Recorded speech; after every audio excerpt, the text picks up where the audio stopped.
Hello and welcome to CubeCon. We're coming to you live from Madison, Wisconsin. We are in day one of a 4-day weekend event here. I'm Rondez Green Mage. I'm joined today by Lord Tupperware. Ethan, how are you feeling today? I am great. It is a brisk 61 degrees outside in Madison. It's a beautiful day to play Magic inside all day. That's right. So we have a wonderful lineup of events for you this weekend. CubeCon is a 4-day event, as I mentioned, taking place here in the event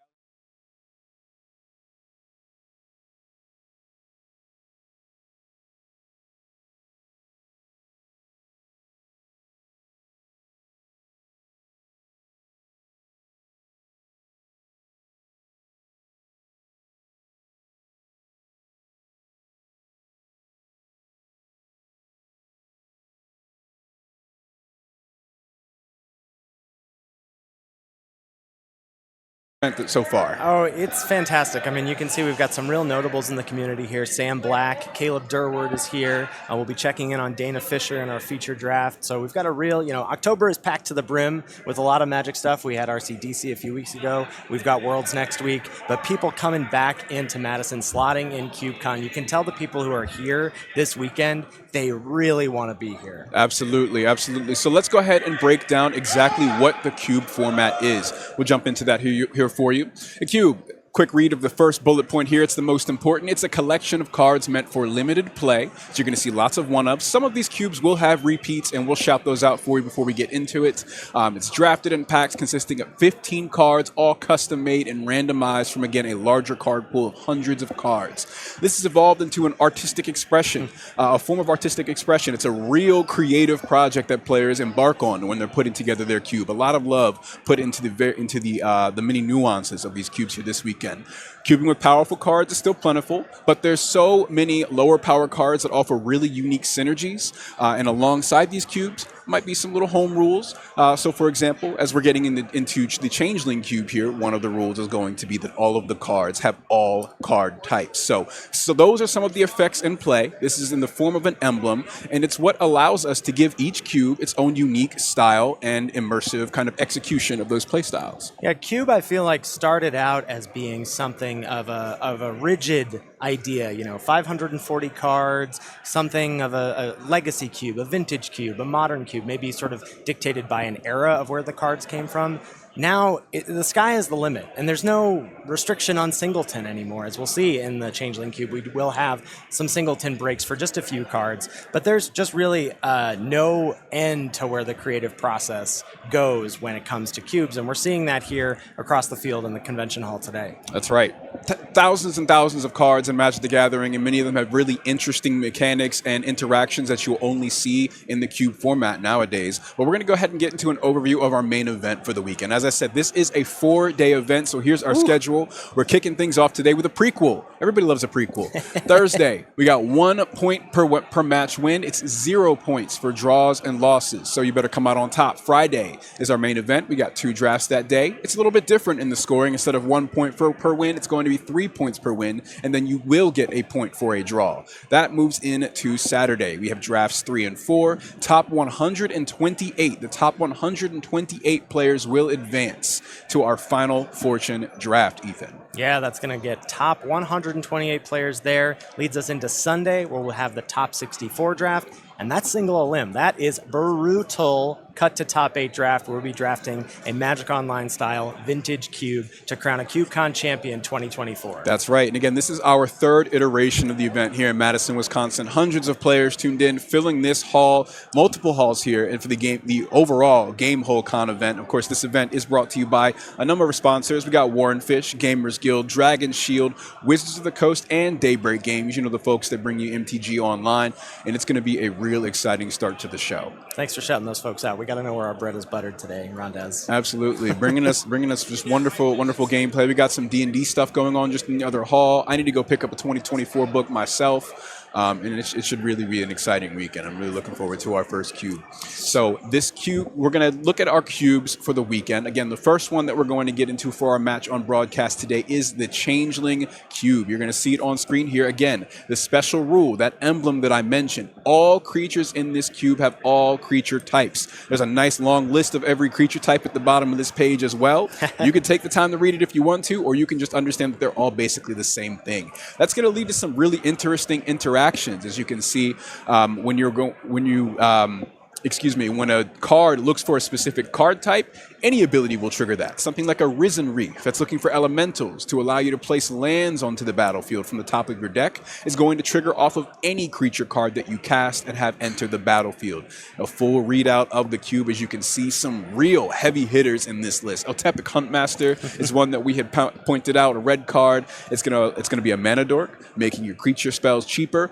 We pointed out some other highlights in this list here, Ethan. What's jumping out at you? Yeah, I had a chance to chat with the cube designer this morning just to check in about, like, hey, am I right to think that some of these cards are busted? Magda Brazen Outlaw stood out to me, giving all of your dwarves +1/+0, sure, so that's all your creatures. But then at any time a creature you control becomes tapped, that creates a treasure token. Then you can sacrifice those 5 treasures, search up a dragon card from your library. Well, guess what? Every creature in your library, that's a dragon as well. Extremely powerful. You're going to want to be looking for breaking those kinds of creature type rules with the cards that you're seeing in the cube today. Yes. One of the cards that he said, he was like pretty sure this is probably the best pack one, pick one in the cube. Angel of Glory's Rise, 7 mana, 4/6 flyer. When it enters, exile all zombies, then return all human creature cards from your graveyard to the battlefield. So that's going to just wrath the board, and then anything that's in your yard, that's coming back into play. Absolutely. All big that stuff reanimation is really exciting to see. Yeah, there's some big graveyard play. We see a Scavenging Ooze in there, one of the cards in this list that might be able to disrupt something like that. So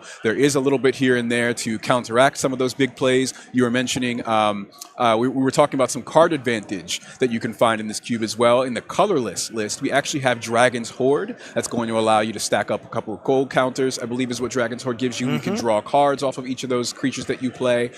So really just a lot of interesting synergy here with the creature types. I will say, you're looking at Dragon's Horde, and I'm looking at my lips at some of these cards as well that are going to give us card advantage.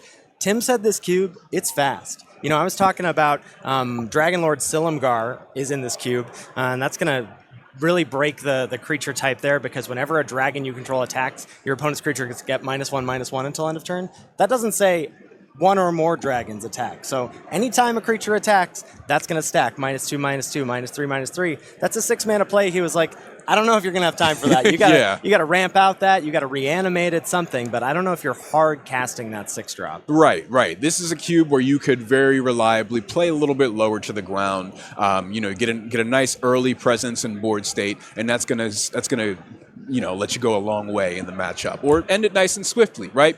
We did mention some some spells in this list for ramp. Risen Reef was one of the first ones we highlighted, but again, it's something where by turn 3 you should have multiple creatures out on the board and be setting up a big play for yourself. Yeah, no shortage of 1-drops. It's a very heavily creature-based cube, as you'll see. We do break Singleton for some lands. There's 4 types of different dual lands, but we're just going to have to see how these packs break in the draft. That's right. And so I'm being told that our matchup is ready. We can hop right into the gameplay here in just a moment. One of the things that's standing out to me as well is some of our recent additions to the to the abilities that we have here in Magic. We're in the 50th anniversary of Dungeons and Dragons. We got to talk about the party mechanic. There's a couple of party cards in here. I saw the cleric, the 1-drop white cleric that gives a creature flying and +1/+1 if you have a full party. And getting a full party when all of your creatures are all party types is going to be much easier. Right. We have cards like Secluded Courtyard. It's going to play nicely into your creature types, mana fixing a little bit there, and that is one of our singleton breaks. There are multiple copies of that. We got some fetch lands as well, is there anything standing out to you in terms of making our mana base a bit easier here? No, I do think folks are probably going to be sticking to 2 colors, so you're definitely going to want to be getting those dual lands in. But we'll see how our feature match drafter here, Dana Fisher.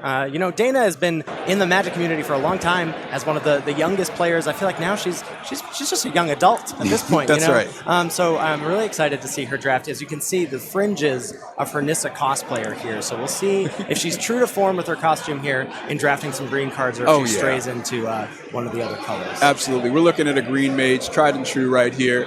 Flipping through some of the cards. Seeing a collected company. So we got Magda in there. Yeah, Collected Company, Elvish Warmaster, and Imperious Perfect being brought to the front. Magda, as you said, we shouted out earlier as that being a powerful card that I'm hoping to see someone get to play with, because that seems like one of the more broken cards to me. Imperious Perfect does seem to be the selection here. That's going to be a 3-mana 2/2. It's going to give all your elves +1/+1, so that's all of your creatures, just to remember that we are the Changeling Cube. And it can also tap and for green mana to make a 1/1. So any creature that's going to make multiple bodies in this cube, whether it be up front or whether it be a repeatable effect like the Imperious Perfect here, that's going to be something that is going to be powerful with all of the Anthem effects or things that care about multiple creature types entering, that sort of thing. That's right. And I'm seeing at least 3 different Anthem type effects in the deck. We did mention Magda. We did mention the Elvish Warmaster.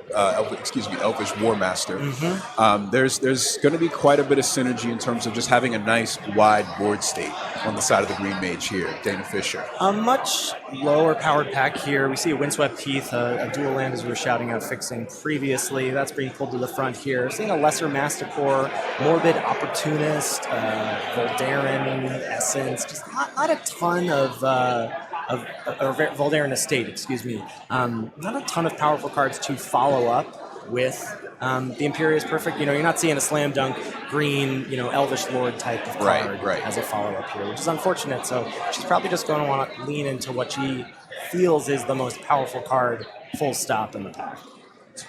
Still flipping through here, we're seeing fetch lands. Mm-hmm.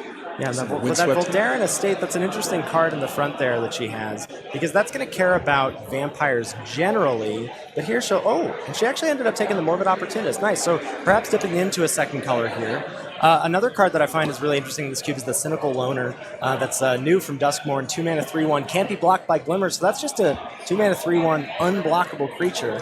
But we were saying that we might want to be grabbing some sort of Anthem effect, and the Elvish Archdruid is here. It doesn't Anthem the creatures, but it is going to give them a mana ability as well, and that's going to Elvish Archdruid going to be able to tap for a lot of mana. So Dana possibly being able to circumvent the slowness, or the quickness of the cube, excuse me, by ramping out some larger monsters with that Archdruid.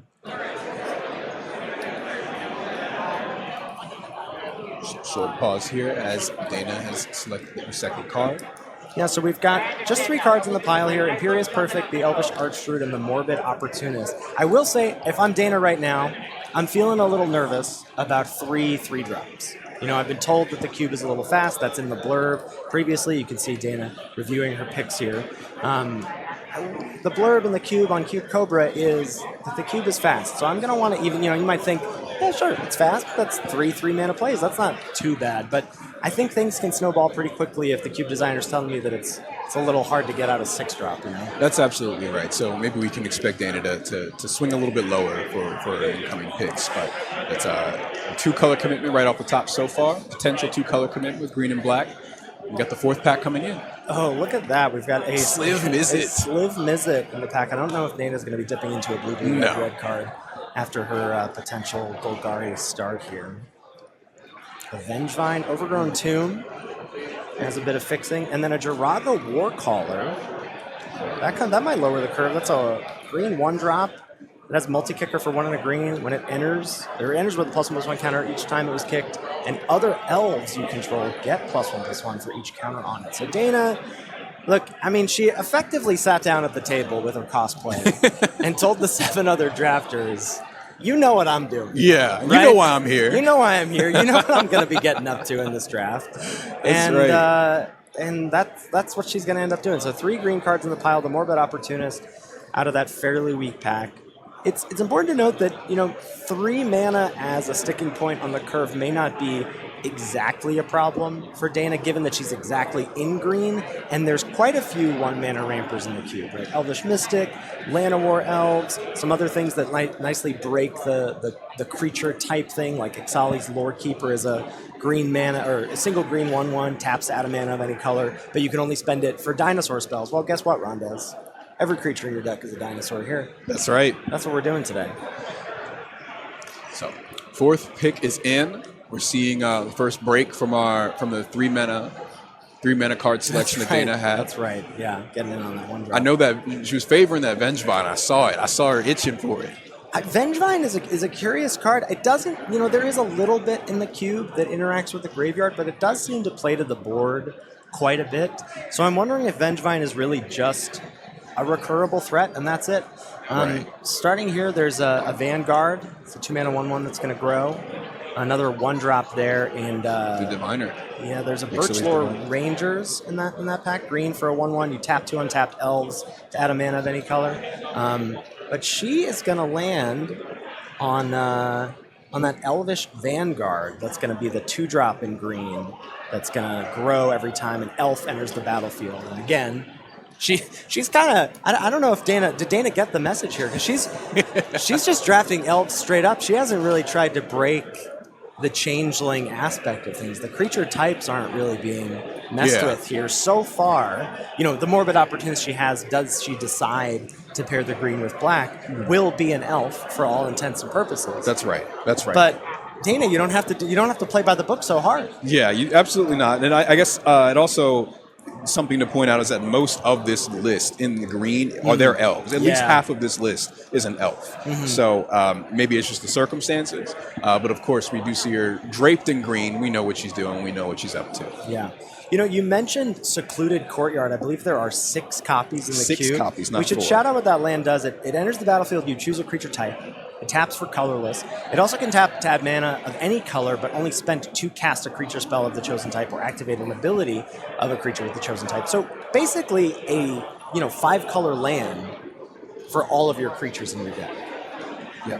Here we're going to see some removal spells that are really interesting in the context of this cube. One is Moonlight Hunt here. That's going to have all of your, I believe, wolves and werewolves deal damage equal to their power to one creature. And a Polywallop as well, which is excellent in this cube. Polywallop, a new card from Bloomborough, that being 3 and a green to have a creature you control deal twice its damage to a creature you don't control. It costs 1 less to cast for each frog you control. You have 3 creatures in play. This is a single green instant speed double punch spell.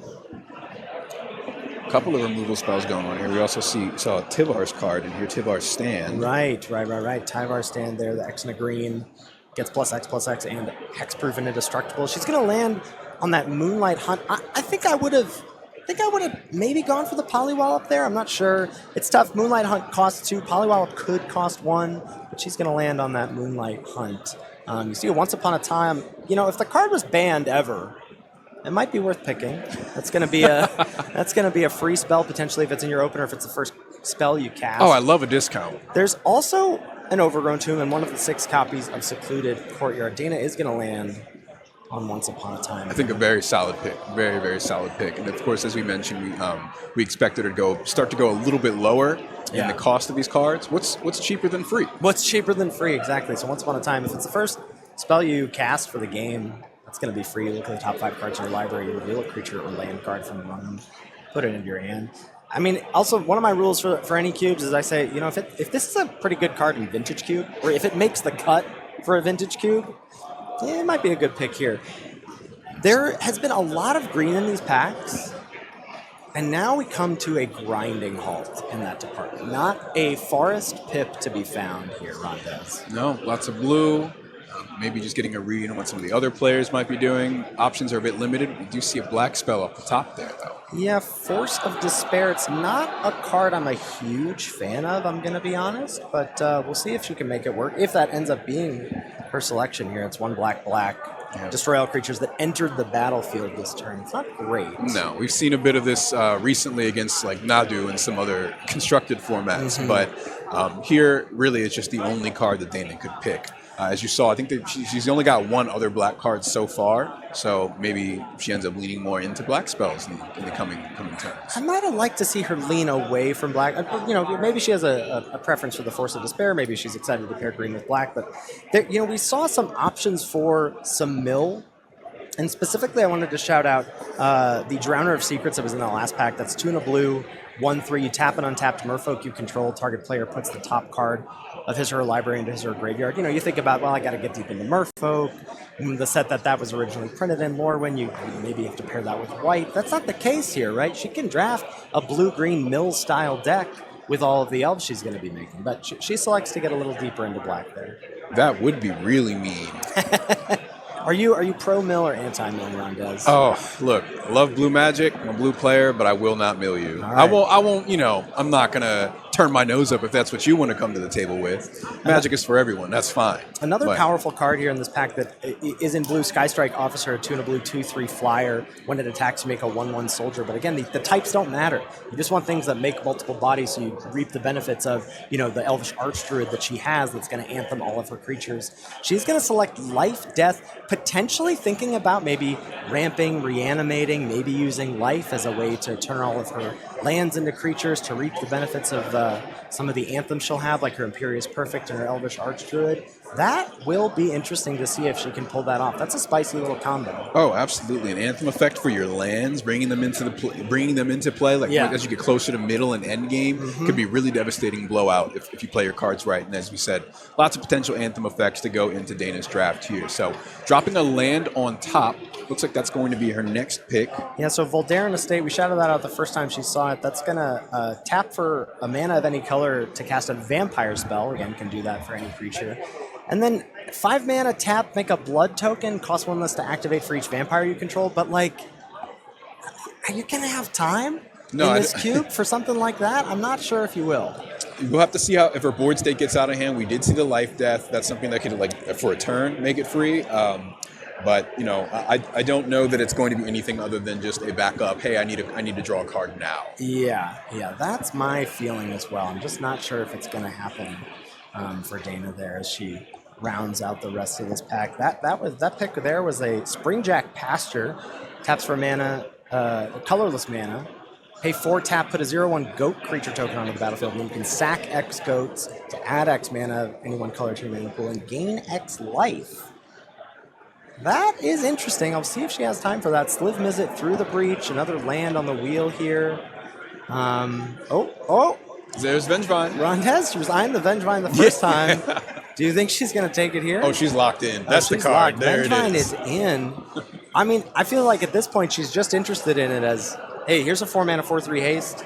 You trade with it, that's coming back. Right. You figure it out. So Sylvan Safekeeper is a good shout. Sacking the land here. Get something Shroud. Yeah, potentially. Thinking outside the box here, there is a Trotta Deadly Fugitive.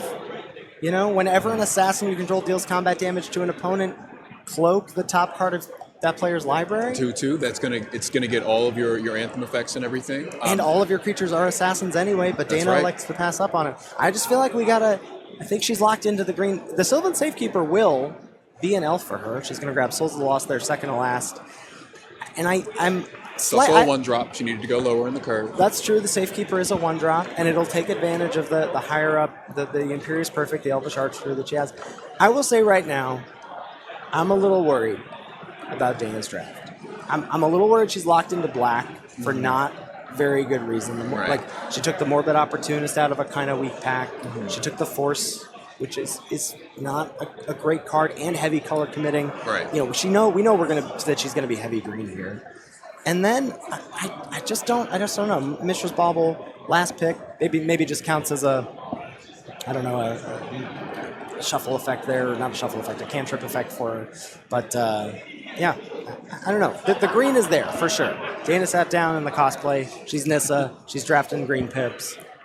I'm hoping that she might swerve somewhere else. Kind of a power move too, right? Everyone else at the table is like, well, I'm not even going to bother. Right. I mean, her legend predates her or whatever. She sits down. People know. That's what she's known for. She plays mono green in a lot of formats. She's played elves and I believe Legacy. That's right. So I think people know. I think we're waiting on one pick from a player 2 to her right, and then we'll perhaps have a little bit of a review. Yeah, here we go. Going to review those picks. Nice to see the Archdruid. Nice to see, some of those packs also that we haven't talked about. Some of those packs were heavy green. And Cube, unlike a normal limited format where the packs to some extent are color curated, right? You're going to see 4 of 5 colors in all the commons when you open up a play booster pack. Cube is not curated in that way. Right. They are vigorously shuffled Completely randomized. prior to, and then the packs are made. So some folks do choose to do that, by the way. Some folks do have cubes where they do seed, rarity in or make sure that it's color balanced. Here, not. So Dana had a lot of heavy green packs, which is great, but that may mean that she has inadvertently put some folks to her left into green as well, and that may play out as a ripple effect here in pack 2. That's right. I think we're going to see one of the other players drafting or putting together a rule list here as well. So I'm curious to see if Dana passes up on this Voldarian Thrill Seeker, how they're able to play off of that. We also saw the Magda being passed up earlier on. Ooh, so be still my heart. Yeah, someone's got some heat in red for sure. Pour one out for the Magda that could have been. She's lingering on this Falconwrath Torturer, so 2 and a black, 2/1. Can sack a creature to give it flying until end of turn, and if the sacrificed creature was a human, I believe, you cut down. Get to put a counter on it. But yeah, cut down is a nice piece of cheap interaction, lower that curve. There's a Mere Galvanizer as well. A Tristani Summoner, something big at the top of the curve, but going to bring in, we talked about multiple bodies being really important. This is going to bring in 4 bodies for 1 card, but it is 7 mana, so who knows if you're going to have the time for it. That's right. Also in Celestia colors. Right. She would have to branch out away from black, but as I said, I'm kind of hoping, kind of trying to nudge her if I can. Mere Galvanizer going to be the pick over the cut down. That's going to be, another Anthem for her. So 3 mana, 2/2, other Mirror you control get +1/+1, and you can untap a Mirror for 1 mana. Untap each other Mirror you control, so essentially giving them vigilance. Yeah, give your whole, untap your whole team. Yeah. Evolution Witness, really rockstar common from Modern Horizons 3, coming in there to the front. A couple of lands as well, Overgrown Tomb, Secluded Courtyard. Oh, there's the Risen. There's your Risen Reef.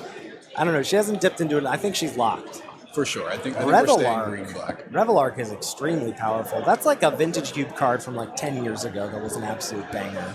Tell us about Revelark. Oh, so it's a white 5-drop 4/3. It has Evoke for 6 mana, and when it leaves the battlefield, you get to return 2 creatures from your graveyard with power 2 or less from your graveyard to the battlefield. Yeah. It's extremely powerful.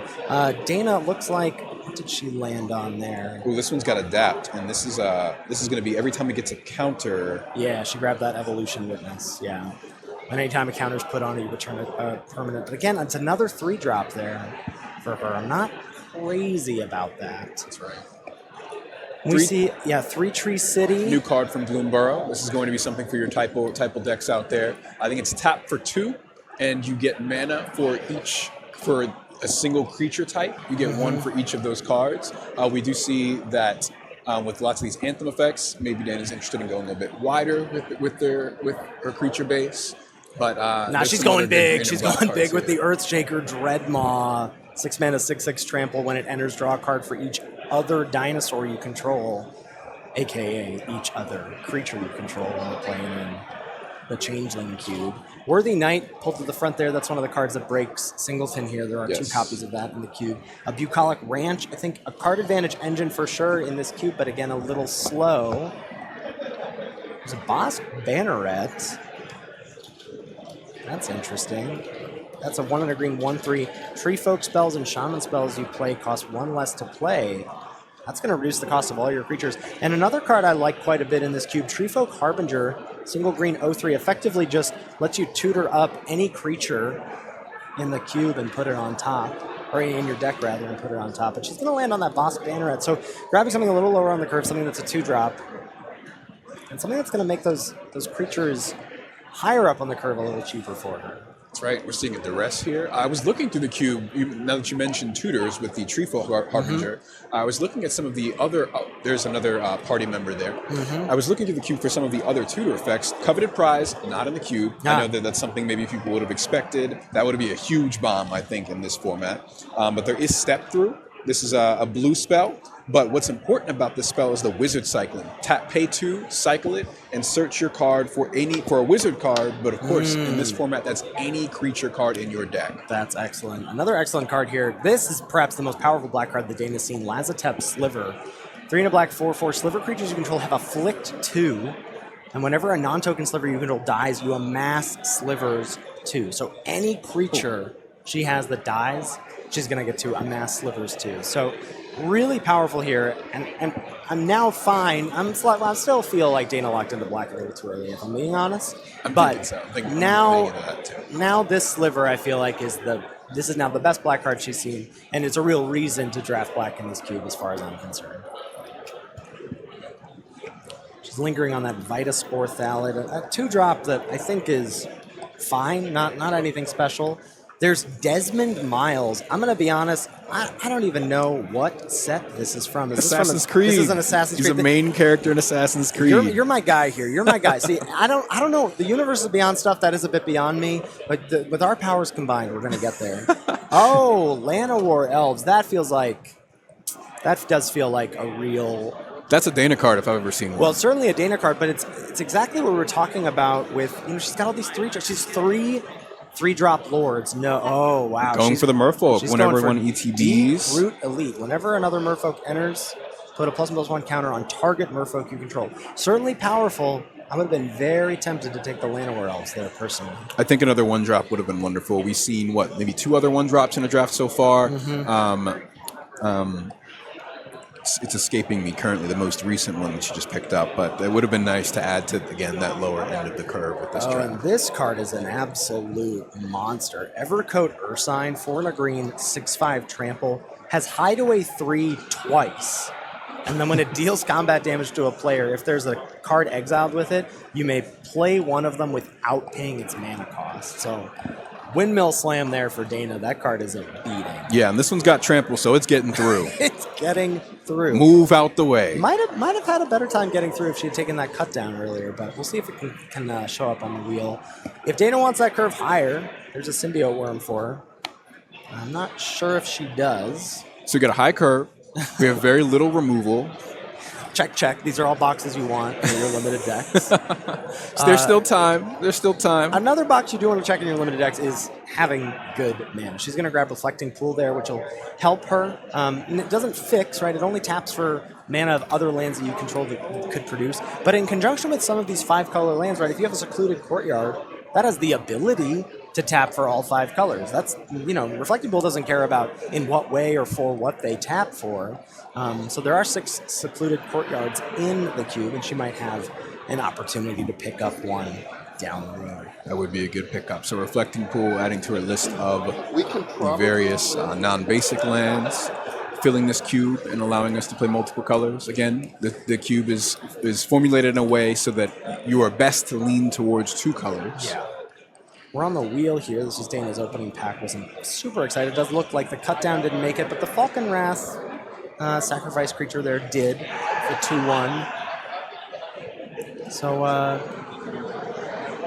we'll see as she reviews her picks here. You can see it's 3-drop after 3-drop after 3-drop. If I'm Dana right now, I'm thinking, okay, all we got to do is lock in for pack 3 and get something lower on the curve here. That's right. That's right.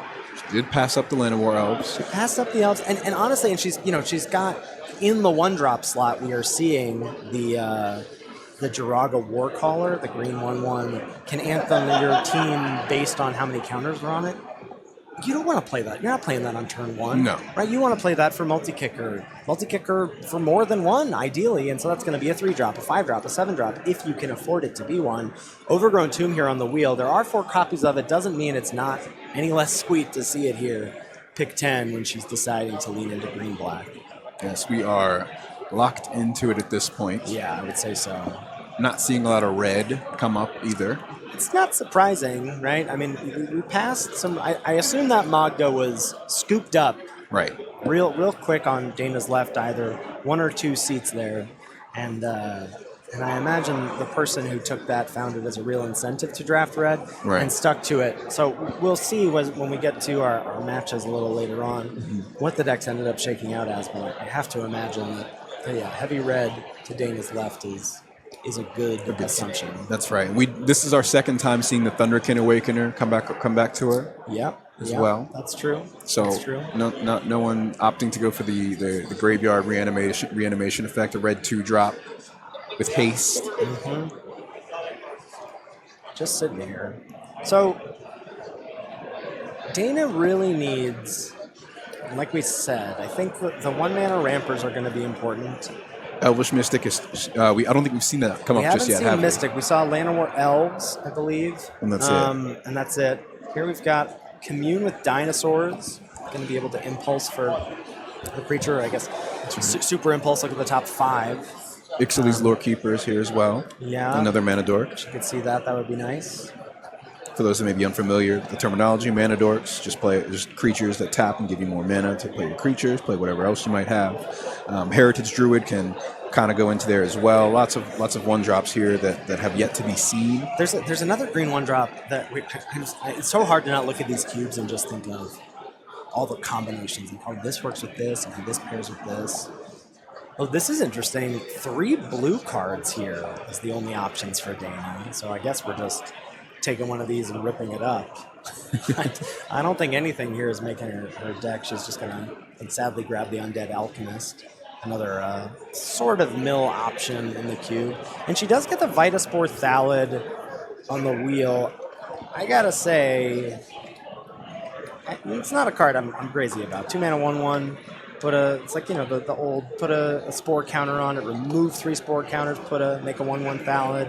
And you can sack a Sapling to have target creature gain haste until end of turn, but it seems a little slow. That's all. Anything that seems even slightly slow. After my chat with Tim, the designer, this morning, has me nervous. Yeah, you're gonna need 3 turns to rack those spore counters up. Yeah, and it does a good job of buying you 3 turns. It's a 2 mana 1/1. That's right.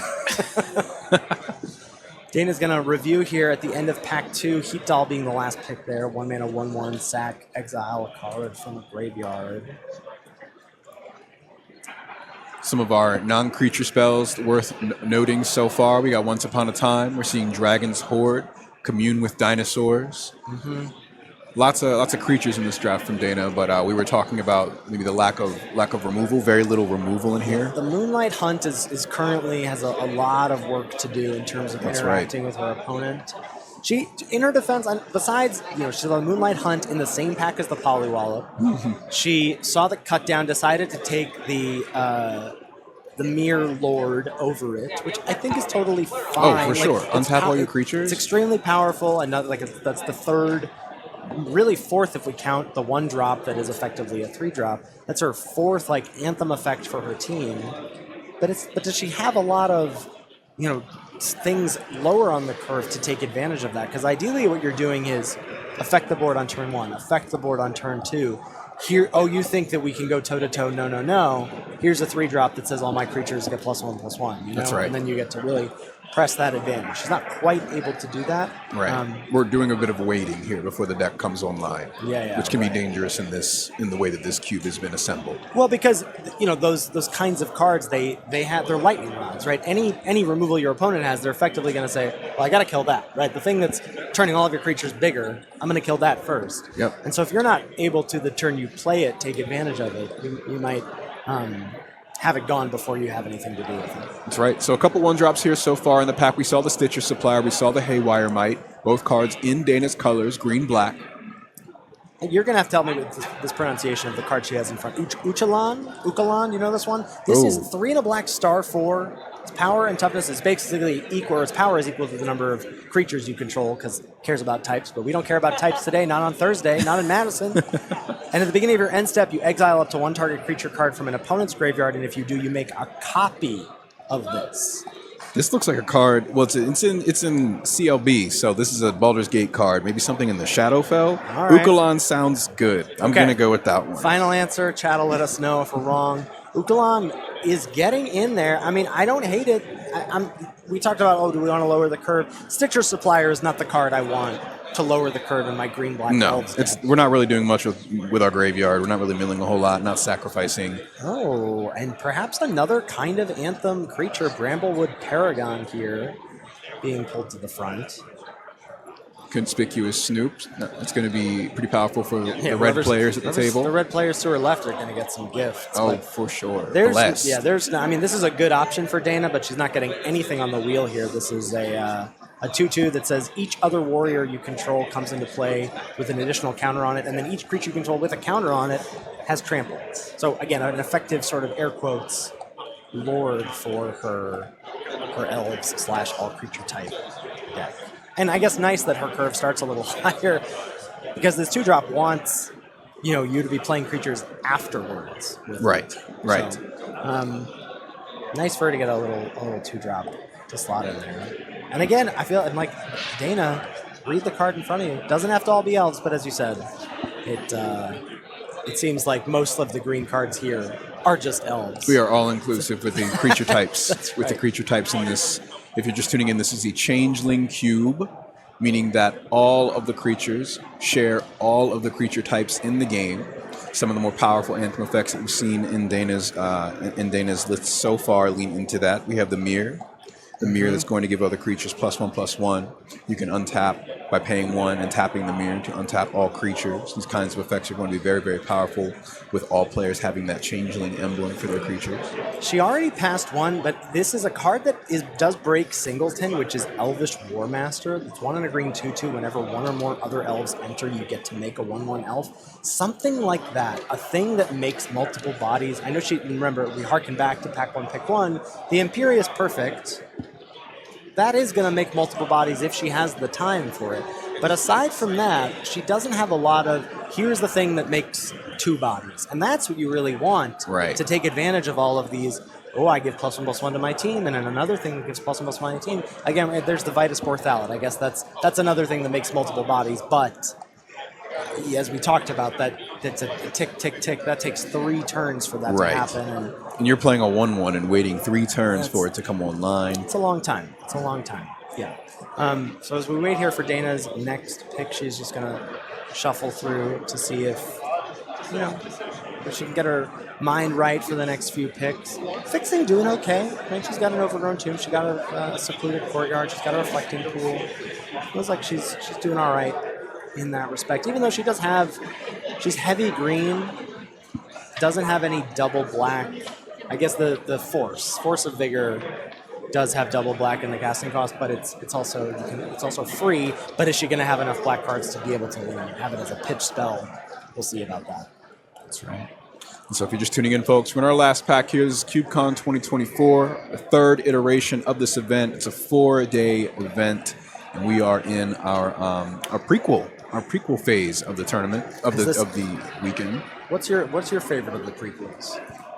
My favorite prequel. Oh gosh. You can abstain. I was just gonna say you're setting me up. Yeah. There's no right answer really.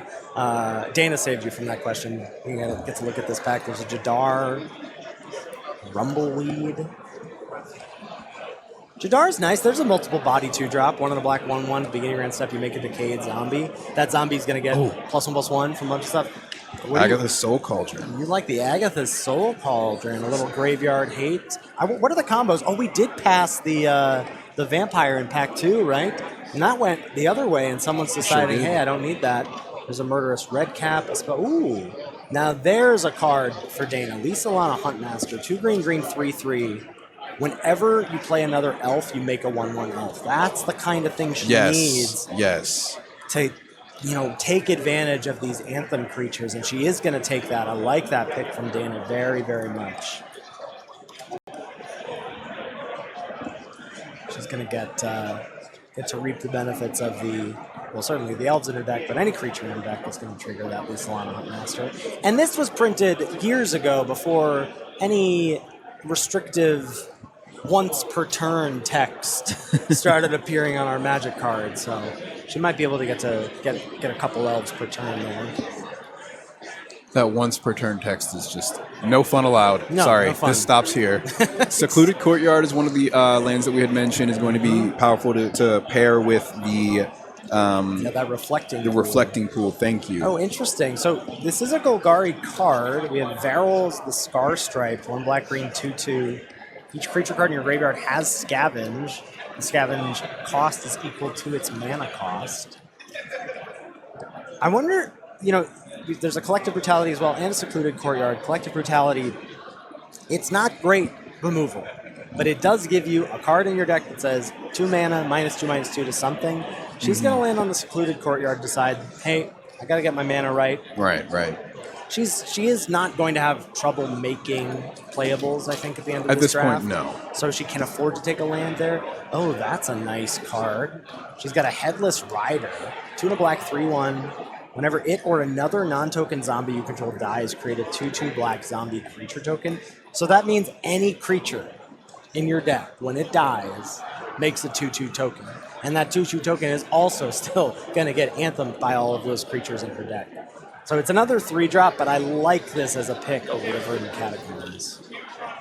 I think that's going to be a big pick as well. We mentioned she's been making quite a few important selections with the mana base up to this point, and she should be safe. So the Headless Rider here is going to be big into this, like leaning into this creature token generation theme that we've seen the last couple of picks. The last several picks. Not that many cards less than 3 mana in her deck as she's riffling through here for us. Thank you, Dana. But it's not a lot. And, right. And I think, you know, if she has hands where she gets just a 2-drop, that's all she needs. If she can go, she has a hand that has a 2-drop and a hand that has 3 lands in it, I think she's going to be able to function. If she has a hand that has 3 lands, 4 spells, but no 2-drop, I'm a little worried that she might fall a little too far behind. Right. We're going to want to be able to play these haymakers turn after turn. There's the Otepic Huntmaster. Not going to be able to reliably play some here, red mage. Oh. Someone's feasting in red today, for sure. Okay. So one of the cards that Tim, the designer of the cube who I chatted with today, shouted out was Massacre One. That this, you know, I talked about Angel of Glorious Rise as that like mass sweeper / reanimation card. Get rid of the He was like, the only other card that's like a pseudo sweeper is Massacre Worm in the cube. Right. And so if Dana is a little worried about, I can't shore up the bottom half of my curve, maybe I'm going to be in the position of falling behind, Massacre Worm says, I got you. That's right. Right. For folks that don't know, Massacre Worm is 3 and 3 black, as you can see on screen here. We're wiping the board. -2/-2 to all creatures.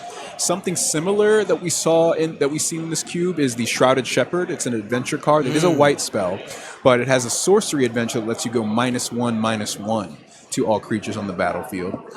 So as you mentioned, not many of those effects in the cube, but this is going to be a powerful one, and certainly one that Dana should lean into. So there's the Shrouded Shepherd on your screen. Yeah, she grabbed the Massacre Worm. I think that's going to be really nice, and I think it's going to pay dividends that she took the fixing when she did. You know, I was kind of skeptical of, dude, you don't really need this many lands, I think, but you're going to make playable, so it's fine. Well, now you have a triple black card at the top of your curve. Right. You're going to be happy about that. The pick after, she got an Elvish Mystic. She has a 1-mana dork to ramp into those 3-drops. That's really nice. The pack was stacked as well. It had a Bitter Triumph. That would have been a really clutch removal spell for her to have, but she opted for, hey, I'm going to take something a little lower on my curve to ramp out, to get to where I need to go, to my 3-drops, and maybe take a bit of a role in the games that says, I'm doing my thing.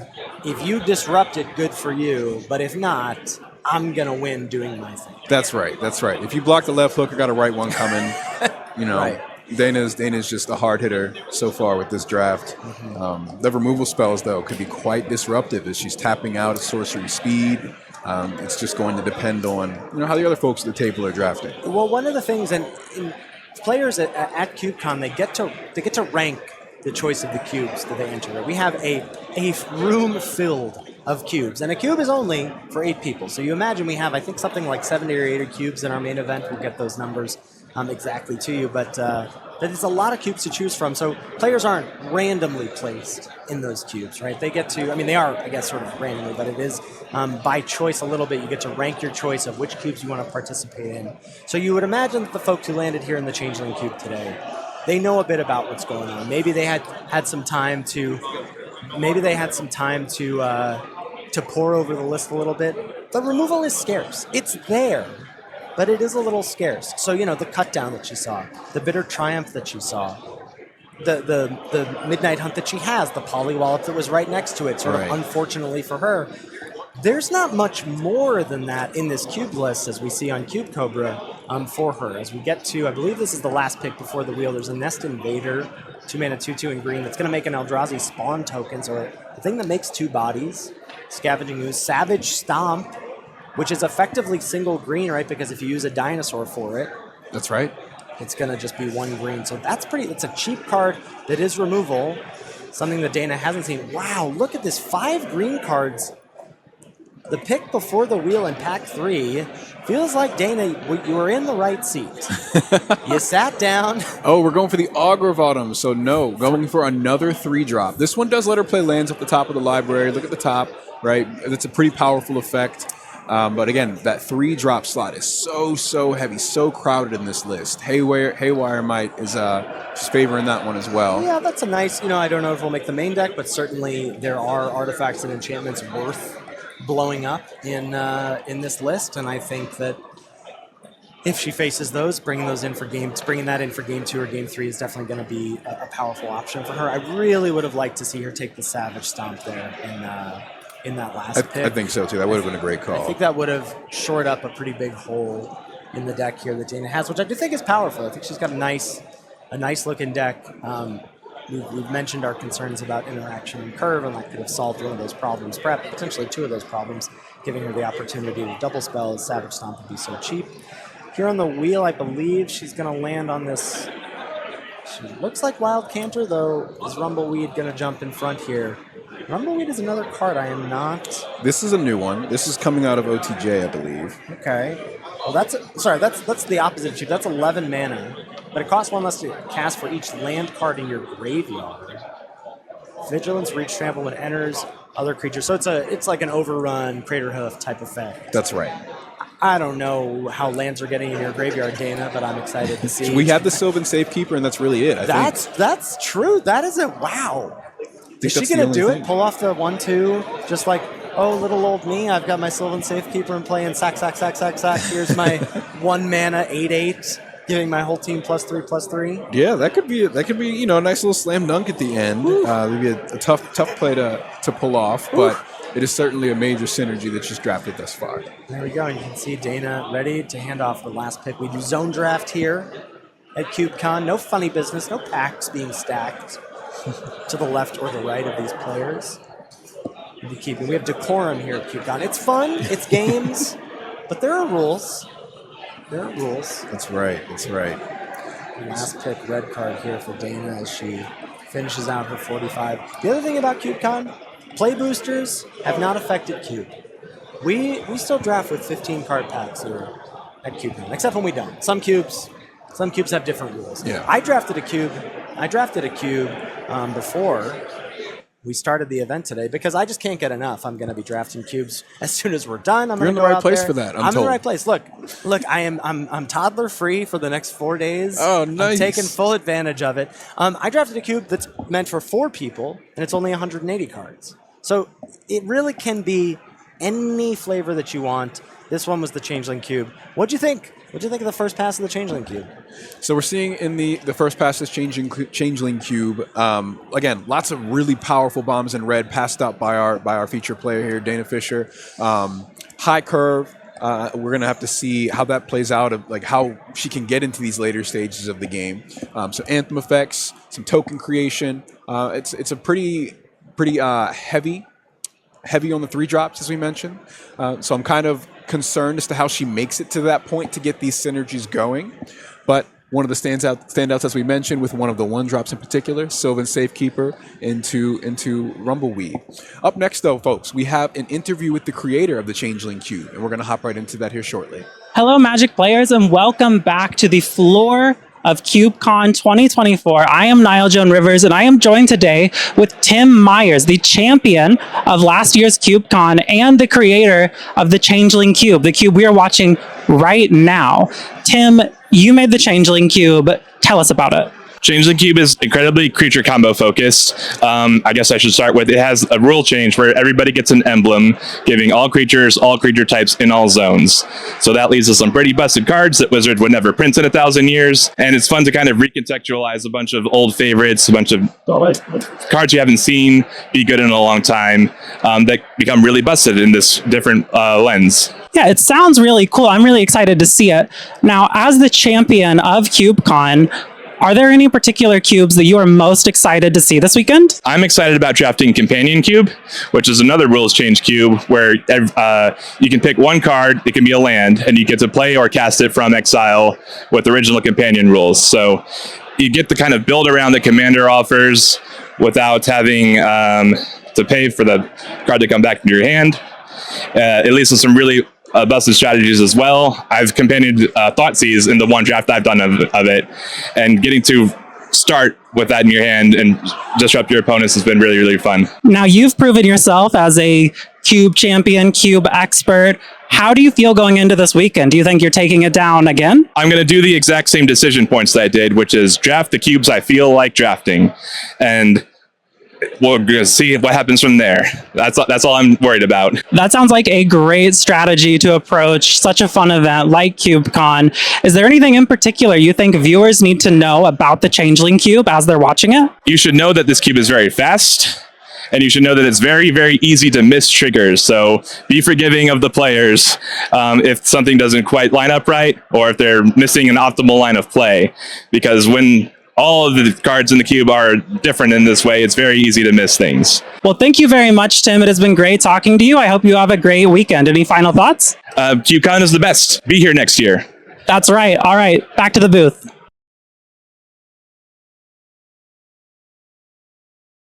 Previous champion here at CubeCon, joining Niall Jones Rivers for an interview talking about the Changeling Cube. So we saw our packs, we saw our deck list drafted. We're going to cut to a quick break, and we'll come back to you with more gameplay at CubeCon 2024.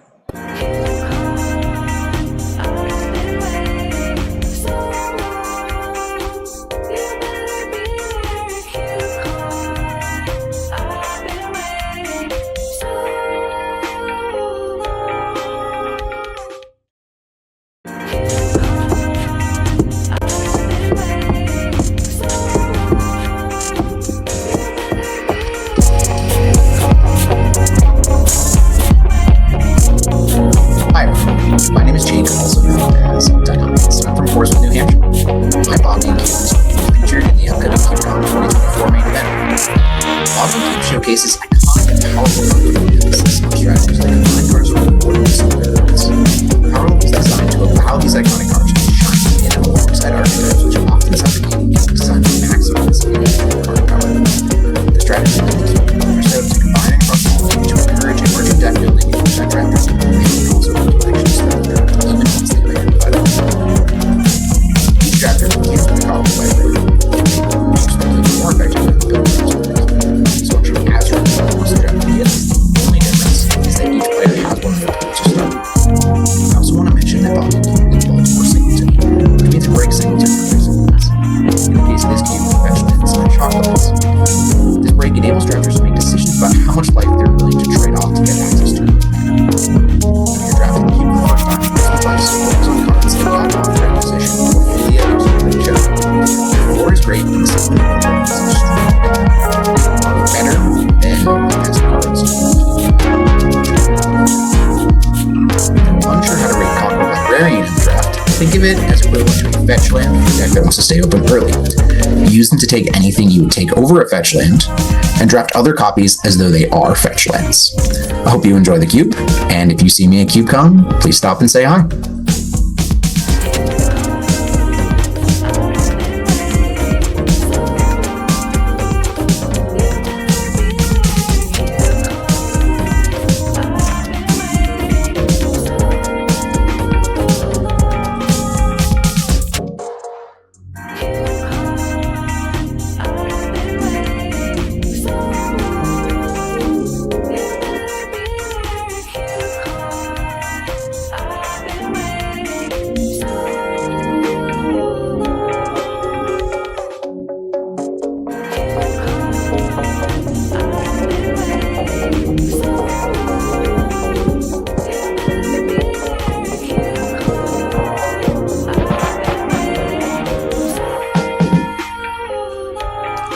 Hello and welcome back to CubeCon 2024, brought to you by our sponsor Warrenfish, an active member of multiple cube groups, including East Bay Cubing, that is eagerly awaiting teleportation technology to make it to every local cube event in a future year. Let me know when that pops up. I love some good space-time manipulation.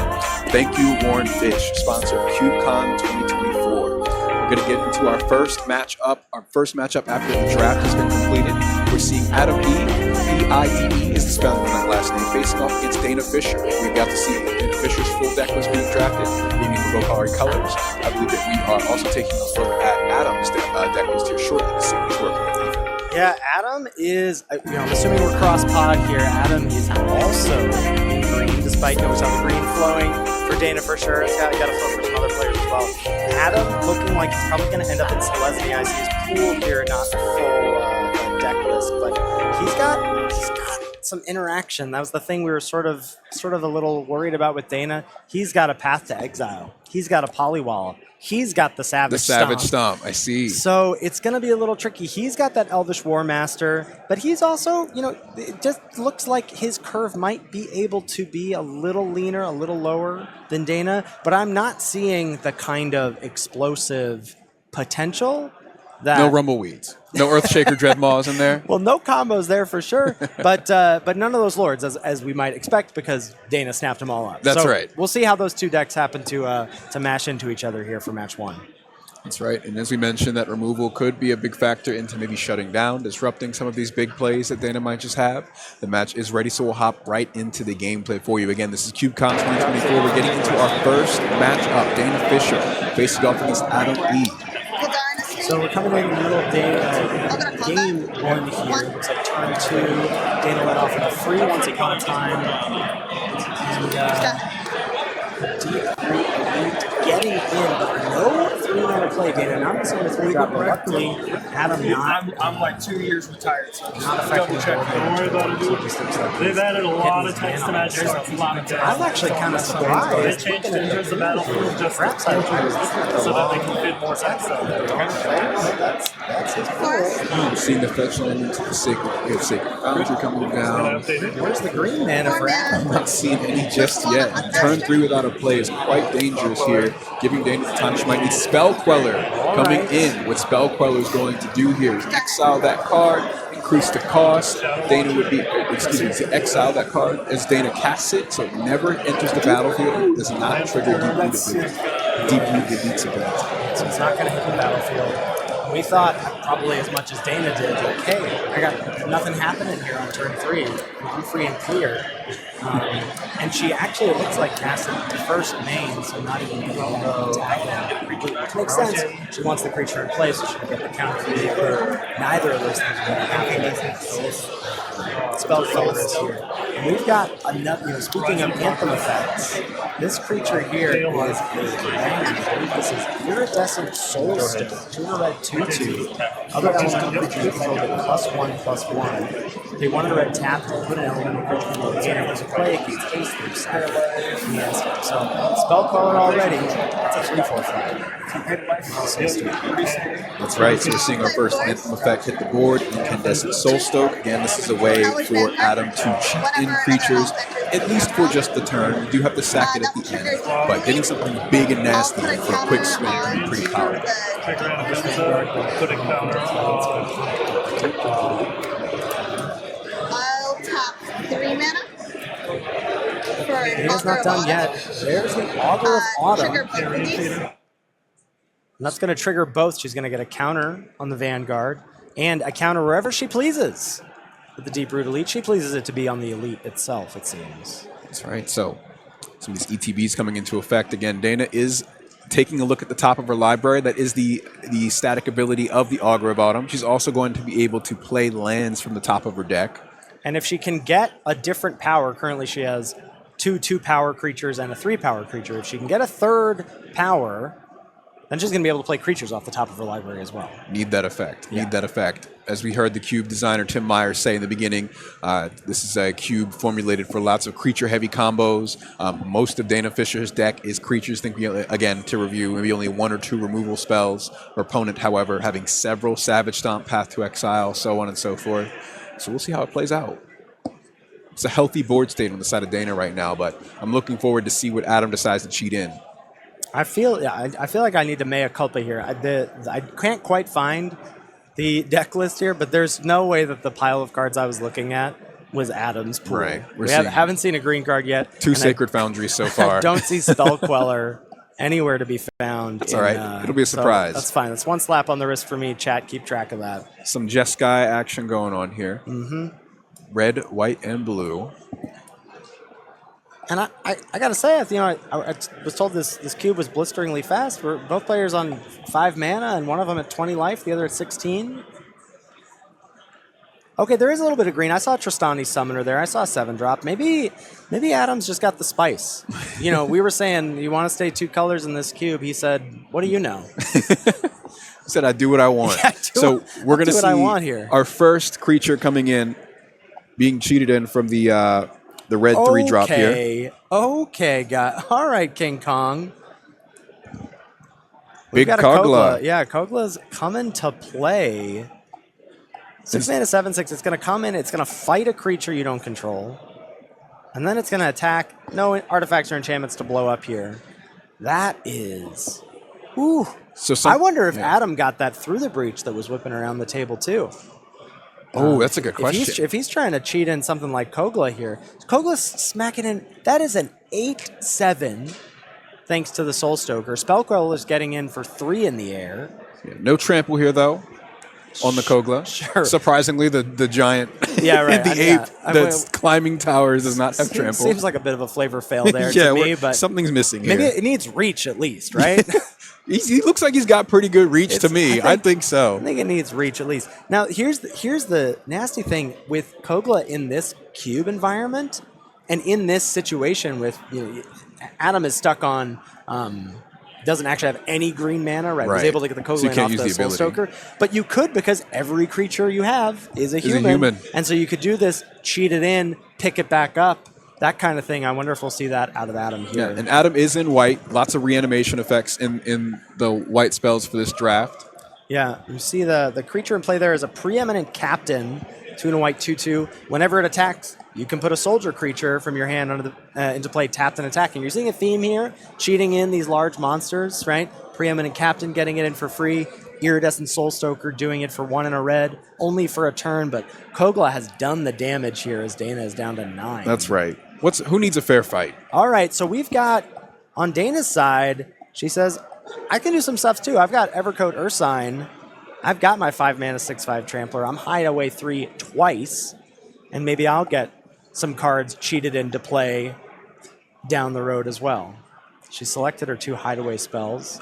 We'll perhaps see what those are about on future turns. As the Elite Vanguard, or Elvish Vanguard, goes up to 4 power. Elvish Mystic come into play. We're going to get Trigger again. So pretty powerful turn here with that Ursine on the side of Dana's battlefield here, because next turn when this creature is able to attack, Adam's not too likely to be blocking with Spell Queller, right? Not likely to be blocking with the 3 mana red, the 3 mana red creature either, because that's what's allowing him to cheat in all these cards from hand. So it might be a bit problematic that this creature is going to be able to get through, do some damage, and trigger that Hideaway ability. Yeah, the Incandescent Soul Stoker, you can do it at instant speed, right? Just like Sneak Attack, you can sneak block too. That's right. With the Soul Stoke. So we'll see how that plays out. I gotta say, when Adam cheated in the Kogla, I thought that's about it. We can wrap this up. We can go to game 2. But now the pieces of the puzzle are coming together for me about what that Tristani Summoner is doing in this cube, and in Adam's hand specifically. He's gonna get to cheat in this 7-drop. Now, sure, he's gonna have to sacrifice it, but he doesn't care. That 7-drop's just a 1/1. It's coming with a 2/2, a 3/3, a 4/4, and those are sticking around for good. Yes, and that 2/2 coming in with Vigilance, the 3/3 coming in Vanilla, and the 4/4 coming in with Trample. Could be the difference maker for some of the blockers here on the side of Dana, who's down only to 9 life. She's going to have to lose some of those creatures here. Yeah, here Trampler coming in. Well, There's Tristani. So Preeminent Captain turns sideways. Dana says, I'd like to block. Adam says, hold on. I have a trigger I'd like to resolve. Yeah. And that involves getting Tristani's Summoner onto the battlefield. Now, it's tapped and attacking. Boo-hoo. Eat a 1/1. But here's 3 extra creatures, and I feel like Pendulum swinging back in Adam's favor here a little bit. We'll have to see. It's got to be scary too we don't have hand information here, and I feel like Dana's hands are a little tied at this point. She probably just has to block the Preeminent Captain, but that Captain has first strike.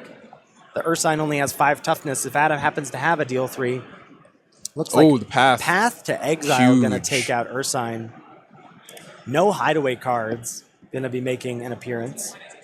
Not this time. Those cards will remain in exile. She will get to go fetch up a basic, thin her deck a little bit, as I'm sure she's not interested in drawing lands at this point. Though, land number... Oh, I guess that's land number 7. But just looking at her lands, I was reminded of the Massacre Worm.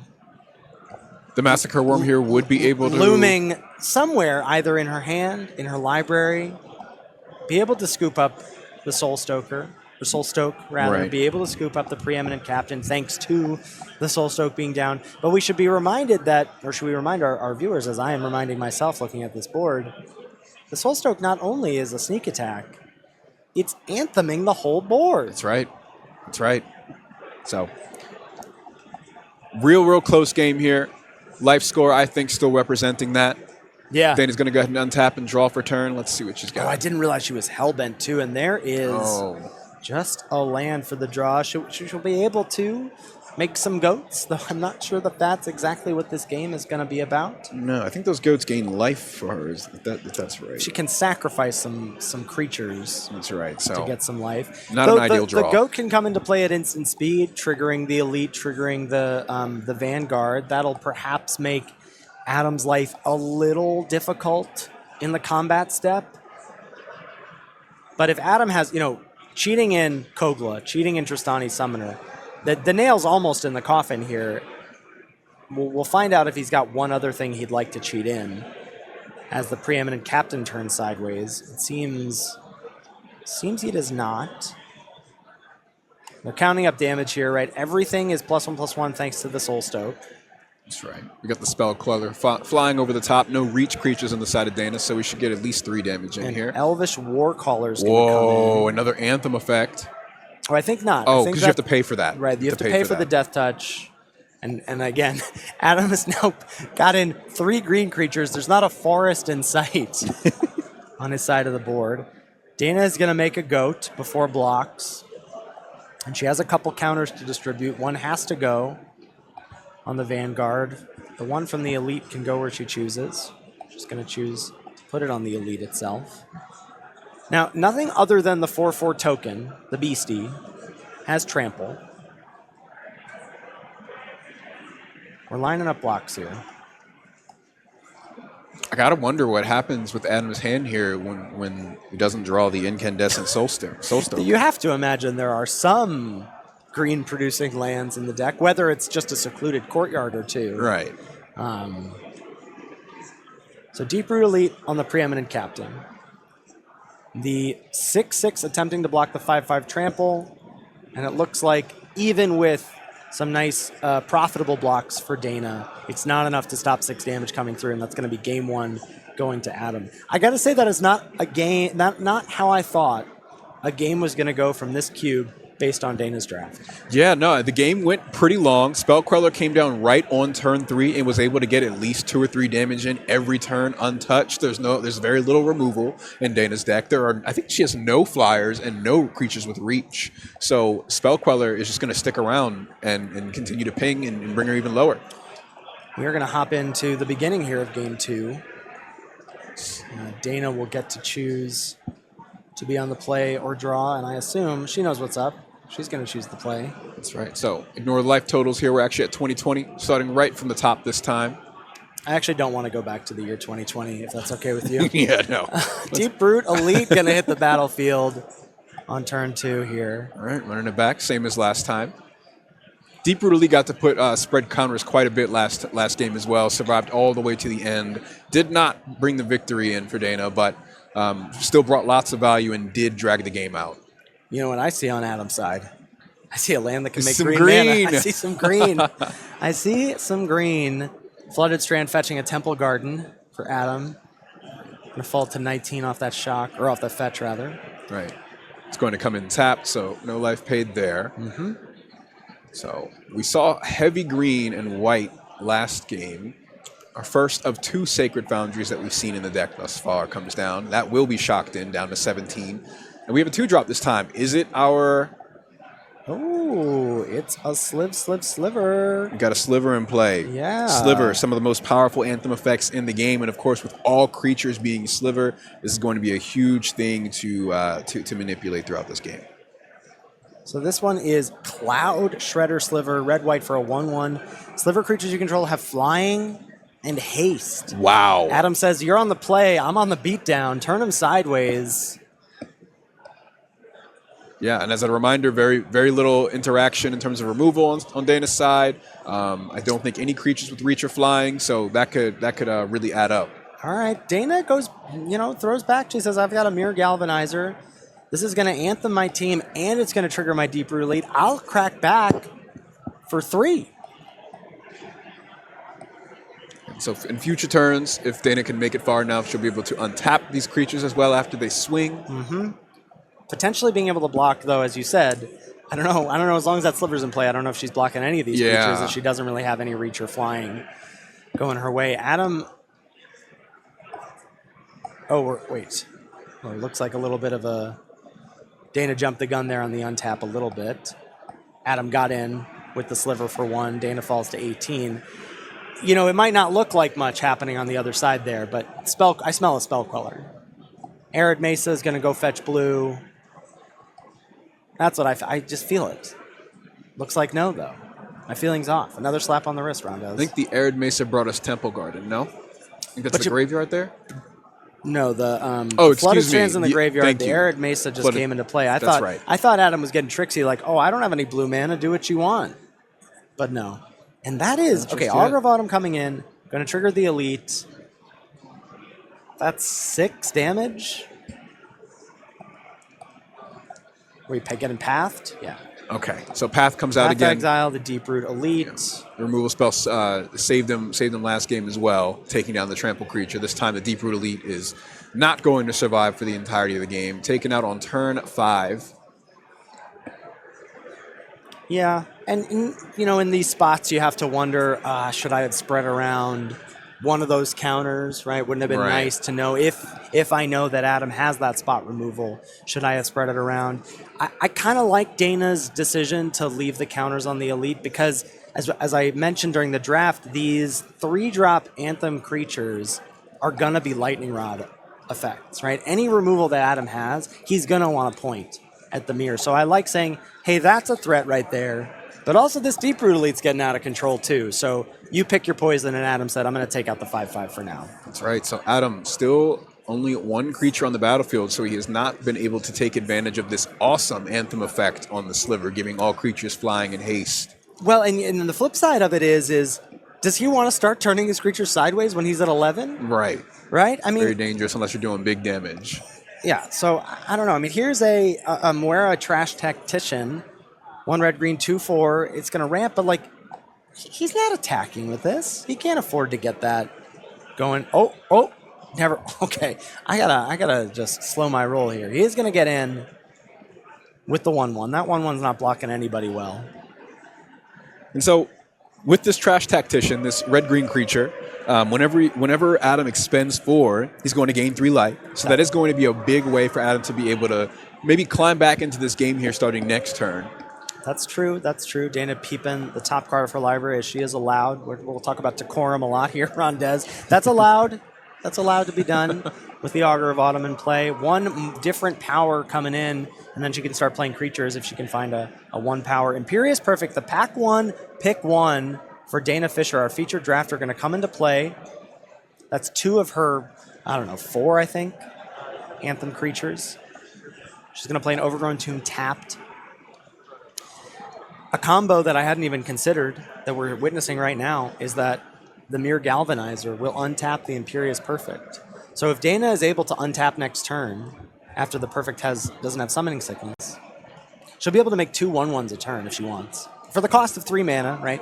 1 to activate the Perfect, 1 to activate the Galvanizer, 1 to activate the Perfect. But she has the mana to do it. Right. Keeping that pressure up here as we're getting to the late stages of the game here. Adam all the way down to 7. And with, as you mentioned, Dana threatening that combo, we got to imagine he wants to play some big spells here, gain some life, get both of those expend triggers off the Tactician. The first one, of course, expend 4. And the second one on where a Trash Tactician being expend 8, exile the top 2 cards of your library. Tristani Summoner hitting the board here. The 2 mana from Moira because at the beginning of your first main phase, you add red or green for each raccoon you control. Well, every creature Adam has is a raccoon. Plus the 5 mana, Tristani's Summoner is going to say, beep, beep, beep. Hold up. But also it's going to say, I can attack with these this turn. That's right. Because of the sliver. One's got Trample, one's got Vigilance, so we will have a blocker for when things go back to Holy Dana. cow. Huge turn of events here to get that Trostani in play. Somebody drew green mana this game. Look at the difference. Look at the big brain on Brad. We've got forests in play here. And of course, thanks to the Raccoon, thanks to Moira, Trash Tactician, really pulling a lot of weight this game. It came into play just in time. See the life game here too. That's going to be +3. This is such a critical turn for Adam too, because the game's on like a knife's edge right now. It is. Right? He's been on the back foot because of his stumble. He's not been super mana efficient, played Path to Exile on turn 3, etc. But now he has a real chance to turn the corner and close out the game quickly, but the emphasis has to be on quickly because of the combo that Dana has on the other side of the board. Yeah. But, all of a sudden, Dana's down to 5 life facing lethal plus in the air next massive turn. swing. So she draws for turn. She looks at the top of her library, finds a forest, plays that, looks again.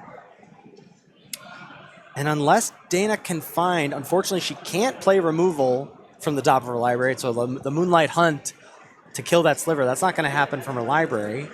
There's a Morbid Opportunist.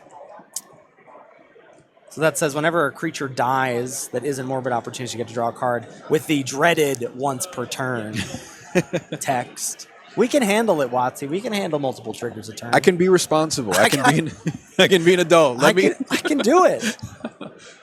Just let me stay out a little later. Come on. Right. So we're lining up blocks here. Adam does need to survive because next turn he's got lethal on board with these flying haste creatures. Oh, no. It's looking very troublesome for Dana here.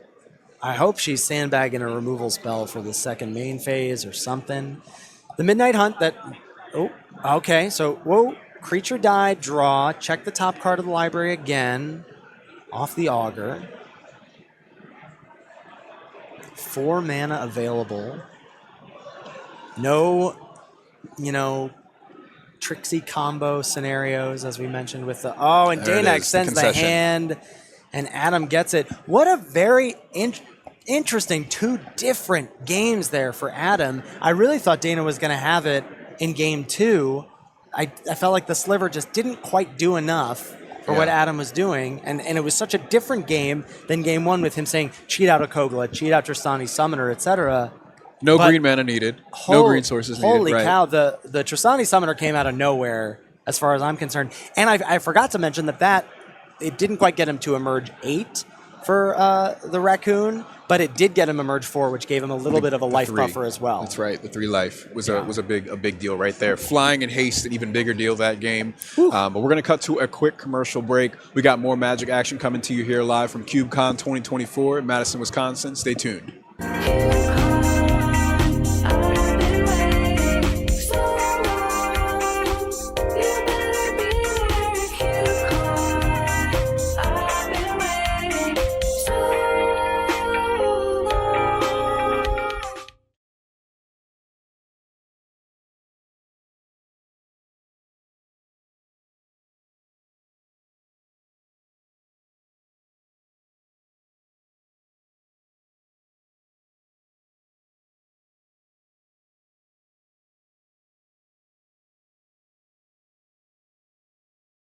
What's up, Chaff aficionados? I'm Ben, coming at you from Morristown, New Jersey, and I'm a co-host of the Draft Chaff podcast.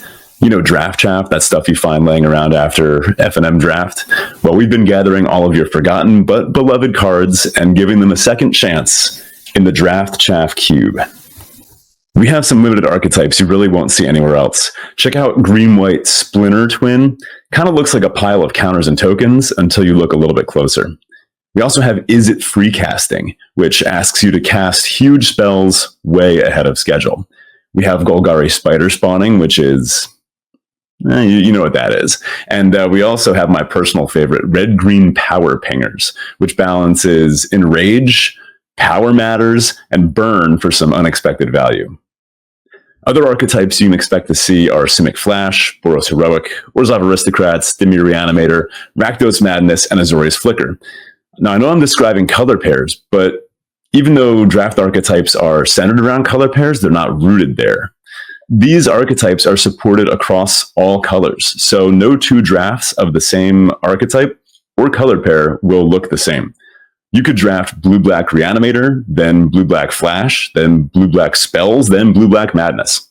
Or maybe you could put together Orzhov Reanimator, or Selesnya Flash, or Is It Madness? It all really works. We have plenty of other hidden archetypes too, so keep an eye out for those during the draft. We've also got conspiracy cards and a whole list of achievements to spice up the drafting and the gameplay. If you get one of the achievements, let me know and I'll give you some stickers. The best part about this cube is that you probably already own most of it, and the average cost per card is just 25 cents. We hope you enjoy drafting the Draft Chaff Cube as much as we have. Happy CubeCon.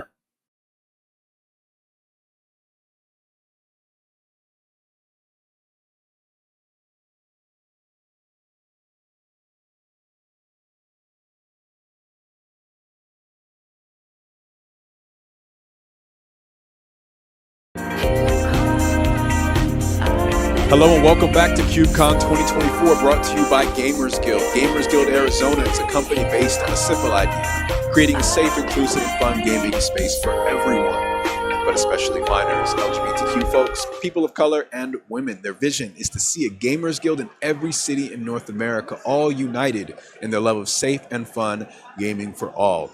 Love that. Love the energy here in the room today. You see folks diving into their cubes and draft matchups at the tables throughout the hall. We're in Hall B of the, I've butchered the name of this convention center so many times. I would love to hear you say it. No, why stop now? Do it again. let's go again. It's the Energy Center here in Madison, isn't it Wisconsin. Just Alliant? Alliant. How do you butcher that?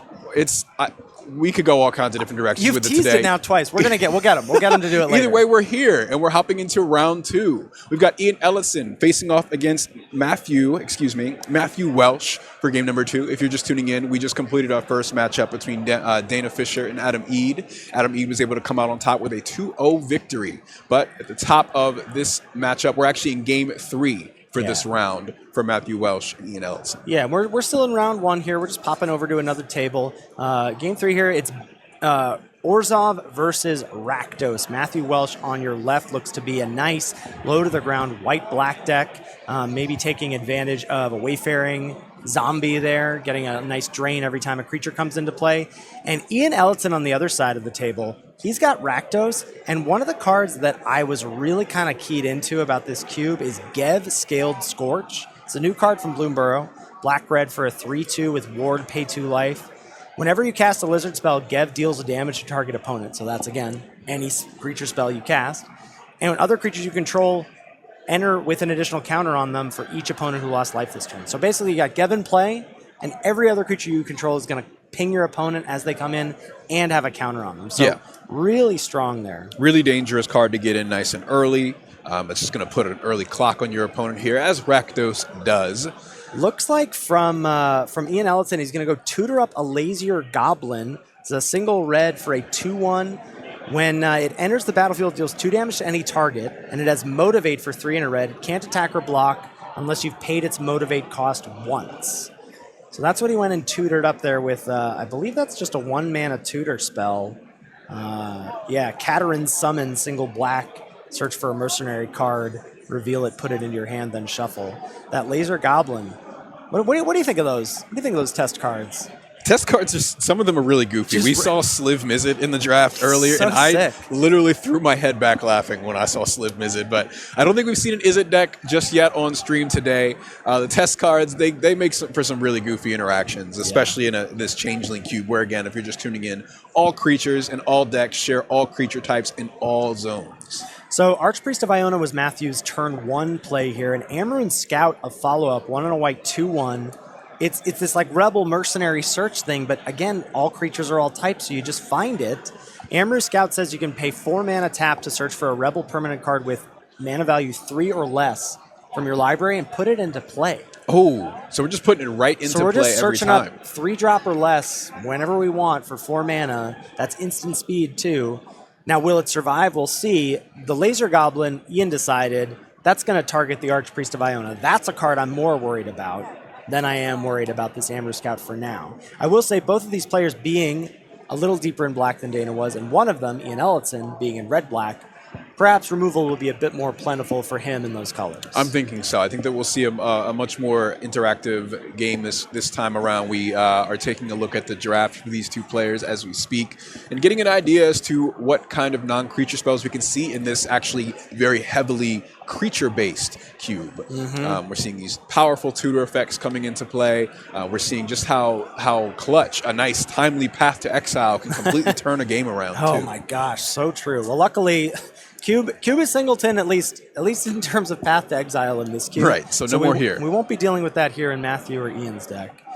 Looks like the Rebel's just getting turned sideways, but the Laser Goblin can't be blocked. It has to have that 4 mana effect paid for it to be able to engage in combat that way. And Dewdrop Cure, another new card from Bloomburrow that can find or return 2 creatures from your graveyard with mana value 2 or less from the graveyard to the battlefield. Just going to go ahead and say, hey, a 3-mana Archpriest of Iona, that's worth it to me. I'm just going to get that now. It's a big deal. Get that flyer in. Once you get that party set up, you got the flyer. Yeah, so 2 members of the party. Interesting to note, so there are cards that care about creature type. Well, all you have is 1 creature in play, and it's every type. Right. Archpriest of Iona, party does need 4 distinct bodies. That's right. To fill up the party. So That's right. is a nice quirk nuance here with how party works in the Changeling Cube. Right. So 2-drop coming into play here. Yeah, that's a Munitions Goblin or Munitions Expert, whatever the Rakdos 2-drop is called here. Munitions Expert, black-red 1/1 flash. When it enters, deals damage equal to the number of goblins you control to target creature or planeswalker. Going to pick off the Rebel before it has a chance to tutor up any friends. Big stop. Yeah. And again, like, what is that? That's both 2 creatures that are removal spells for Ian.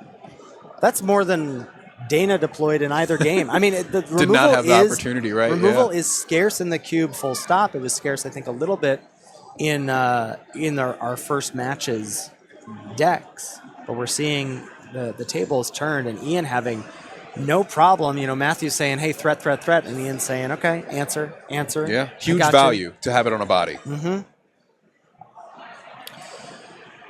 More party time. So we're tapping 4 for what looks like a squad commander. Yeah. This is going to be really strong when that party gets going because you're able to pump your creatures and by just +1 power. But the more important part of that is going to be giving them indestructible until end of turn. So you can just keep slamming through, and Ian is going to have to respond and lose some creatures.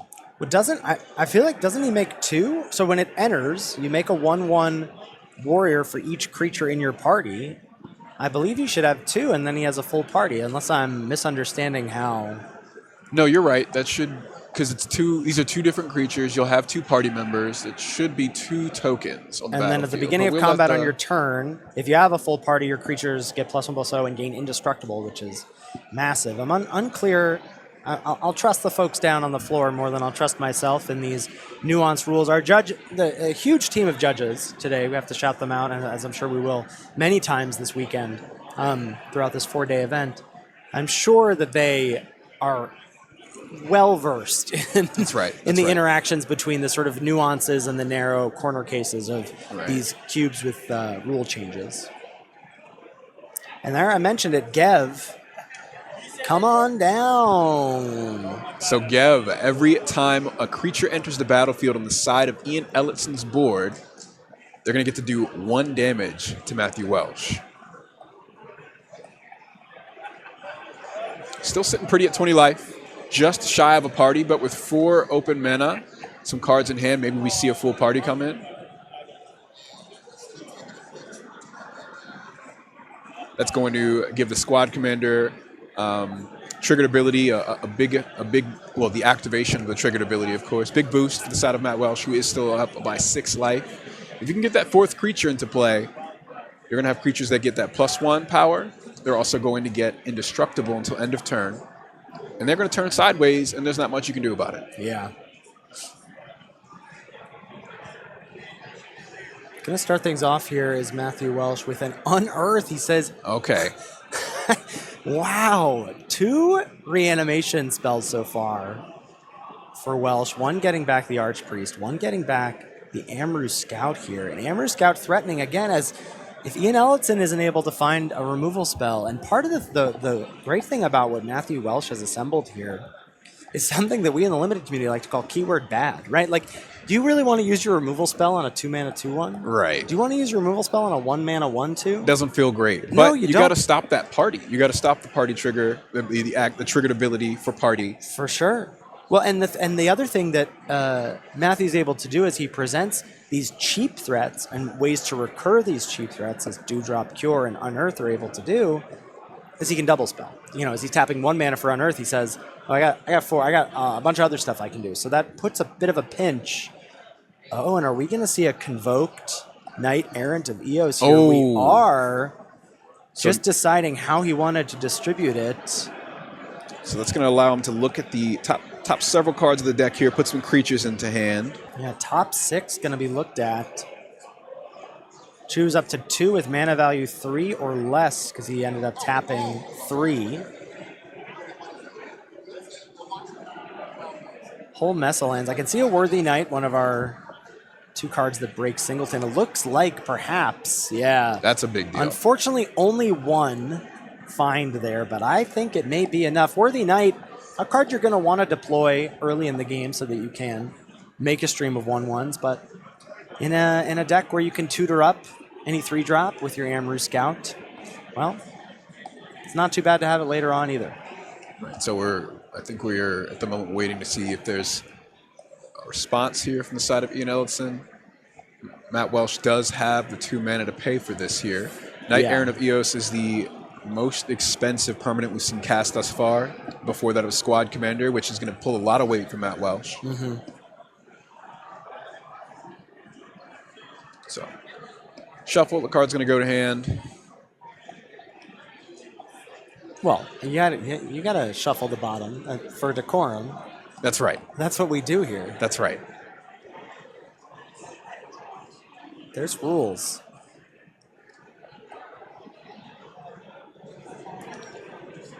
So, Worthy Knight in hand, and I believe other than that Matthew Walsh is hellbent. he is indeed. So just the Worthy Knight in hand. Okay, so Matt Welsh is communicating the party party mechanic here. Right. Something's going to get flying. Right, and it's also got Plus one, plus one. Right, not that Ian Ellison has a flying blocker, but because of the squad captain, it's also got +1/+0 and indestructible. Yes. So flying and +1/+1 because of itself, and +1/+0 indestructible from the squad commander. It's going to get in there with unless they got removal, it's going to get in there and get some damage in. Yeah. And so there's 4 creatures in the party, so it's 4 damage base, +2, it's 6 in the air. It's a lot. Yeah, bringing Ian down to 2. It's not an insignificant amount. Oh, tapping to bring the Worthy Knight into play. Going post-combat, Worthy Knight.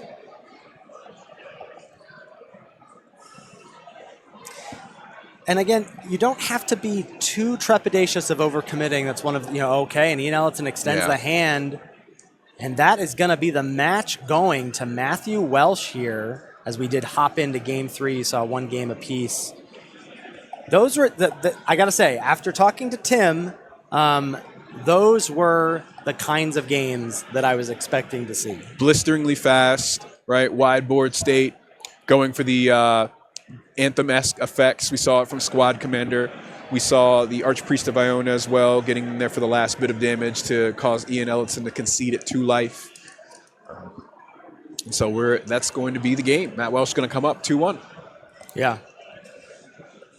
Yeah, those were the kinds of decks that I would like to think that I would have drafted if I were in those seats. Those were some powerful decks. Like getting the cheap creatures like Munitions Expert coming in and being like, I'm a body that affects the board that is going to count towards other things that care about creature types. Plus, kill your best thing. Exactly that. And the value was there for those creatures on ETB, but that wideboard state and the party effect really coming into play for the side of Matt Welsh, and he was just that much stronger in combat. So we're going to go for a short break before we get into round 2. Stay tuned. This is CubeCon 2024. Thank you so much for joining us. We'll be back in a minute.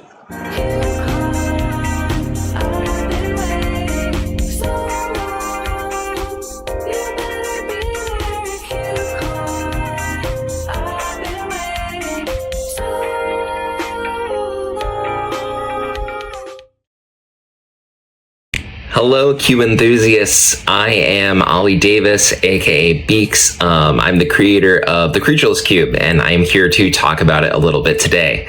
So first question everybody asks, and I'm going to answer it, get it out of the way for you right now. Yes, there are creatures. I'm sorry. I tried to make a cube with no creatures. It was not fun. Magic requires creatures. But what you will not be doing is casting any creature spells. There are flip cards that turn into creatures, but you will not cast a single creature spell, I promise. So my cube is 450 cards. It's singleton except for shocklands. The other fixing we have are triomes, creature lands, modern horizons, 2 bridges. Most decks are 2-ish colors, sometimes with a splash. I do not recommend 5-color greedy piles because good stuff is not a supported thing. My cube is a very synergy-focused cube, and if you just try to pick the best card out of every pack, your deck is going to get outpaced and outplayed by decks that look a lot worse on paper, probably. You will need synergy. You'll need to build something, even if that something you build is 1/1s and War Leader's Call, and you're just beating people up. Some tips that I like to recommend to people are that some of the cards are weird. There's going to be a lot of cards you've never seen before, and the board states can get a little bit complex, so you'll need to make sure you're playing at a good pace. You can think of disenchants in this cube as the card Murder, and if I ran the card Murder, you could think of it as a disenchant. So getting rid of non-creature permanents is really important here. Your deck is either going to need to apply pressure or have a plan to deal with it. You're not going to play solitaire in this cube, and everything is supported. I've done my best to not trick you. If you see your pet card, pack one, pick one. It is supported. It is playable. I encourage you to chase your bliss and draft that deck. Have a great time with Creatureless.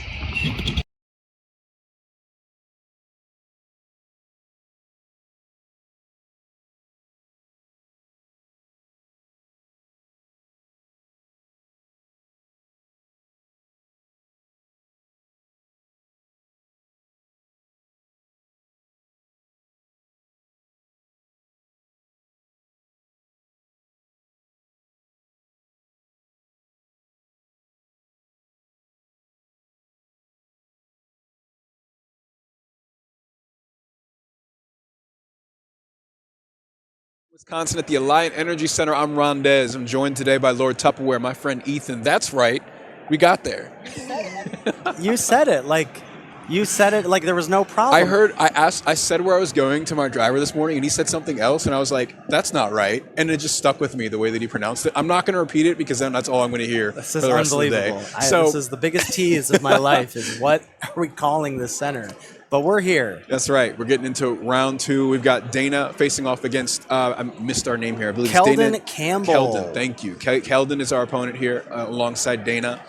We saw Dana in our first game being taken down by our friend Adam Eade. This is going to be your second appearance on screen, and Keldon's first for us this weekend at CubeCon. He's also going to start us off. Turn 1. We got our turn 1 play, dropping a mountain here into this 1-drop. Oh, this ain't a 1-drop. This is a 9-drop. Greater Gargadon. Suspend 10. So we can remove a time counter from it every turn. But you can also sacrifice, I believe it's artifact, creature, or land, to remove a time counter from it. And then when the last time counter is removed, it's coming into play. It's got haste. This is one of my favorite cube cards of yore. Balanced Gargadon is a combo for the ages. And Keldon has, looking at his pile, I don't know exactly where he landed. He's got a number of cards that I think are quite powerful in the cube. He just dropped one on turn number 2 there. That's Deeproot Pilgrimage. So 1 and a blue, whenever a non-token merfolk you control becomes tapped, or 1 or more non-token merfolk becomes tapped, you get to make a 1/1 merfolk token with hexproof. So Keldon's going to have a stream of 1/1s potentially coming out. So it looks like we're on blue-red. He's got some black cards in his pool as well. We'll have to see if he decided he had enough fixing to splash out for them. But Keldon did end up with that Magda that we saw one around the table. Oh, wow. He's got some. One of the things that you get to do with Gargadon just hanging out in exile there is have some steal effects. Well, he's got Claim the Firstborn. He's got Goat Napper. He's got ways to steal Dana's creatures and then sacrifice them to the Gargadon while it's hanging out in exile there. Over on Dana's side, she's going to fire off Once Upon a Time for free. Find an Imperious Perfect. If you didn't see her draft, that was the pick one of choice for our young Nissa cosplayer on the left. Swamp for turn. Goes Dana and deciding what to do. She's going to pass over to Keldon. He's going to drop a Secluded Courtyard. And there's a Goblin Chieftain. Yeah, tapping 2 for the Goblin Chieftain. Goblin Chieftain is going to be the first creature on the board for Keldon Campbell here. Turn him sideways. That's going to trigger the Pilgrimage. I hope you got a stack of those Merfolk tokens over there, says Keldon, because they're coming.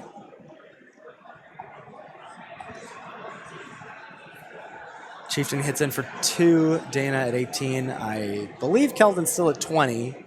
Don't let the 7 in the upper right corner of your screen fool you.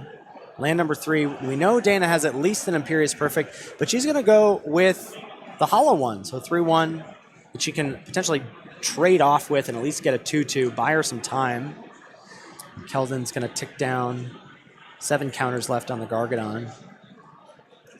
So interestingly enough here, making those tokens each turn when Keldon attacks. You can also set up those Merfolk to come in with Summoning Sickness to block and then sack it at instant speed. Exactly. Just got defense for quite some time. Headless Rider here on the opposite side, though. Whenever a creature dies, Dana's going to get a bit of an advantage here, creating a zombie token each time. Looks like we've got a Magma Spray taking out the hollow Headless Rider. Sorry, not Hollow One. Hollow One's an artifact. That's a slap on the wrist number 3. The colorless artifact for today. Yes. There's a Headless Rider, but the Magma Spray says if it dies this turn, exile it. So no 2/2 zombie for Dana. And Hellspur Brute, I believe, has affinity for some creature type. Doesn't matter. It's going to get affinity for any creature type here. So it just costs 3 mana. And it has haste. And they're all turning sideways. Gonna get a Deep-Root Pilgrimage. Again, this is the kind of stuff I was expecting us to see. I don't know if Keldon suspended the Gargadon on 1. I don't know if we're gonna get to see it pop off. No, I don't think so. I think you're right. And I'm actually wondering, we talked a bit about this before, with Dana having so many, 3 and 4 drops and so on and so forth in the deck. When something gets removed, you get set back so far. Look at this board state. Not only do those Merfolk have hexproof, Dana doesn't really have removal for those other creatures anyway. So playing catch-up here is going to be tough when you're only playing 1 or 2 spells a turn, and Keldon is just going wider and wider. So 2 2/2s in place, right? Because the Imperious Perfect is giving the Elvish Mystic +1/+1. But if this is a creature for Keldon, he just has lethal, because what he can do is play a creature, and what are there, 6 time counters? I guess he can't quite. A common play pattern with Gargadon is the turn you're going to win, you just sack all your lands. And then you're like, here's a 9/7 with haste coming in. Exactly. Figure it out. Good luck. Figure it out. So Marrow Regery, another Merfolk here. I really like the cards that Keldon assembled here. Whenever you cast a Merfolk spell, you may tap or untap target permanent. What's also important here is that this is another Anthem effect. Yeah. +1/+1 to all those Deep-Root Pilgrimage Merfolk that we got. That's going to spell the end of the game there. There it goes. Swift defeat there, and a swift victory there from the side of Keldon Campbell. The turn 1 play, then the Deep-Root Pilgrimage on turn 2 is huge. Right. Well, the turn 1 play there was kind of a mulligan. If you think about it, it didn't do anything. It did not. It excited me. I was glad to see it, but it didn't really. The Gargadon on 1 wasn't doing much. It was more like for reassurance. Like, you just had blockers if you needed them, but you didn't need to block. Right. Overgrown Tomb on 1 for Dana. And Keldon says, I got a tap land too. I'll play a Steam Vents. I'll get my mana right.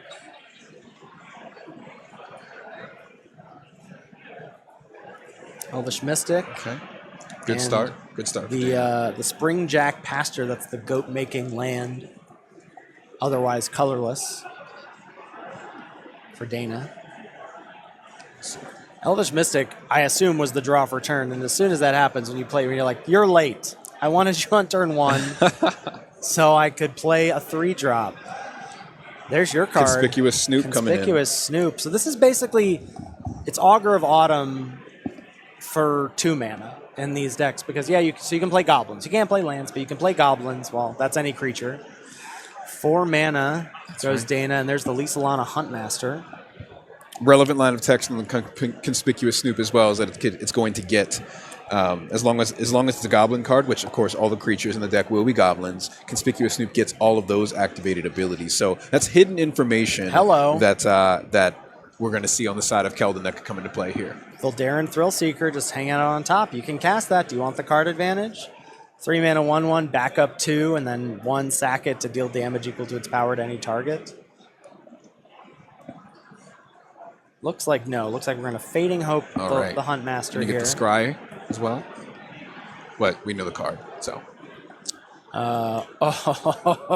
Magda coming into play. Magda. So Here's we've talked this card up quite a bit. I mean, there's a lot going on here. One of the more powerful cards that you'll see in some other singleton formats like Commander, especially competitive EDH. But I mean, just the Anthem effect.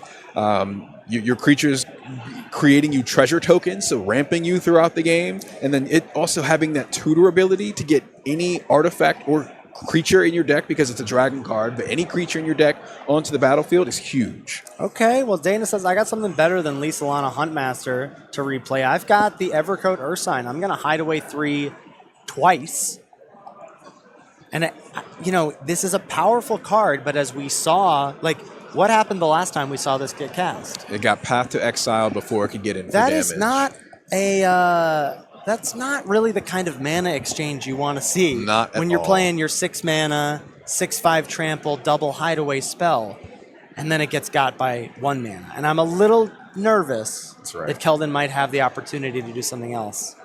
Maybe a blink effect. We are in blue-red, so might be a little bit more challenging here. These big green creatures tend to do pretty well once they hit the battlefield against those colors. Mm-hmm. Does look like Keldon is a little land light at the moment. See a grip full of possibilities for him. Yeah, I'm not seeing maybe Lava Coil is one of the. I don't know if he drafted this or not, but I can take a look at his list. Lava Coil is definitely an option for removal. He's got to claim the Firstborn in hand. I think that looks like to be what he's thinking about doing, and the only opportunity of a creature for him to grab with that claim is an Elvish Mystic. Right, not going to get you very far. Well, but it's a dwarf with Magda, so he's going to gain mana on that exchange, right? If he casts claim on Elvish Mystic, it'll tap for mana, it'll make a treasure. That's going to net him 1 mana. That's right.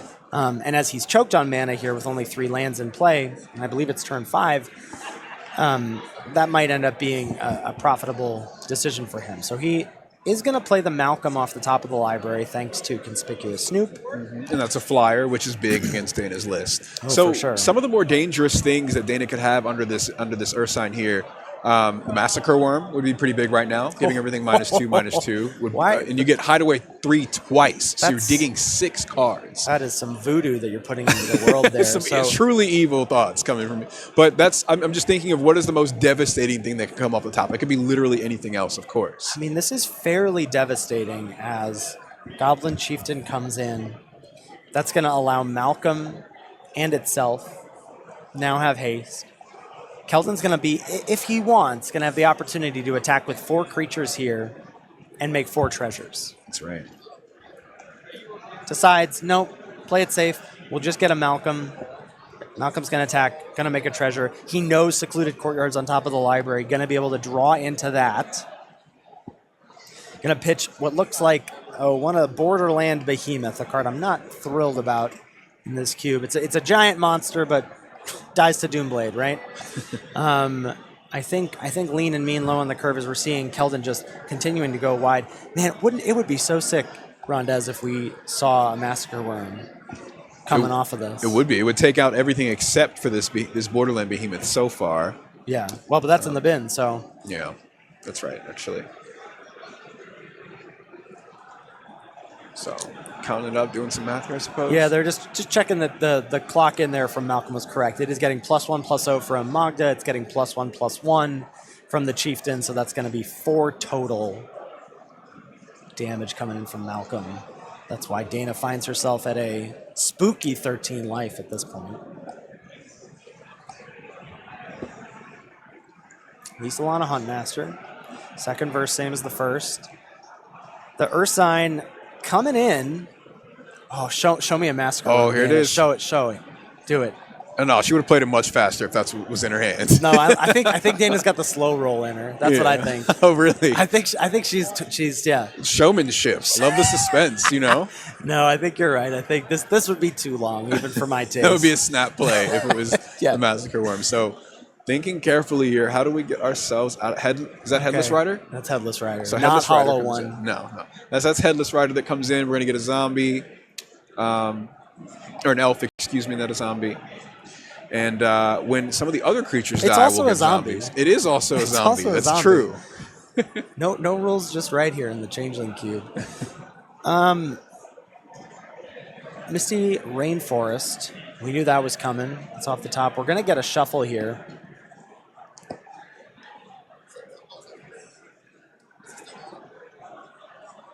You do technically have to shuffle regardless. Yeah, It's a yeah. must, not a may. Perhaps a rebuy at playing some creatures off the top thanks to the conspicuous Snoop. That could be big. That's right. And it is revealed, so this is typically hidden information that is public for all of us here. This is a really interesting card we haven't touched on. This is another one that breaks the singleton. There are 2 copies of Spellstutter Sprite.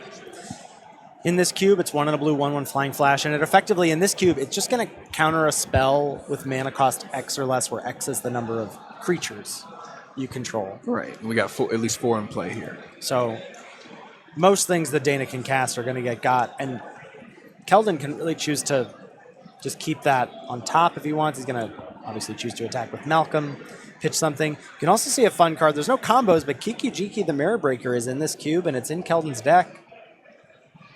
He's going to decide that that's not the spell for him this game as it makes its way to the bin, and Malcolm ticks up to 2 counters. Both creatures, I believe, in Keldon's hand are known information to Dana. She's seen both the Voldaren Thrillseeker and the Spellstutter Sprite off of the conspicuous Snoop reveal. As it passes back to Dana. Going in with the Earthswine again. Okay. We should see another hideaway trigger. What's that other card? It's Augur of Autumn. Augur of Autumn, okay. Coven should be activated now. We're playing creatures up the top of the deck. Oh, I would say so. Oh. Spellstutter Sprite's going to say no to the Augur of Autumn. Makes sense. Still do get the 1/1 off the Lisalana Huntmaster, as that is on cast.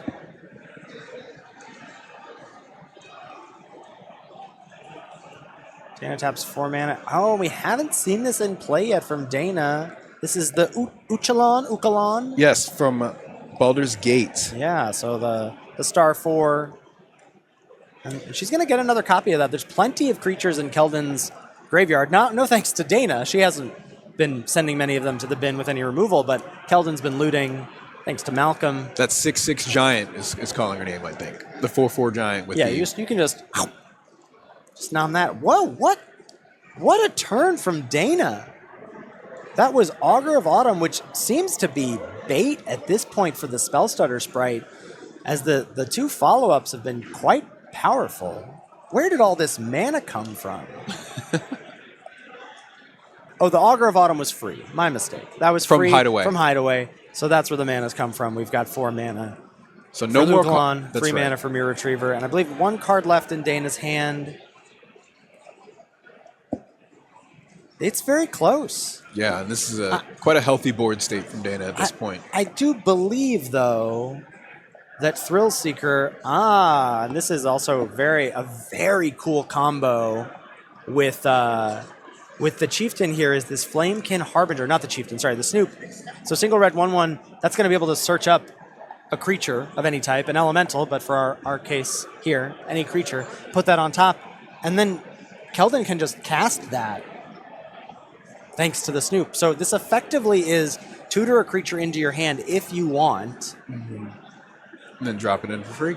But I'm not sure that Keldon even needs to do that because he has the Voldaren Thrillseeker in hand, and there's nothing with reach.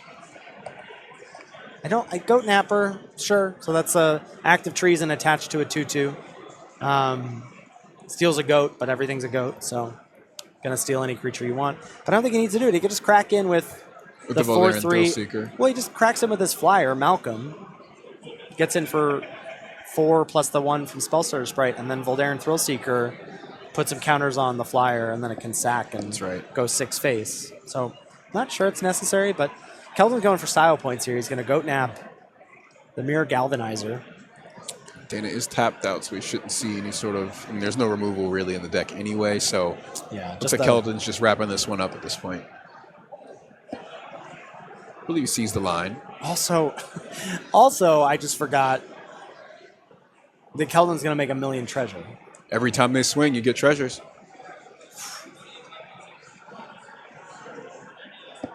Wow, wow, wow.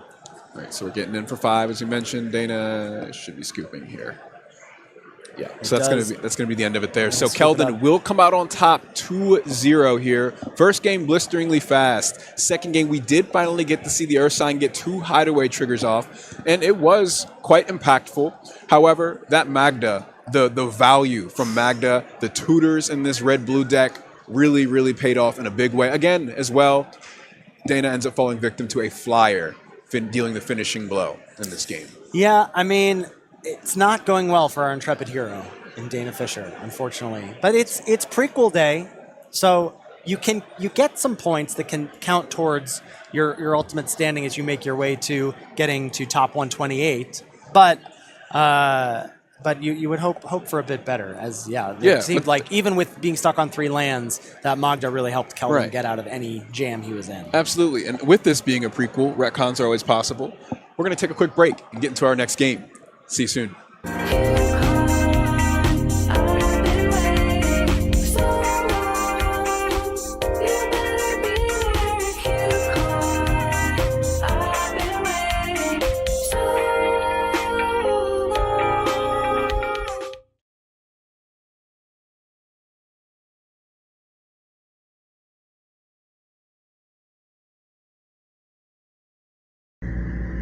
Hey everyone, this is Eric Klug, or perhaps better known online as Klug Alters, and this is my pride and joy, the Common Uncommon Cube, or Cube with a capital CU for short.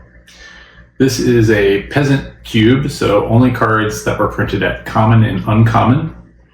I've had this cube a long time, since 2007, so I've put in a lot of work. It's gone through a lot of iteration, and I've tried to make sure that every 2-color combination has an archetype in the cube. I'll just go through a few.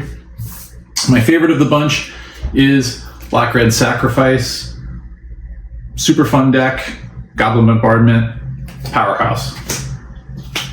There's Reanimator, of course. Blue-White Blink with its namesake card, Momentary Blink. Green-based Ramp, and Palakworm is one of the best cards to ramp into. Also, really good Reanimator target. Blue-based control decks, and what's more controlling than control magic? A lot of options to go with in blue. And newest to the cube, there is a wall archetype in the Bant colors, and I really hope to see someone do well with this in the main event at CubeCon. And of course, if you're playing this cube, you can expect to be playing these Korean 4th edition basic lands, some of my favorite. Thanks, and I'll see you at CubeCon.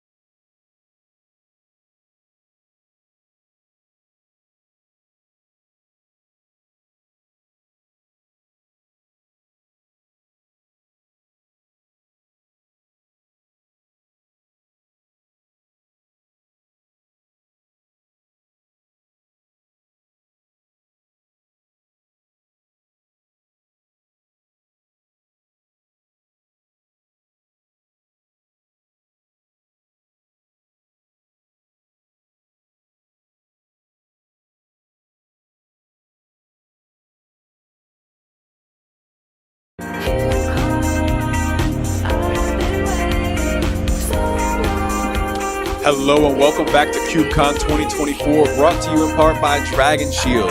Dragon Shield, as many of you know, has been providing players with reliable gaming accessories since 1999. They are passionate about creating high-quality accessories that protect the games we love. And in this case, most often, we're talking about deck boxes. We're talking about card sleeves to keep these oh-so-precious game pieces in order and playing condition. I'm joined by Ethan Sachs, Lord Tupperware, and myself. I am Rondez Green Mage, and we're getting into our next game of CubeCon 2024. We just finished up a matchup between Dana Fisher and Matthew Welsh. Matthew Welsh was able to come out on top 2-0, and now we're getting into another matchup where Matthew Welsh will be joining us alongside another player making their first appearance on stream just this weekend. I'm trying to pull up the pronunciation for our friend's name, but Ethan, I think you can give us a short introduction to our friend here. We've got Orzhov in the mirror here with Matthew Welsh. We saw him play against a Rakdos opponent earlier. His opponent here is also going to be on black-white, having some cards that I was shouting out during the draft, during talking about the cube before. Cynical Loner being one of them, the one in the black 3/1. Can't be blocked by glimmers. Oops, can't be blocked by anything in this cube because everything's a glimmer. There's also a Pack Rat, a notorious limited bomb. I sort of thought this was going to be the case. I asked him beforehand when we chatted with him this morning. I said, is Pack Rat like the worst it's ever been in this cube? And he said, yeah, you're kind of right. Like, it's still good, but everything's a rat, so it just doesn't. It's just a 2-mana big dumb thing. Right. There's a lot of those. Like Dana's got plenty of those. Like, you can do that in this cube fairly easily. So for Pack Rat haters, this might be the cube for you. For now, I think our match is ready. Yeah, we're going to hop right into our game, and Pack Rat haters, you are feasting today. Getting into game one, Matthew Welsh facing up against Derek Blemberg, excuse me for missing my friend's name here. At the top of the game will be at 2020 life. Let's see who's playing first here. We did not get to see who won the die roll. I assume the Pack Rat, just to be Matthew clear, Welsh. It's still making the deck. It's not, you're not cutting it. No. Okay. As Matthew's going to lead off with a War Falcon. Can't attack unless you control a knight or a soldier. Well, guess what? War Falcon's got you back. It's a knight and a soldier if you want it to be. That's right. This is a flyer right off the bat, too. Getting one of those in on turn one is a big deal in any format, I find. I mean, 1-mana, 2/1 flyer, they haven't made that yet. Just 1-mana, 2/1 flyer, no downside? No, that's right. Closest thing I can think of is Healer's Hawk. Yeah, we don't have that yet. So, okay. So this cube's doing thing. Flooded Strand. Does Derek fetch a Plains?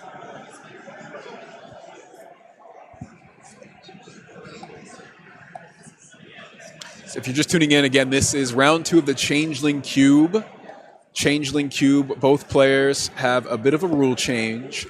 All creatures share all creature types in all zones. So a lot of these typal and kindred effects are going to be huge. One of which you're seeing in effect right now, War Falcon giving itself flying. The only other 1-drop that I think that can give itself flying in white in this cube is Archpriest of Iona, which we've seen already today.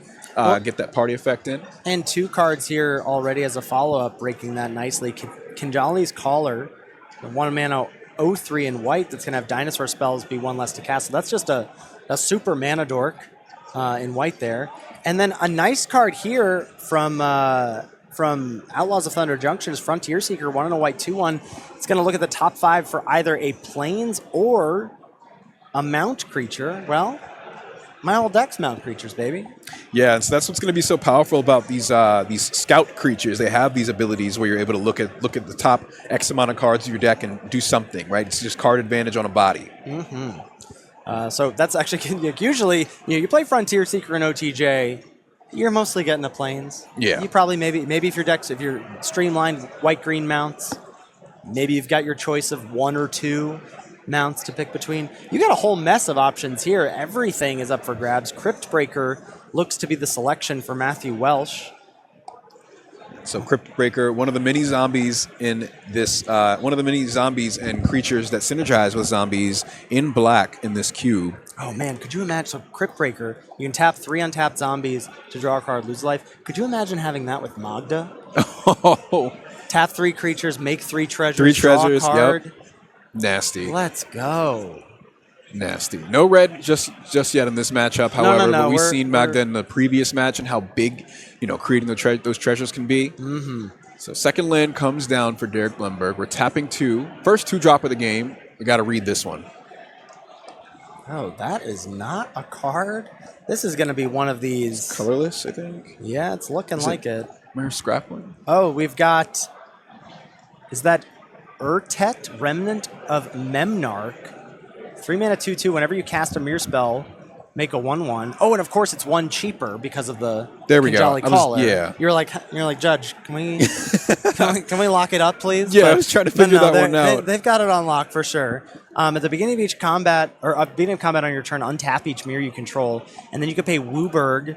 I don't think that'll be happening. Put 3 +1/+1 counters on each mirror you control. Right. So the most important couple lines of text here, the first 2, but most of that second one, really, untapping all your creatures at the end of your turn so you can have some blocker set up is a very, very big deal. Yeah, absolutely.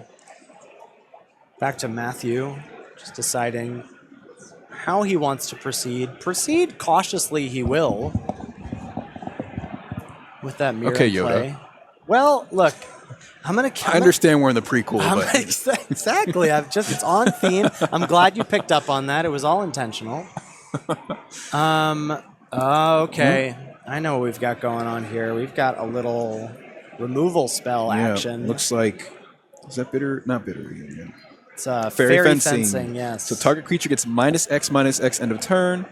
That creature gets an additional -3/-3 if you controlled a fairy as you cast the spell. You're always going to have a fairy if you have a creature in play. So it's just 1 mana -3/-3. Getting rid of the mirror is a big 1 mana play coming out of Matthew Welsh in the first 3 turns of the game here. And Hangerback Walker is an interesting card here. It is often a card that I find to be too slow in the vintage cube life. You know, I love my little trinkety artifacts in cube. Hangerback Walker, 2 mana 1/1, 4 mana 2/2. Yeah, it can grow. Yeah, it can make extra creatures. But in this cube, I do think that those extra creatures, like, that's one of the big things I feel like we've seen over the matches is how important getting multiple bodies from one card in your deck is. Right. And Hangerback Walker has that potential. And I'm sure Matthew Welsh, somewhere in his deck, perhaps has a way to sacrifice it. Yeah, and this also just gives you a little bit of a mana sink each turn, at least for one pip. Gives you something to do. Beef this up later on. Maybe you can cash it in for some creatures, as you mentioned. Absolutely. So, not sure what the housekeeping happening right now is.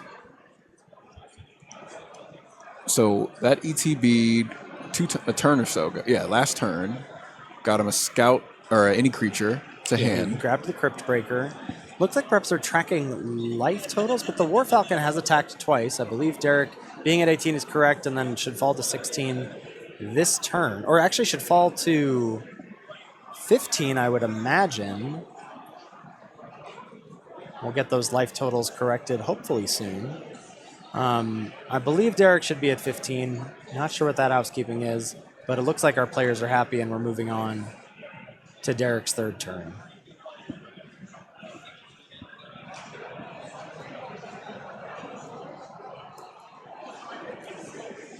So players are getting things sorted here. Going into our turn 3 for Derek Blumberg. Going to pay 1 white here for this creature that we need to identify. I believe that's a Remorseful Cleric. 1 on a white, 2 on flyer. Can sack it to exile cards from target player's graveyard. That's right. Again, these mana, like, look at this. Like, I called Kinjali's Caller a super mana dork earlier. He just triple spelled on turn 3. Sure did. He just went 1-drop, or 2-drop, 2-drop, 2-drop. This Pack Rat, I feel like I'm going to have to eat my hat here. It is coming in as a 1 mana 4/4 at the moment. It is. And so now what's also important about this Remorseful Cleric is that Derek Blumberg did get another flyer into play to block that hawk on the other side. That will be, War Falcon. That will definitely be important.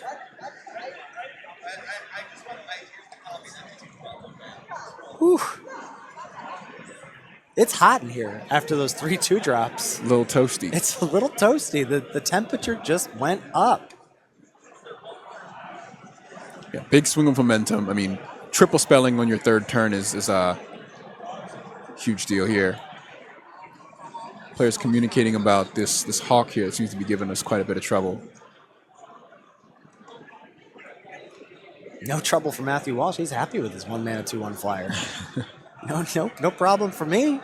It's working great.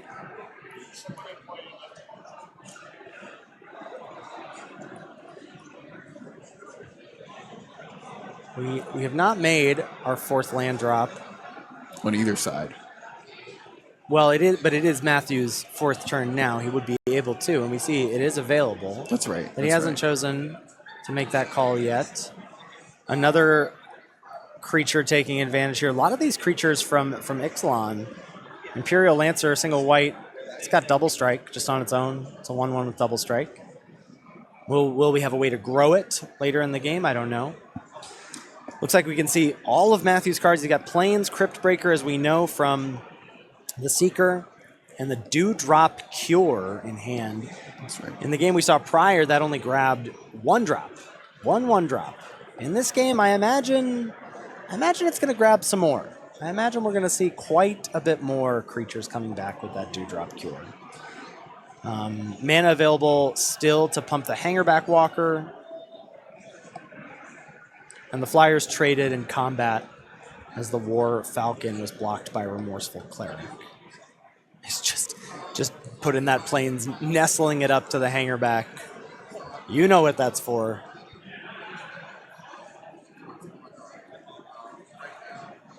It's an untap. We're at the top of Derek Blemberg's turn. Keep in mind, we got the 4th land coming in on his 4th turn now. Looks like a non-basic that we're going to have to identify here. I think that is some kind, Haven of the Spirit Dragon. Taps for colorless, taps for a mana of any color, spent only to cast a dragon creature spell. 2 tap sack it to return a dragon creature card from your graveyard to your hand. Okay. We've seen quite a few of these utility lands. Haven't seen many of them activated. I think we're mostly playing this as a taps for a mana of any color for any of my creatures. Right. That's what it's looking like. It's just some mana fixing. You know, I do wonder, I'm not sure it would be beneficial, but it does seem like the fixing is available in this cube to do some 5-color nonsense, right? Just draft the best creatures you see, draft these lands that produce mana of any color for whatever the lands are. Right. And here's a really nice party spell that we're going to see deployed in Changeling Cube specifically. Thwart the Grave for black. Costs 1 less to cast for each creature in your party. Well, 3 creatures in play, so it only costs 3 mana here. Return target creature card and up to 1 target party type from your graveyard to the battlefield. So double reanimate here. Yeah, and with all these 3 mana. With how wide this board state is, you can just get them right back for quite cheap. So we're getting back our Mirror Maker and our Remorseful Cleric. I like to use the word deliberate when players are a little slow. I like to use our players here in the feature match. They're being deliberate. We calculated. We don't want anything. We want everything above board. Decorum. That's the word. That's right. And so we've got Derek Blimber breaking parity on Flyers on board now since the Falcon's gone. The Remorseful Cleric will be able to swing next turn. Life total's still extremely healthy, though. Derek just flashed us the last card in his hand, which is a lone plane. So Derek says it's all out there. Now the Pack Rat able to turn that Plains into another Pack Rat. Right. So again, I'm just going to have to eat my words on that one. I do think Pack Rat is large and in charge in the board right now. That's a 5/5. Threatens to grow to, I'll make another 6/6.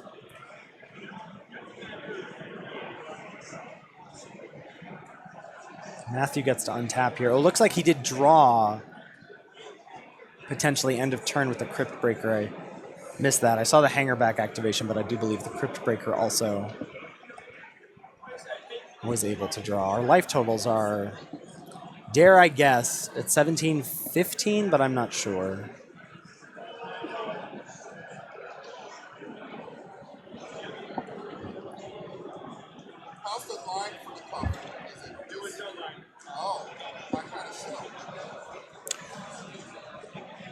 So we're taking our time here on the side of Matt Welsh. Dewdrop Cure, and it looks like Godless Shrine in hand.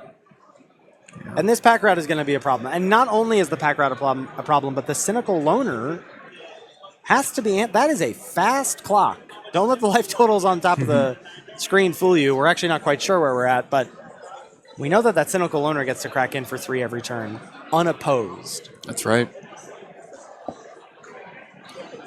So, just taking some time to plot what's next here. We will have some damage coming in shortly. Oh, absolutely. At least 5. And I think that's probably it, because we're now at the point where, sure, could Derek press the advantage with a pack rat making another pack rat, saying, here's a 6/6? Yeah, vanilla 6/6. But then Matthew gets to block, activate with Hangerback, make 3/1/1 Thopters, and all of a sudden this remorseful cleric that's ending the game quickly isn't doing that at all. It's going to just trade off with one of those 3 Thopters. So I like holding back on the pack rat here on Derek's side.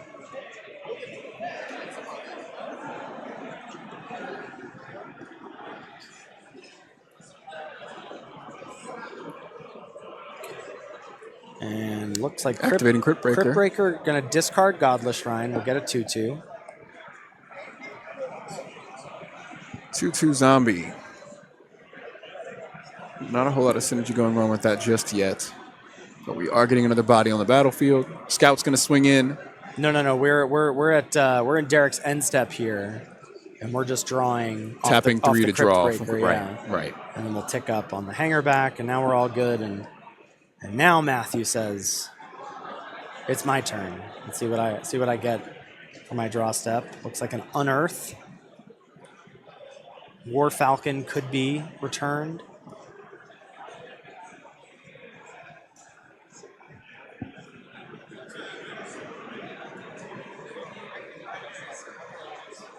So Matthew at the top of his turn here. Oh, that's a big draw. That is a big draw. That's a removal spell with some English Dark on Salvation. it. That's Dark Salvation. That's XX black. Target player puts X 2/2 zombie creature tokens onto the battlefield, and then a creature gets -1/-1 until end of turn for each zombie that player controls. You think we go for the mirror? Which one are you going for? I mean, the Glimmer Seeker, or the 3/1 unblockable right now seems to be the biggest problem. Like, yeah, there's a pack rat, yeah, there's a mirror maker, but the Cynical Loner, I think, is the biggest problem as far as I can tell.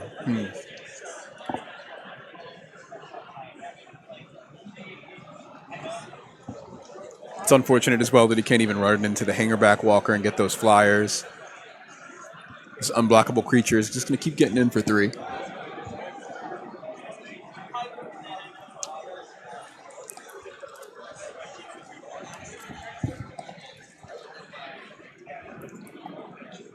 And so Crypt Breaker pulling us quite far ahead here with getting that draw in.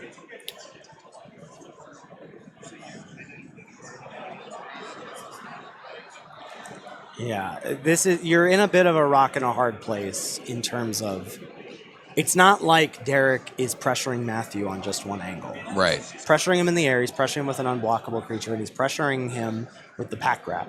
Yeah. This is a slow and steady game. This is an Orzhov matchup if I've ever seen one before. You know. Right, yeah. That incremental advantage. Oh man, is that right? Yeah, all we need is some life gain and then we'll be good to go. If you're just tuning in, this is Changeling Cube. Creatures like that mirror on the battlefield, quite helpful in having the Anthem effects applied to all creatures because of the emblem that both players have, where all creatures share all creature types in all zones. On the opposite side, Matthew Welsh has a Crypt Breaker, able to tap 3 creatures, which are going to be zombies, in order to draw a card.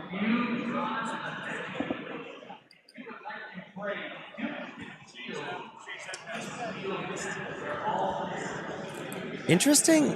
Dark Salvation is a sorcery. And unless I didn't see that art correctly, it is interesting that Matthew chose not to fire it off that turn. Yeah, it's looking like he didn't go for it. So the Remorseful Cleric is going to stay back now that War Falcon has come back from Unearth. But a Pack Rat token and a Cynical Loner are going to be turned sideways. So 3 points of unblockable damage plus what is currently sitting at a 6/6 Pack Rat. Pack Rat's looking pretty good this game, huh? Yeah, Pack Rat's he's pulling his own weight for sure. Pulling their own weight. Pack Rat's not looking too bad this game. I have to say. Not at all. I don't think that was a good call by me. All right, hanger back. Okay, so now we might get to see the hanger back cashed in for some flying Thopters. But what's the plan? At this point, it feels like Matthew is in eternal chump territory. That's what it's looking like. So sure, you'll get 4 Thopters this turn. Then what? Then Derek makes another Pack Rat. Sure does. I'm sure you've got some flyers that can peck in, but do you have enough of a stream of creatures to stop these rats? And I'm not confident that Matthew does, to be honest. 3 more life down. So you're seeing the Thopters come into play here, and to be clear, that does not mean that there are... it's not 1 Thopter with 4 counters on it. It's 4 separate Thopters. We just don't have 4 tokens immediately available for the player. Sunlance going to take out Crypt Breaker. So Single card white. advantage and engine turned off. He's going to crack it one last time. He can do it a whole mess of time. Looks like he can do it 5, 3 6, times. 7, 8. He's got 9 creatures 9. in play. So he's going to draw 3 cards, lose 3 life. But I like this as a big push to try and find a number of answers. That's right. Solid send off for Crypt Breaker here. Pour one out. So now we're upkeep. Top of the turn for Matthew Welsh. After drawing 3 cards, let's just see how he's able to claw himself back into this here. Again, still that unblockable 3 damage coming in each turn is chipping away at that dwindling life total on the side of Matthew Welsh. But drawing 3 cards is a big jump. Can't quite make out what they are in his hand. It's like a Thalia's Lieutenant for sure. Okay. But that's not going to do it. Not That's yet. a You card. need some There's other creatures. There's a Plains. We still have the Dewdrop Cure, so that can currently get back Crypt Breaker. I don't think anything else. Hangerback Walker, it could get back, but then it would die immediately, so that's not exactly what we want to do. And looks like we have the Captain, which will enable some attacks. It'll turn those Thopters into 2/1 indestructible flyers. I'm glad we weren't on camera. I started doing Trump hands there for a second. I don't know what that was about. That Thalia's Lieutenant would have been huge a turn ago before the Hangerback Walker was cracked. Right. Maybe that was what I was seeing. The card you just played, the Squad Commander. Maybe that's what I was thinking was Thalia's Lieutenant. They have similar small art. They're both. Yeah, To we me. got the core. Well, they're humans, right? Thalia's a human, but Thalia's Lieutenant's a human. But either way, what we're seeing here is the the triggered ability of Squad Commander coming in, or is that when Squad Commander attacks? No, that's when you attack and you have a party. So creatures you control get +1/+0. Those 4 Thopters get +1/+0, and they're now indestructible. They're flying over the top of the head of most of Derek's creatures, except for that Remorseful Cleric. The creatures on the ground also get +1/+0. It's a big swing. I mean, It is indeed. Gotta have to respond to some of this, and they're not going anywhere. These are indestructible creatures. right. And he does have enough hanging back, no pun intended from our creature that just died, but he does have enough creatures hanging back to mitigate these Pack Rat attacks that he might have put himself in a good spot here. Yeah. I wonder if Derek shouldn't have attacked with Pack Rat, giving Matthew the opportunity to get those Thopters. Yeah, he did just turn on draw 3 cards, play your big thing. This Squad Commander has been putting in work every time it's hit the battlefield. I mean, That's a good shout. indestructible for your whole battlefield is nothing to laugh at. No. Especially when you get into these kind of like stally board states like this. That's a way to break the game wide open. Oh, yeah.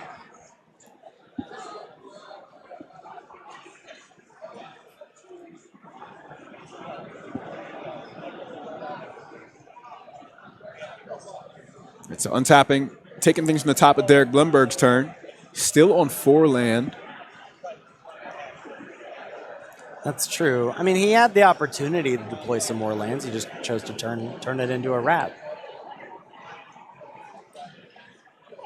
Looks like he pitched. Heck bent at the moment. Oh, heck. That's right. Heck bent. That's wholesome. That's wholesome content right there. for the prequels. Decisions, yes. We couldn't get the PG-13 rating we needed. That's right. We get one hell per movie. It's a tantalizing way that Derek is touching. It's a little evocative, if I'm being honest, the way he's touching that card. Looks like this card's good. This is all he's got. This is all he's got right now, you know? Scoop him? Yeah. Oh, there it is. Says all Derek? right. So scooping, game one is going to go to Matthew Welsh. That squad commander once again slamming the door shut in the face of Matthew Welsh's opponents. Look, I got to say, I'm a big fan of the party mechanic. And it looks so awesome. It's terrible. The mechanic's not great. It's not good. Well, it was also what a fail that it didn't come out in the D&D set. You're right. Just in Zendikar Rising. Just in Zendikar Rising. That was also wild. I got flamed for this in a Reddit thread, but I'm going to say it again anyway. I hope that when Final Fantasy Universes Beyond drops, they do something with parties. I hope so. I mean, we're going to get wizards, clerics, and warriors and rogues forever. It's just going to get better and better off that alone. But like some more party-specific things to make it a bit better and more tenable to make a party. Either way, we're not in Universes Beyond just yet. We're in Changeling. We're in the Changeling Cube, where these cards have massive impact. As you've seen, Squad Commander has been a win every time it's hit the board. That's true for Matthew Welsh. That's true. So we saw Animation Module hit the graveyard in the last game. We may see it pop off this time. This is a single mana artifact. Whenever one or more +1/+1 counters are put on a permanent you control, you can pay 1. If you do, you make a 1/1 servo. And then you can pay 3 tap to choose a counter on target permanent and then add an additional counter of that type.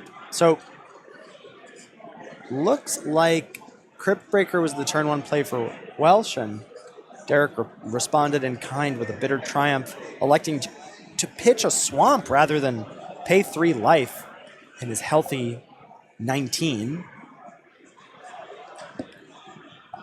And draw for turn for Derek after a Worthy Knight hits the board for Welsh. And so we've seen a lot of like creature ETB effects and tap to draw effects coming out of from Matthew Welsh, trying to go wide, right? The Squad Commander, the Crypt Breaker, the Thalia's Lieutenant. So Worthy Knight, one of the two, again, the singleton break in this cube. That's a big play for turn 2. So, you know, maybe Derek Blemberg is looking for some removal on that spell here. And this was another card that jumped out to me as I was poring over the card file in the weeks leading up to this event is Grafted Butcher.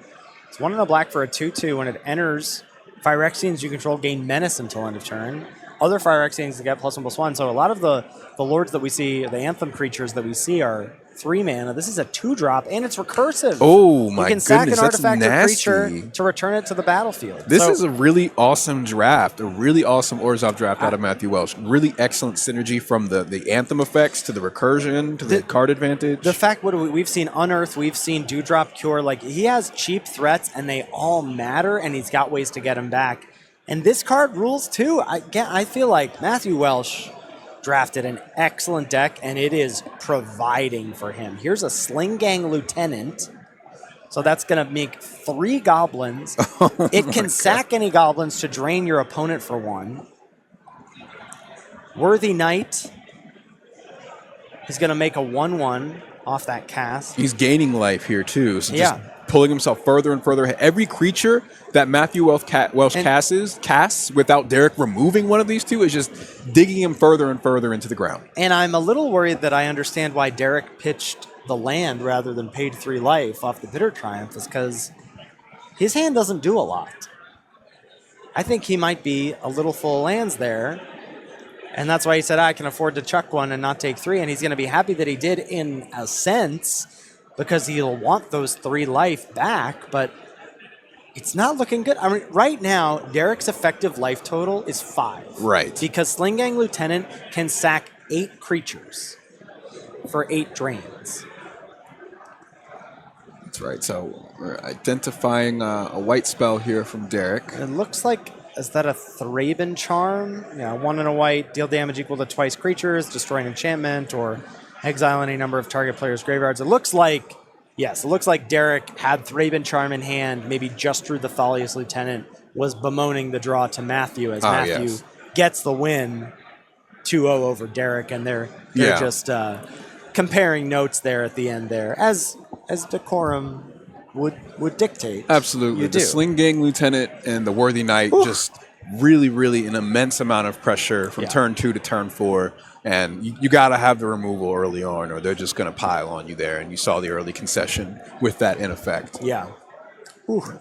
So thank you all for joining us. We're going to head to a quick break before we go into round 3. This is CubeCon 2024 at the Alliant Energy Center in Madison, Wisconsin. We'll see y'all again soon.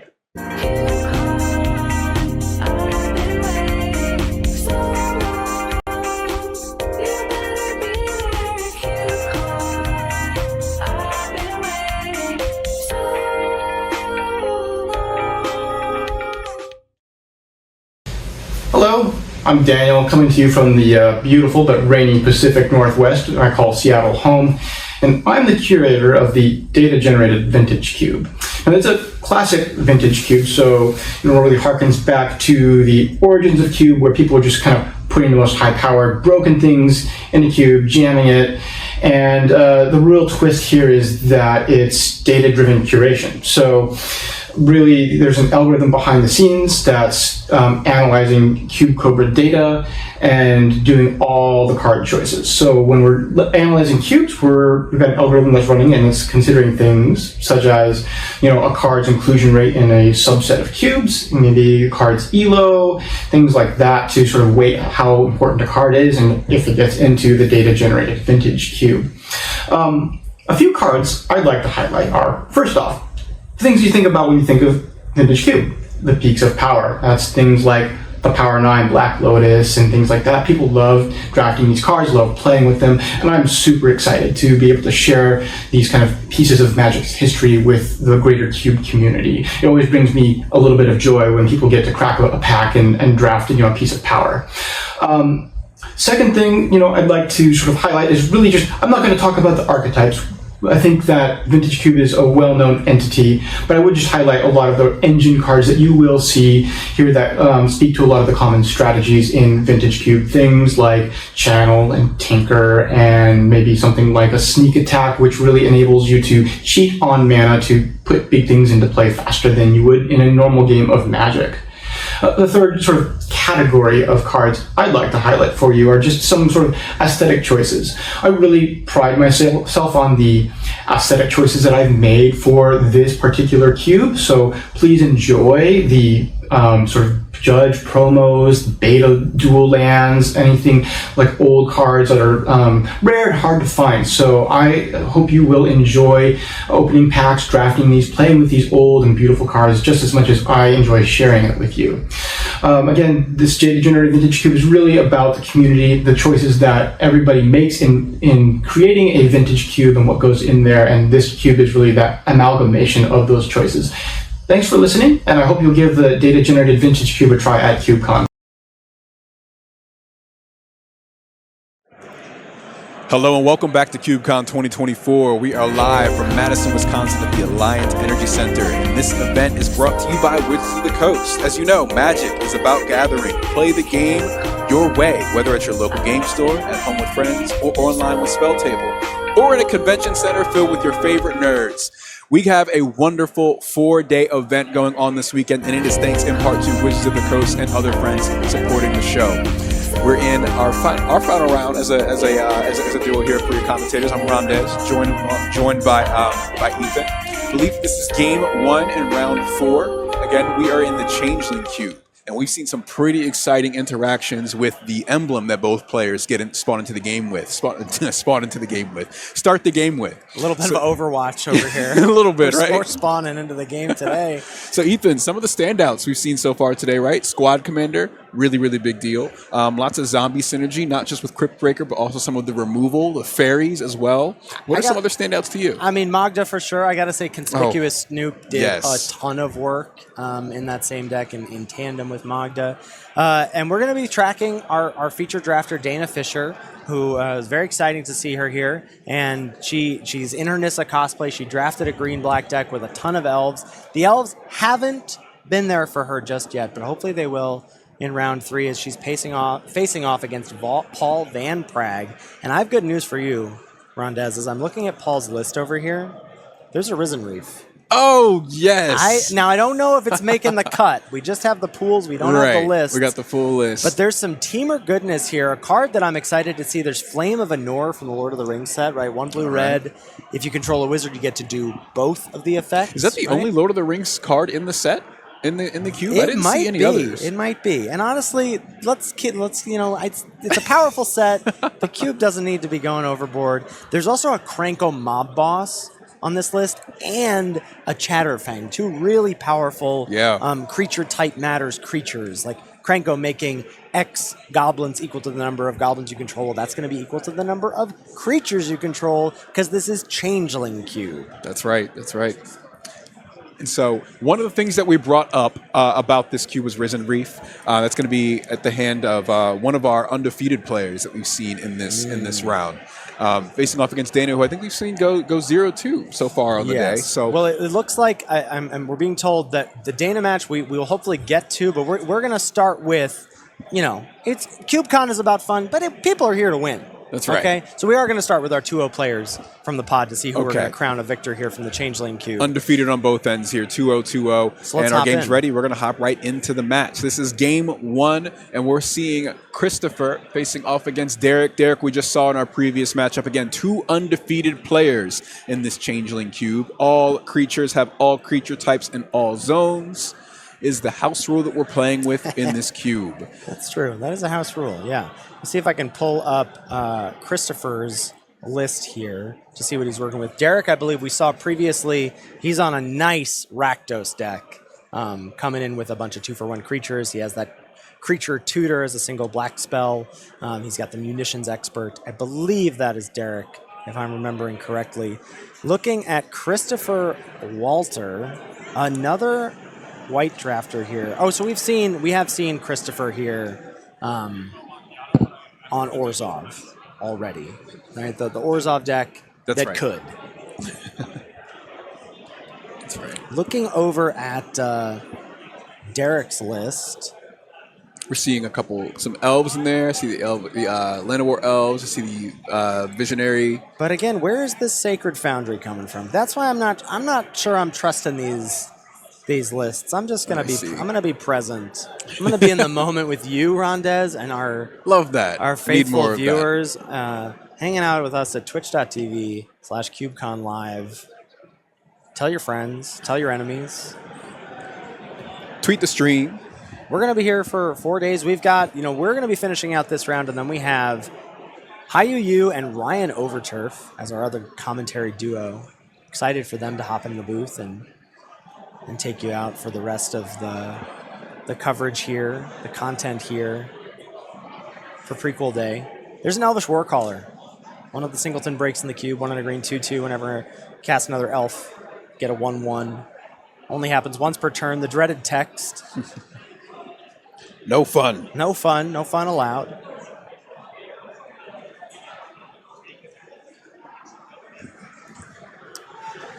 Top of the turn here. Forest. Oh, Derek. I'm sorry. Wasn't Derek the one? Yes, I know. Derek was our friend earlier. He was cheating in the big fatty boom booms. He was getting the Koglan. That's right. He was getting the Tristani Summoner. And with almost no green in the deck. He's got some green mana now, but didn't need it earlier. It's not always the case. Yeah, it's absolutely. Not always the case. So really interesting mana base and some powerful effects to cheat in creatures without paying for them here from Derek. Seeing a 2-drop come into play now. Okay. Yep, there's the sliver. So that's the red-white 1/1. All slivers have flying and haste. Oh, and this thing is so devastating. Well, all and look creatures at this. coming in with it. It's going to trigger the Warcaller, so that's getting a 1/1 that also now has flying and haste. So wow, the pressure is on. Send in the clowns. You've pegged this earlier, Rondez, and it's really borne out to be true. Flying seems to be the name of the game. I don't think I've seen the keyword reach on a single card today. I don't think anything in this cube has reach. I'd have to do another review, but in my research coming into this matchup, I don't think there's any. It's just all flying. And there's not a lot of removal, so flyers are quite devastating here, especially when you can give them haste, especially when, you can just make them come in off a cast trigger. Mm-hmm. Really powerful. Looks like Christopher's stuck on white mana. We do know he's on Orzhov. We see a Crypt Breaker. Pulled to the front of his hand. Oh, I just don't know if his deck is like going to be able to keep up with this pressure from this sliver. He's got to draw some removal. Worthy Knight is big. This is something that could maybe get him going on the ground here, but But he's already on the back foot. I mean, it's such a tough spot to be in when you're on the back foot and you have to turn your creature sideways. And you're playing with one of your two colors. Yeah, I mean, right. The deck is quite literally stacked against you right now. Right. Really tough your spot deck to be and in. Derek's deck Yeah. are stacked against you for sure. Not a fun spot to be in. 3 land. Derek will he have the 4th land dropped here? Waiting to see what's going to come out next. Whatever Derek casts is going to bring a goblin into play. A flying hasty goblin. So we're tapping 2. Devoted Druid. Devoted Druid comes Does in. have haste, so mana neutral if he wants it to be. We'll trigger the War Caller. Or is it War? It might be War Leader. Elvish War Leader is I right. believe, thank you, sorry. Slap on the wrist number 5. Elves are always ready for war. It gets kind of... They're calling war, they're leading war, they're hunting. Like, settle down. Like, just relax. Take it easy. Where's the elvish napper? Amen. The restful elf. Doesn't quite have as nice a ring to it as you might think. No, it doesn't. We've got a removal spell here. Well, removal adjacent. Swift configuration, reconfiguration. Single white enchantment, flash. Enchanted permanent is a vehicle, and it loses all abilities and has a crew cost of 5. So... Oh, we're doing the tap. Before, so we did the Devoted Druid tap because it has haste. Wait, he's playing it on his own creature. He's turning his own creature into a 5/5. Sure, he's going to have to crew it. Is that what you... Wait, what is happening here? Christopher just played this spell at instant speed onto the Devoted Druid. With what mana? He had 2 up. Oh. We played Worthy Knight last turn, no? Yeah, so he's tapped out. I think that's... Okay, I think that was Derek's spell. I think, and you're he's right. able to make a bunch of... Oh, because he can make a bunch of mana and pump his whole team. Because Right. once Devoted Druid is no longer an 0/2, once it's a 5/5, it can have... Oh, the green. It can have... You can tap it 4 times. That's right. That's pretty sick. A little Tons of dark- green mana. dark Swift ritual end of that action. game. Slamming the door shut. Derek is going to go up 1-0 in what is our last match for this round. Tap land opening things up. Going to pass to Christopher Walter. Will you have a turn 2 play? Oh, and chat is helping me out here in my ignorance. They're letting me know it's just infinite mana because it's not a creature. You can put as many -1/-1 counters on a vehicle as you want. It's a combo, as they say, as the kids say. Oh, we love combos. Worthy Knight on turn 2. That's what you like to see. Worthy Knight looking a lot better when you're not facing down 4 flyers. Yeah, I think something that we've also... Oh, it's your seeing card. Atepic Huntmaster's coming in. So, creatures going to come in. They're going to be able to get haste if it taps for it. Also, of course, discounted by 1. And they're all Just another cheaper mana too, door. right? That's right. Yeah. Something that we've seen, though... correct me if I'm wrong here. I think in each match, whoever has gotten one of these cards like the Elvish War Leader or the Worthy Knight down, something that triggers to give you a token on cast, they've taken the game each time, That's right? a really good point. Whoever gets it down first has had a pretty huge advantage the opponent can't catch up to. That's perhaps... Oh. Uh-oh. Oh, no. They don't see each other, do they? No, because it's on cast, right? It's on cast, so we're Okay. just getting 1. But Yeah. they see each other now. They're right next to each other. Oh, man. Okay, Christopher. All right. Are we worthy? We'll have to find out. We'll have to find out if we are. Drafting both of the Worthy Knights in this pool. What I was is gonna insane. say was that before we found out that Christopher had both, what I was gonna say was that that's perhaps why Singleton has been broken for Worthy Knight, for the Elvish War Leader. That you may want to spread the love around, right? If these are such game warping cards in this cube specifically, let's get a couple of them out there in the open. But sometimes that means Christopher's going to end up with both. Yeah, gave it to one player to have both, and starting the game with both in hand, nuts. So we're going to need to see some removal come out from Derek here soon, or things could get out of hand, because it's really just mostly creatures. I mean, in most of the decks here, it's mostly creatures. But you know, getting so many tokens into play each turn is quite scary when we have cards like Dark Salvation in the deck, Crypt Breaker, of course, just endless card draw. Yeah. Preeminent Captain going to hit the board here for Derek, and if you are just tuning in with us, Derek's got a couple of ways to cheat in creatures like this. He's got Preeminent Captain. He has an Incandescent Soul Stoke as well. So he has the ability to cheat in some larger threats, and we know he's got a Kogla. We know he has a Tristani Summoner. Will he be able to pop that off this game? We don't know. And we know it's not going to be happening with Preeminent Captain because that just got by Fairy Fencing. So counter spell coming into, or excuse me, removal spell coming into play there. Very, very timely to stop the stop cards from being cheated in, as you said, which has been a common theme for Derek Blumberg. Heritage Druid, the play there for Derek. Single green, 1/1. Tap 3 untapped elves. Add triple green to your mana pool. It's a spicy one in this cube.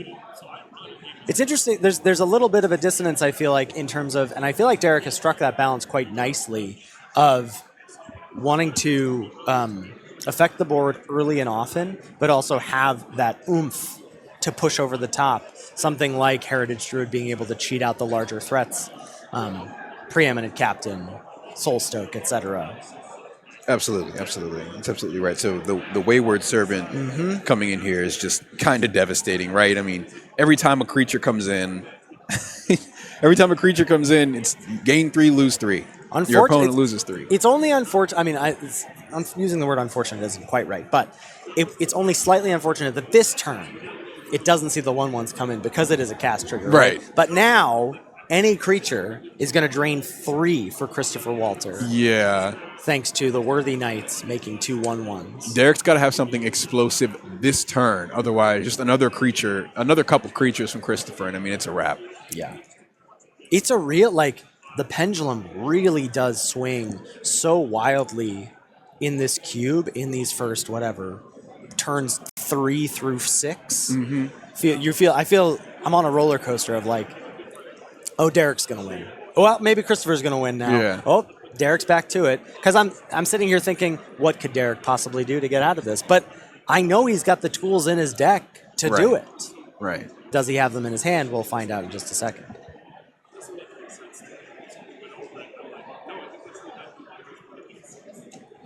So Arid Mesa into Pass play. Doesn't seem like the path to victory here. And not in these colors. I don't know what could happen at instant speed. I believe he's got a Spell Queller. Okay. Right? I don't know if it's in his hand. I don't see it. But we do know that is available to him. Problem with that, though, is Worthy Knight is still a cast trigger. Oh. So the spell, even though it doesn't resolve, we're still getting the Wayward Servant and both Worthy Knights to trigger. The spell will be quelled. The life total, not so much.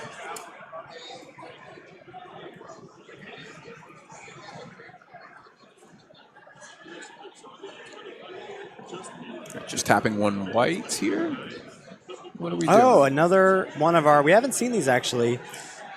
Again, chatting with Tim about this. Hot a Free Blade in hand, but we're going to lead off on Collective Brutality. Looks like only one mode being chosen. I haven't seen any cards being discarded for Christopher Walter, so I'm assuming... Right. You have to do that as you cast. We're doing... I guess I'm not sure. Neither of these creatures feel threatening, so I would imagine you would want to just look upstairs and see if there's any funny business. Yeah, but I would also sorcery. I would also imagine any funny business would have been cast or can be cast in response. So it's often the problem with Collective Brutality later in the game. Yeah, I mean, I don't know. Like you said, nothing really on the battlefield is too threatening, even with the amount of mana that he's got. I mean, maybe Otepic Huntmaster just to stop something from getting haste, but it doesn't really matter. Like you don't even have to attack Christopher. And you got blockers. And there is Spell Queller. Yeah, Spell Queller comes in. Going to take Collective Brutality. That's fine. That's fine for Christopher. It's not one of the creatures. We just want to keep gumming up the board, keep getting those ETB triggers, Well, and cast triggers. you especially are happy to get a spell and not a creature because, remember, if he were able to deal with Spell Queller and then recast, because it is a cast, you cast it, you don't have to pay the mana for it, so then that would trigger the Worthy Knights again. Yeah. And trigger the Wayward Servant again. And it's still worth the mana because of how much you've got going on here. But none of that is a problem here. And yeah, the other card I believe we're going to see cast here, or at least it is at the front of his hand, is Hot of Freeblade. Single white 0/1. When it or another ally enters the battlefield under your control, you may put a counter on Hot of Freeblade. So just a 1-mana 1/2 that grows.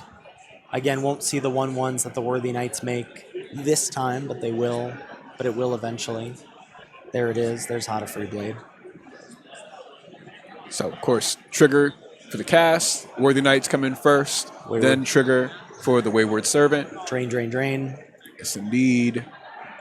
And, we probably don't send into the red zone this turn, but honestly, we could. You could, but... Like, you get to eat... You know there's no board wipes, so, like, why... There's not even really a reason to risk it. Just cast another spell, right? Right, I guess that's true. Well, I was just thinking of... Is Derek just dead? If Derek is actually at 5 right now... 3 blockers. With... We got... How many zombies is that? Christopher... Humans. 2 humans. So this is 6 coming through. It's not lethal. Looks like Christopher wants to assume blocks first and then decide what he's going to do. If he wants to attack all, he is going to attack all. Made some assumptive blocks. A little bit of a double fist pump there from Christopher. And yeah, Derek can eat a Worthy Knight, he can eat a Wayward Servant, and then chump chump, or chump trade.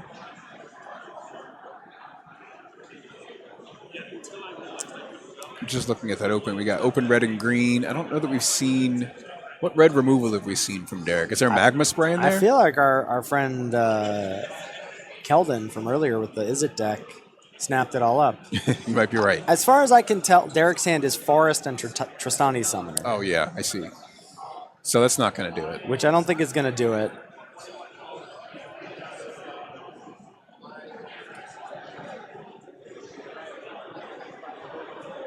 Okay, so the Wayward Servant's gone. One of the tokens is gone. Derek at a extremely precarious 1. We'll see if 1 is not 0 or if 1 is in fact 0. Looks like Chord of Calling the draw for turn. Oh, and I lied. Derek's got many other cards in hand. We just can only see about half of them. But Chord of Calling is definitely not going to do it. He doesn't even have triple green at the moment. Right. These big green spells are doing Derek in. Well, the Kogla I can buy. The Kogla that we've seen I can buy as he's got, what, 3 ways to cheat it in if we count the Heritage Druid as a way to make triple green off of a number of creatures. Yeah, I guess I just kind of question the Kogla because it doesn't have trample. It also doesn't have reach. But it's or a anything, removal spell. And it's a removal. Sure, if you can pay the green, which we haven't seen happen yet, it just gets chunked and then it dies. Well, one of the ways it gets sacked immediately, right? But I'm saying one of the things we haven't seen is the recursive nature of it. The way that if Derek cheats it in, he can then pick it up for only a single green, which he's not had any real issues finding here. Right. So it looks like we're 1 apiece in our finals match. Wouldn't have it any other way. Yeah. Nice, hot, blistering fast start from Christopher with the double Worthy Knight opener into the Wayward Servant. Ooh. Is this... Oh, we're speed magic, Grandez. Are you ready? Vroom, vroom. All right, so we're getting into Game 3 again. This is the Changeling Cube. The emblem is all creatures have all creature types in all zones. Let's start things off. We got an untapped... we got a fetch coming out for Derek here. Windswept Heath. Dueling fetches as Marsh Responding in Flats. kind, yeah. So it looks like Christopher's going to have a 1-drop coming in. We've seen Crypt Breakers, some of the more powerful one-drops. We got Plains. It could be the Hada creature again. Yeah, Thalia's Lancer was the one we've seen as well. That's right. Yeah, I hope it's the party. Oh, Archpriest of Iona? The War Falcon. We'll take it. War Falcon, okay. 1 mana, 2/1 flyer, no drawbacks there. Mm-hmm. Getting that in on turn 1. Pretty big deal. Do Well, we and have again, flyers on the side of Derek? Flyers have been key in most matches here. The Thopters from Hangerback kind of deciding one of our previous games that looked nigh unwinnable. Sacred Foundry going to be the fetch off the Heath for Derek. See, he's got green mana. What are you talking about? Got her up the top of the deck. You knew it was there. I sense it. Oh, and we haven't seen this. We have not seen this. Amara? This is Amara. Green-white 2/2. Whenever it becomes tapped, create a 1/1 white soldier creature token with lifelink. Another combo with my girl Magda. That's right. Come on. Tap it, get the treasures in. Oof. I want to draft this cube. I'll tell you what. There is Grafted Butcher. That's nice. That's pumping up the War Falcon to 3. Oh, yeah. So Derek's fallen to 16 here. And it's already like, okay, you got to answer this. Yeah, it's 2 damage on turn 1 and then 3 on turn 2, so good start here.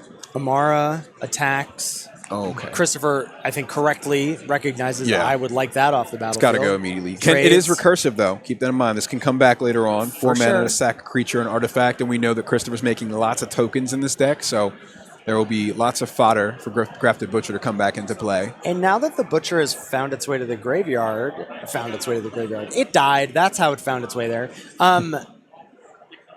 There's a Walking Ballista. Oh! Okay, yeah, that's what I was going to say. I was like, I was shocked that Derek is not choosing to kill the Falcon prior to it getting +1/+1. Ooh! Hangerback Walker. Mana Tithe. Oh! Do you pay the 1? First counterspell besides the fairy. You cannot. That's right. Mana Tithe. Get got. No Hangerback. Our second counterspell of the weekend. There are just not many. Oh, that's not true. There's at least a couple. There's double Spell Stutter Sprite. That's the big That's one. right, the fairy. And then I saw a flare of. That makes sense. Force of. It feels like. Oh, I do think is Force of Will. Force of Will is in here. Yes, we have a Force of Will. All right, and there is the Incandescent Soul Stoke, a way to cheat a creature, and I believe is that a no? Okay, I'm misseeing one of the cards. Cards in hand for Derek. What's he going to cheat in next? Yeah, so this I thought it was a. No, it doesn't matter what I thought it was. I don't think it's in the list. Yeah, so it's not there. This Incandescent Soul Stoke has spelled trouble for Derek's opponents in the past. We can't quite see all of what's in his hand just yet, but cheating something into play for the turn can be pretty powerful. We saw Kogla come in before. We've seen Trostani come in and completely swing the game by leaving some bodies behind. Yeah, here's just Crypt Breaker and Godless Shrine. That is... I don't like it. I don't like Christopher's chances if that's his play. There is... Paying for what something. Do we have here? The Bishop of... Hatchery Sliver. Hatchery Sliver. Oh, I was like, we paid 4 mana for it. That's because it's replicated. That's right. Each Sliver spell you cast has Replicate. Every creature that he casts has Replicate? Hachi. Okay. Machi. And look, he's got all his colors. Not quite triple green just yet for Kogla, or like what? Court of Calling is double green. I mean, but they're both like, this is the sick thing about this card is that even if you answer one, you got to get the the other. effect, so it's just there. He just has this effect. Oh, we got Revel Arc? No, we have Knight, Errant of Eos. Not, Convoked with one Crypt Breaker, Convoke. So we'll look at 6 cards and be able to find one, or be able to find 2 1-drops, up to 2 1-drops if we want. There's the Hada Freeblade. That's right. All right, just one. We'll take it. Not too bad. Gets to cast it this turn as well. So this is going to grow with every creature that Christopher plays from here on out. Going to start with the 1/2, but we are tapped out this turn. We're tapped out. There's a Soul Stoke online. Any creature can be replicated from Derek. There's Arid Mesa as a fetch. I think Derek... I think he's on top decking. He's on top deck mode at this point. Be mindful for folks at home that the cards played from Incandescent Soul Stoke cannot be replicated. Is that right? Because they're not correct. cast, They're not being they're cast. played. That is correct. That's a good call. And there is a preeminent captain. How about 2? A card so nice, he made it twice. Yep. 2/2/2 first strikes. This 4/4 holding the ground currently for Christopher, but he is going to have to find some action and find it fast. Pass. That'll be all. Looks like probably just an end step or post blocks pre-damage draw with the Crypt Breaker. Though with Savage Stomp as the top deck, that's not going to be possible. Probably going to fire this off and kill the Crypt Breaker. Unless Derek is thinking, this knight is too big of a problem for me. Preventing him from getting in for damage. The Crypt Breaker is card draw, but it's not really... I mean, he's going to get him 1 card this turn. Oh, whoa. What? Oh, did we target the knight? I saw knight get pointed to. Because that would just be... Savage Stomp is a fight. It is +1/+1 counter and fight. That's right. So Preeminent Captain would be a 3/3, and then it would die to the knight. That doesn't seem great to me. So I'm going to hope that I just, in this sped up game, that I misspoke or missaw what was pointed to. Crypt Breaker is going to make a zombie. Discarding a land. We're going to tap. Oh, 2 planes in hand. Leaving himself open for damage. Says Savage Stomp resolves. So, what am I missing? Oh! What I'm missing is Soul Stoke. Is giving all the elementals +1/+1. Right. That's what I'm It's missing. got an Anthem effect. We've focused so much on the I know, yeah. the activated ability. Yeah, it definitely... Which is a huge deal, and it has been. So that's 9 damage coming in. Yep, well tapped out, going down from 17 to 8. Derek is hellbent. Christopher is not, though he might as well be, as he has 2 planes in hand. Those planes can be turned into zombies thanks to the Crypt Breaker, but that is a far cry from being what he's going to need to deal with the board of 3/3s. He's got to start with the Soul Stoke answer, if he can. There's an Amru Scout, that's the Rebel Searcher.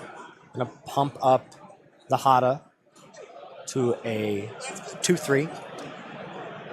Threatening to become a 3/4 if Crypt Breaker is activated this turn, so that could stand to answer or stand to possibly fend off these 3/3s that Derek has.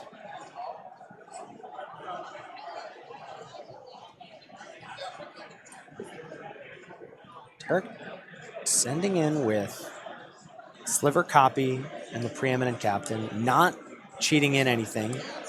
Christopher's going to activate Make a Zombie, pump up the Free Blade to a 3/4, and single block the first striker and double block the Sliver. And Christopher sort of has to do this, and I have to imagine that Derek saw this coming, and I am surprised to see that work out in Christopher's favor. That's a pretty big swing. Now, it's not over, but Christopher definitely has the upper hand on board with this card advantage engine. That's a worthy night. That's an Amru Scout. That's the first Rebel Search we're going to see. Oh, yeah. Go tutor up any 3-drop you want. It's never been able to last a turn cycle before. There's a Wayward Servant. Oh, with Worthy Knight in play, this is dangerous. Yep. Yes, it is. Christopher's going to be able to pull himself right back in the game, as you can see on the left-hand side of your screen whenever a creature ETBs. Christopher will gain 1 life. His opponent will lose 1 life. And so by casting spells, He's able to gum up the board with blockers and do Orzhov things. Slowly pull away from the opponent. This is a tight game 3. Okay, Spell Queller was the draw for Derek. Oh. So Worthy Knight is going to get trapped. And the keyword of the day is flying. It sure is. 3 turns. What? That's 3 turns. two and turns. It's over. It's a because it's got 3/4. pumped. That's right. 2-turn clock. Look, there it is. Flash. So as soon as they pass, he's able to get the damage in. 1 more turn and it's a wrap. You need removal now. Well, the good news for Christopher is that Gain some life. Scout at least is going to search up a creature, which will trigger Wayward Servant. Right. So that is at least 1 going to more buffer turn. him to 4. Right. We're going to have a replicated. Oh gosh, I'm forgetting his name. That's the symbiote.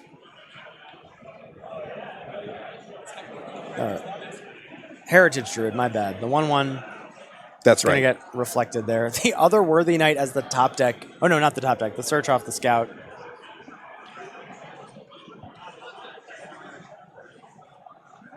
And in goes the Free Blade. That's a 6/7. Okay. Free Blade's been working out. For sure. Real strong at this stage of the game. Again, 1 more turn. Christopher will be able to survive here thanks to the Spell Queller only having 3 power and him gaining 1 life off of the Wayward Servant with a creature entering the battlefield. This is a little bit of life neutral behavior here for Christopher as he's gonna, or I guess he hasn't tapped to draw yet. He's just discarding to make a zombie. That's right, to get the Wayward Servant ETB this again. board state's pretty clear. We probably don't need to explain anything, right? Yeah, we're just going to keep, just rinse and repeat, just trying to tread water here, stay above water. Okay, Fleecemane Lion, what does that do? You don't actually really want to pick anything up, and Christopher has to gain 2 life, which he will, because Lion comes in and Worthy Knight will trigger. So 2 creatures are coming in. He'll be up to 4 before falling back to 1 with the Spell Queller. You know, I know that Tim said that 7 mana Angel was the best pack 1 pick 1. I feel like it's Path to Exile. Like, removal seems to be the key. Because it's such a hot commodity. There's so little of it. There's so little of it. For sure. Instant speed at 1 mana at that, like it's yeah. And we're seeing Grafted Butcher being eyed in the graveyard as a possible recursive threat here. 3 and a black, sack an artifact or creature, bring it back, and then everything has menace. Big deal. So Christopher may be thinking, I'm not actually concerned with you getting to your next turn. I think you might be dead before then. Mm-hmm.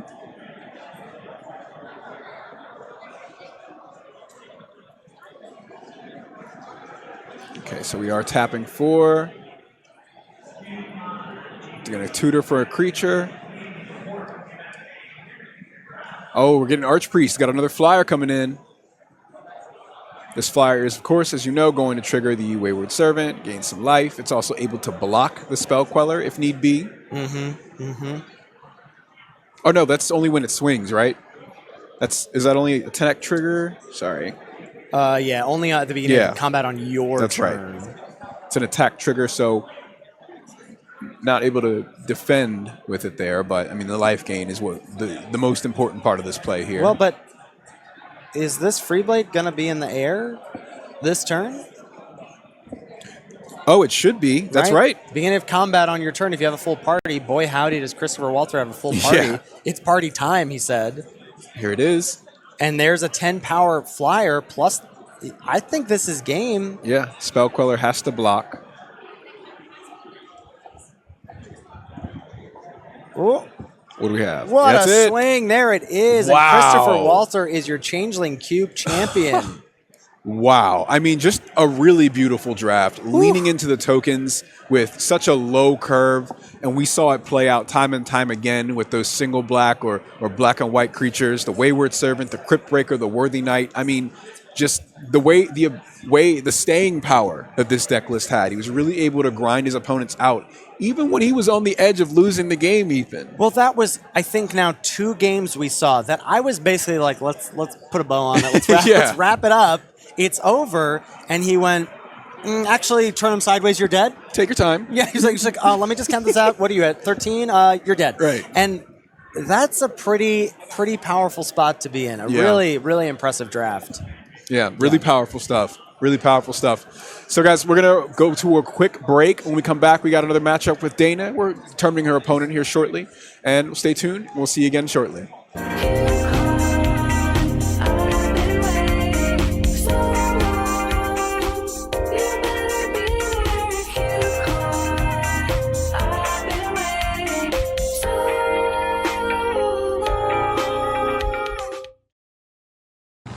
Hi, my name is Dan Schneider from New York City, and I am the designer of the Devoid Cube, which is back again at CubeCon this year.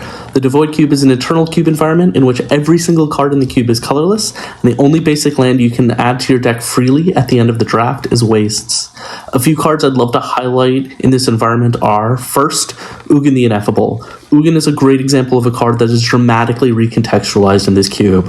While Ugin is normally a removal and value engine, here Ugin's -3 ability has very few targets, but the static cost reduction is extremely powerful.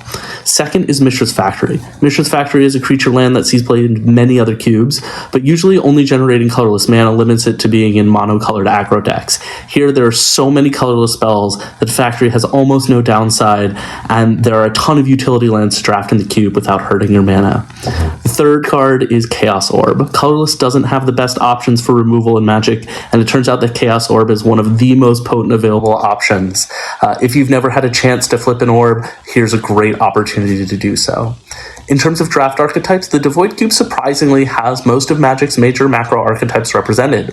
Aggro using low curve creatures like Patchwork Automaton combined with powerful equipment like Grafted War Gear. Mid-range, often using Eldrazi cards like Reality Smasher to play a robust mid-range strategy. Ramp, using mana rocks like Worn Power Stone to ramp into expensive threats like Mirror Battlesphere or Emrakul the Promise End.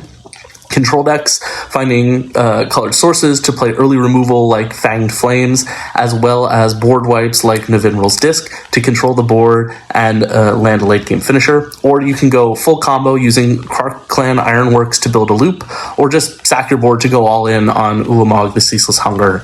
If you're looking for a unique and challenging draft unlike anything you've drafted before, I recommend you give the Devoid Cube a try at CubeCon this year.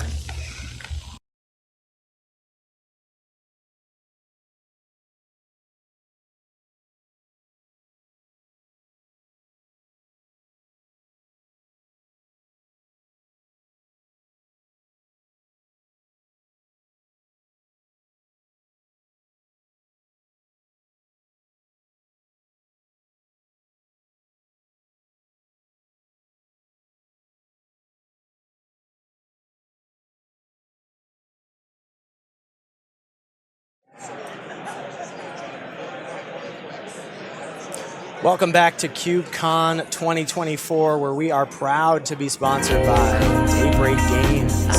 Magic Online lets you play what you want when you want. Collect cards, build decks, and duel other players on your schedule with the widest array of cards and formats that are always available. Magic Online is the OG platform, okay? Look, Arena, it's great. We can do some stuff on there. Magic Online, it is the Excel spreadsheet, no kappa, and it rules. I was playing the Horror Cube on Magic Online today. You can't do that anywhere else. Vintage Cube drafts, that is the thing to do on Daybreak Games on Magic Online. It's an excellent platform.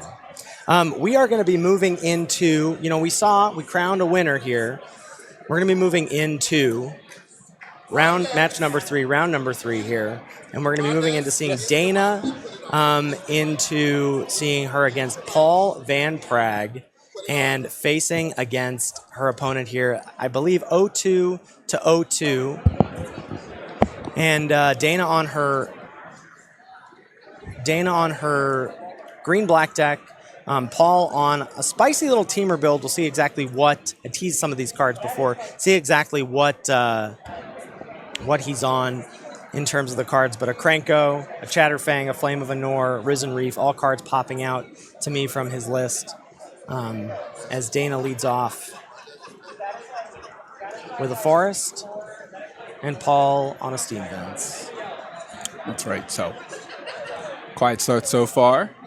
Turn 2 play, we're seeing the Deep Root Elite once again on turn 2. Dana Fisher's gotten that on, 3 of the 4 matches that we've seen from her on stream so far. It's Paul's first appearance in the broadcast this weekend. It has been a friendly 2-drop to Dana when we were quite worried about.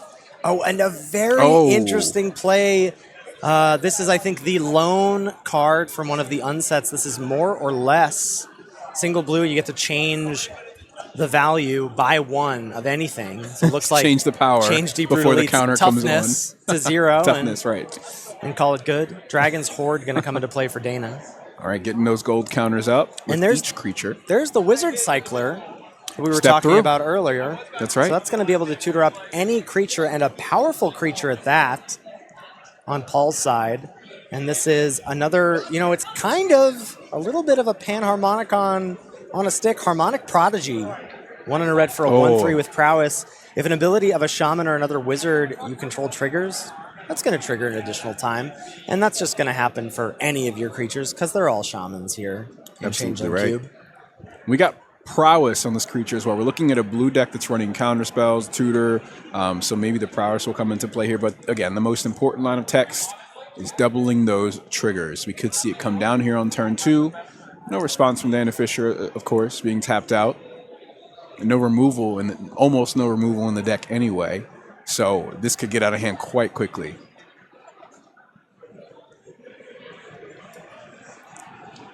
So, Paul, first. Third land drop here. In his first appearance, are we opening up with the Harmonic Prodigy? Has Paul seen any of Dana's games? Does Paul know that Dana doesn't have a lot of removal? The Harmonic Prodigy would be safe, but instead we're leaving mana open and passing over to Dana. Okay. So it could be another counterspell in hand. Looks like just an Elvish Vanguard. Okay. Gonna trigger the Dragon Horde. And another 2-drop for Dana here. So this Elvish Vanguard is going to grow with each creature that enters the battlefield. And the Bosk Banneret is going to allow Dana to play her creatures for a little bit of a mana reduction. Tree Folk and Shaman spells cost 1 less to play. Well, that's going to be affecting every creature in her hand. Frantic Search, the play for Paul on end step. Draw 2, discard 2, untap up to 3 lands. Yeah, but untap up to 3 lands could be a big deal here if he's got a removal spell in hand. Looks like mitigating a bit of flood. No removal spell. Breeding Pool and another basic pitched off that. Okay. So board state's looking quite healthy on the side of Dana. It's just going to be 3 drops from here on out. Just bangers over and over again from Dana, I imagine. Yep, exactly. And this is kind of the matchup that Dana wants to have, is an opponent that does not have that, a super fast start. Mm-hmm. The deck starts to come online when she gets 3 or 4 mana under her belt, and she opened up with some of the few cheap creatures in the deck. So, good spot to be in. Yeah, Paul's got his work cut out for him. Ally Encampment the land, and Risen Reef with the potential to pop off. Nice. It's going to go to hand. Reveals Voldaren Epicure, but can cast that off the encampment, right? Taps for a mana of any color for any ally. Oh, but instead we're going to see a nice card from Bloomborough. That is the Valley Mightcaller. Single green 1/1 trampler. Whenever another frog, rabbit, raccoon, or squirrel you control enters, put a counter on it. Sort of the green version of the Hada Freeblade that we saw. There's a lot of these cards. And Dana's got one on the other side of the battlefield, the Elvish Vanguard. Just these cheap creatures. Hey, anytime another creature comes into play, grow. That's right. Over under, how many cards is Dana going to draw off the Dragon Horde? Because I feel like the line is at like 0.5. Yeah, it's I don't think it's going to be too impactful here, but being able to add some mana here is nice too. Falconwrath Torturer hits the board, 3 mana, 2/1, sack a creature. make it flying until end of turn. I don't think Dana's going to be sacking many creatures here, but she will be adding a counter to the Vanguard. And this Dragon Horde pulling some weight as it adds black mana. Reflecting Pool not being able to do that just yet, as only forests in play.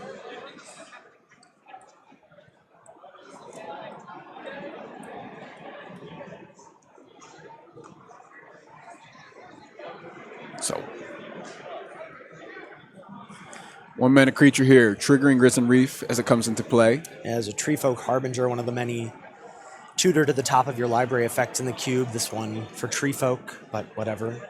Green for an 0/3. And I believe we just get to stack our triggers how we want here, which is, I assume we're going to want to tutor first and then Risen Reef reveal. Get the card in hand. As we've seen before, we saw the Flamekin Harbinger, the elemental version of this. Oh, okay. That's pretty nice. It's going to come in with haste. Yeah. Pump your creatures. Well, and it's also, we're going to be attacking with 3 satyrs. Yes, We're, indeed. of course, talking about Galia of the Endless Dance here. Red, green, 2/2. Other satyrs get +1/+1 and have haste. And whenever you attack with 3 or more satyrs, you may discard a card at random if you do draw 2 cards.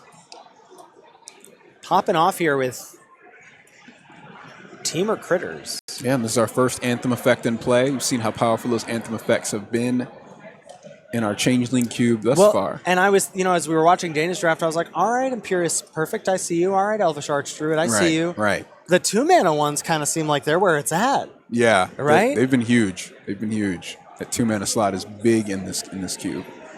So another creature comes in. It's Harmonic Prodigy. Does it trigger twice now, right? So now I believe Risen Reef will trigger twice. Sure will. The Valley Might Caller will trigger twice. Oh, this is dangerous. Big beefy board state, and Paul is going to Fang. Oh, throwing some squirrels. There's something a little uncouth. Dare I say, it lacks decorum to be playing against Dana in her Nissa cosplay and to be wielding forests and green creatures against her. And doing some dangerous things with them at that.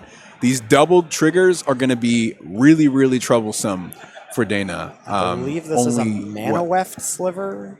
Only 1 or 2 removal spells in the deck, so this is just the value is just gonna continue to compound. This is just kind of insane. So basically, every creature, it just doesn't matter what they are. Every creature Paul plays, he reveals the top 2 cards, and every land goes into play. That's right. He's built his own Nadu. He doesn't even have to target. He's just Naduing all over the place. There's something about that 3-cost in Simic that is just always problematic. Yeah. There's just something about it. The Satyr comes in. Everybody's got haste. It's an Anthem as well. +1/+1. I think we trigger the discard a card at random ability twice as well because of Harmonic Prodigy. Yep. Dangerous scenes on the side of on Paul's side of the field here. And I will say also that we have Hogak. Excuse? Oh no! Convoke and Delve. We got 4 creatures to convoke. And a Grotag Bugcatcher. I think Paul just wants lands at this point. Paul's like, maybe I shouldn't have pitched those 2 lands off of the Frantic Surge. Oh, they'll get here. Well, they're coming. We will see. It's okay. They're going to come right off the top of the deck next turn. If you're tuning in, we already have crowned a champion here, but we're checking in on our feature match battler, Dana Fisher, who has been up against it the whole start of Prequel Day. Flames of Anor. Oh, man. What is there, 12 cards in Paul's hand at this point? This is so good.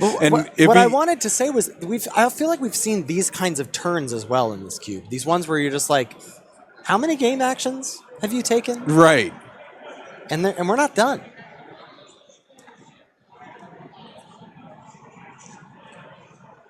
The Mana Weft Sliver able to tap. Here comes Voldaren Epicure.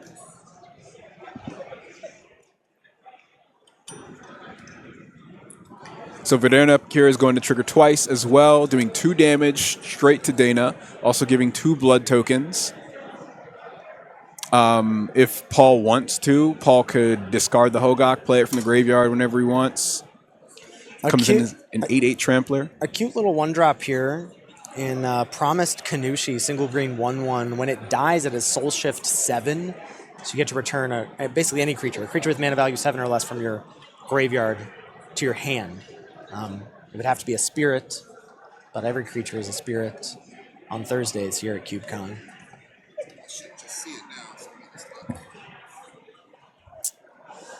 So Dana's a champ. I would have scooped and gone to the bathroom minutes ago. Yeah, I'm wondering what do you do about this? Well, you start. I feel like at a certain point, at least this is what I do. This is how I try and cope in these spots. Is at a certain point you go, well, maybe he'll deck. How many cards you got left, Paul? You got what, 16 cards? You can't play too many more creatures. Risen Reef is going to deck you. There is the promised Kanushi. Exali's Lord Keeper. Okay. Where are the lands? There it is. All right. And it comes in tapped, of course. That 8/8 trample Hogak will be here soon. Golly. Okay. Wild Slash. This is also just an opportunity for Dana to see Paul's entire deck. Sure. For game 2 and potentially game 3. I don't know if I want to know. Let's leave that to mystery. Krenko. Okay. Wait, Krenko just literally does deck you with Risen Reef. If he can't activate. You cannot. Krenko You at this cannot. point. X is the number. No, that's just a 3/3. And also, has he just stopped putting counters on Valley Might Caller? Or are we doing a sort of Nadu thing where we're just we'll take it? We just piled them all up and we said, I'll take care of this later. Yeah. That is so funny. Oh, yeah. Creature stack. It's kind of like a Big Mac over there. You can't do it, can you? Oh. Wait a minute. So draw your deck. Well, Risen Reef isn't a draw, right? It's just to put the card. No, because you do draw it. No, but you put it into your hand. It's not the same as. So yeah. So now he's sent. The creatures have haste though because of the satyr. Yeah, but and they have +2, +1/+1. Mm-hmm. And yeah. And Dana only has the one creature. Right. Oh my goodness! Wow. We just watched Paul draw out the deck. Move over. Can we? I think we can unban Nadu. After that performance, I'm not sure that Nadu's that big of a problem. No. Risen Reef I think the doing problem some. is when everything is the same creature type, or is any creature type rather. Paul leaning into it beautifully here with the Risen Reef, and we pointed that card out as being one of the more devastating cards in the pool here in the cube. Paul will go up on it was that's all you, my friend. I was like, what's Risen Reef doing? I didn't know. I didn't know it was like that. I've been traumatized enough by seeing Risen Reef and Omnath on the battlefield to know that that thing can't last more than a turn or two. Oh my god. Deep Root Elite again. On turn 1. Wow. Versus the Valley Might Caller. They're doing turn similar 2, things. Right. Looks like Steam Vent's going to get shocked in for Paul, and he is going to play his Panel. Gosh, the Harmonic Prodigy once again. And then Valley Might Caller. Already a 3/3. Thanks to the Prodigy. Already paying dividends with the double trigger. That cut down's looking really good right about now. The one that ended up being passed during the draft. Yeah, how about that for your best pack one, pick one in the cube? I'll take a cut down. I'll take whatever. I'll tell you, that's the disclaimer you need. You need change the rules of the cube and then draft removal highly. Yeah, because there's so little of it. Very creature heavy, of course. Seeing our first 3 drop from Dana this game. Headless Rider, going to get the counter from the Deep Root Elite, so a 4/2. Yes, indeed. Hoping, I think, is Dana to tussle with the Might Caller, but any creature coming in and all of a sudden the Might Caller is a 5/5. Right. Perhaps Dana's plan is to chump with the Deep Root Elite. Get a zombie. And move on, hopefully untap and find something. Midnight Hunt, one of her few choice removal spells, has been extremely shy all 3 matches. That's right. So we're tapping 2 green here to drop in. It's a mana weft sliver, so all the creatures that Paul has can tap for a mana of any color. He built a Nadu engine. I can't get over it. And here it is again. There's Galia. So Galia giving everybody that Haste. Anthem, +1/+1, as well as Haste, the attack trigger to allow you to draw some cards, discard a card at random. And are we It's going to trigger twice. We're going to wild Oh. slash. Now, is that exile? Like a magma spray? I don't believe so. No, there is no, but it does have ferocious, so the damage can't be prevented, and that's really it. That's okay. Dealing So 2 damage to any target. So we're good. So Dana will get a zombie, and that will get a counter thanks to the Deep Root Elite. And and here's a 7/7 turning sideways. I'm sorry, an 8/8 thanks to it being a satyr. There's an 8/8 swinging on turn 3, and that might be what Tim was talking about with this cube being fast. Yeah. When you start doubling triggers alongside these anthems and just crazy things. Imperious Perfect, another anthem, another counter on the zombie, which is a 5/5.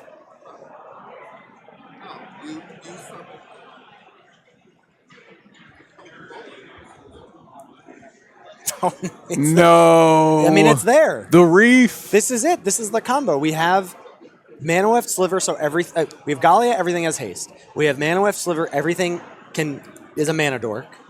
We have Panharmonicon, so every trigger is doubled, and we have Risen Reef. So we do it again. Yeah, there's nothing in Dana's deck that can even beat an 8/8 at this point. Is this turn 4?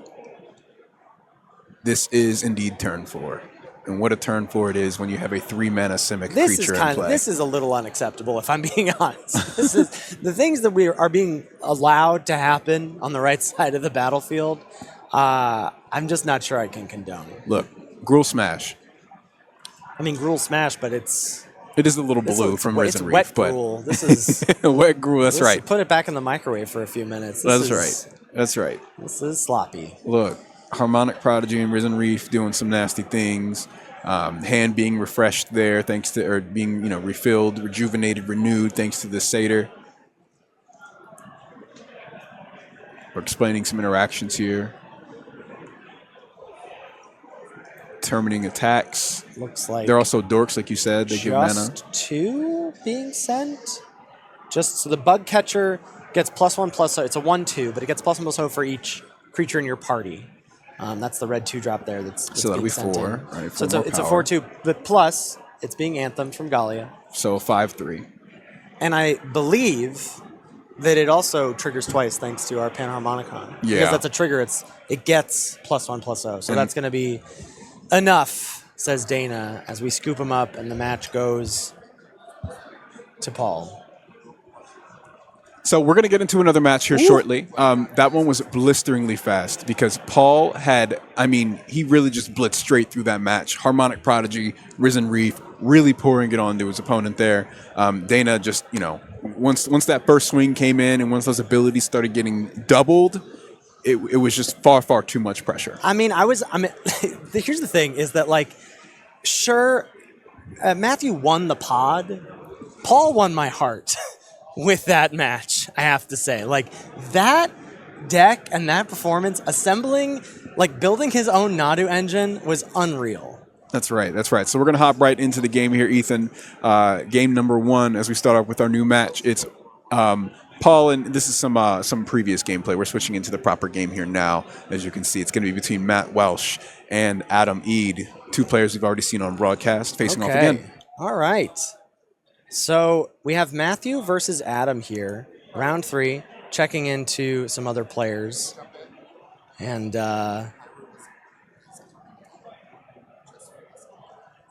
players look like they may be resolving some mulligans here.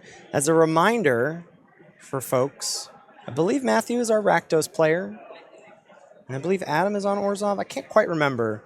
These folks, all the games or the decks are sort of slight permutations of one another. So we'll see. We won't be seeing our Izzet player one more, but as our players are deciding, Adam playing the animation module. So Adam on Orzhov. And Matthew coming in with a Watery Grave, shocked in. We'll see what that's about in just a little bit. And in Changeling Cube fashion, you won't have seen it, but my co-commentator has transformed as well into another type. Rondez is no more. Hayu Yu! Welcome! I am the Changeling. I have been changed. She- there we go. I am also even audible now. Hello, I am the Changeling. That's right. This has been a nice 13th hour twist to us, a real M. Night Shyamalan move. Oh, I see.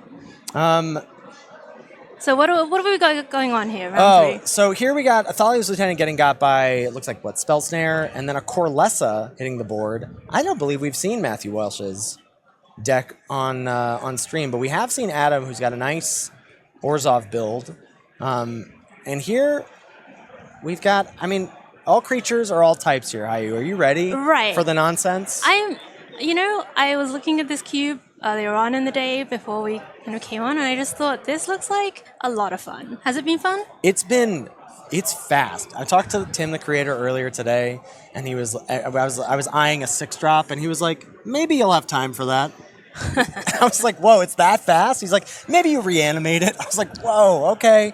All right, I see what's going on. So Corlessa on the left side of the battlefield, that's going to let Matthew play basically any creature off the top of his library, because you can play dragons. Right. From the top. And is it all? Oh, of course. And every creature's a dragon. Everything's a dragon, right. Okay. Yes. I see what's happening here. Yeah. I understand. Yeah. Wow, look at all these dragons on the battlefield. Exactly. Yeah, they can be whatever you want. So Elvish Warcaller, followed up by a Llanowar Elves, that's going to trigger. You're going to get another 1/1 for dragons. The Siege Veteran on the side of the board for Adam has some work. Looks like Adam is choked on Right, you said Adam was Orzhov, but I only see planes right now on the battlefield. It's not ideal. It's not ideal, I would say. Wow, it's difficult getting in the mindset of this cube, because I'm like, Siege Veteran, what are the soldiers does Adam have going on? They're all soldiers. Yep, they're all soldiers. Okay. There is also a nice thing here happening with the Changeling he just played. That costs, I believe, maybe 7 mana normally. Cost reduced by each creature type you control. Well, guess what? Oh. Adam's got every creature type in play, so that's just a white 3/3 double strike for you. And he's going to activate the animation module, get himself a 1/1 servo. Okay, so even though we think Adam is stuck on one of his 2 colors, he's still able to fill up the board. He's just got the presence going. And it's good that he can, because Matthew can play any creature off the top of his deck if he wants to. So we'll see. And a nice shuffle effect if he doesn't like what he sees, which seems to be the case in Verdant Catacombs. Okay, so Matthew's going to go find a land from his deck, reset the top. Yeah, sort of spin the wheel, as it were. These cards are wild. Sorry, I'm just getting in the mindset of this, and it's crazy. Yeah, I love it. This is what CubeCon's about. We just saw someone draw their whole deck with a Risen Reef and a card that doubled the triggers. So just every creature was coming in and, reveal 2, reveal 2. And there's a lot of these, as we see the Elvish War Leader on the left side of the board. A lot of these cards, like Worthy Knight, can make tokens on cast, and so you're getting additional triggers. And so you can see why the games, they don't often go past. The turns are long, they're complicated, but there's not often more than about 6 of them. Well, it looks like both players are kind of slowed down a bit in terms of the attacking.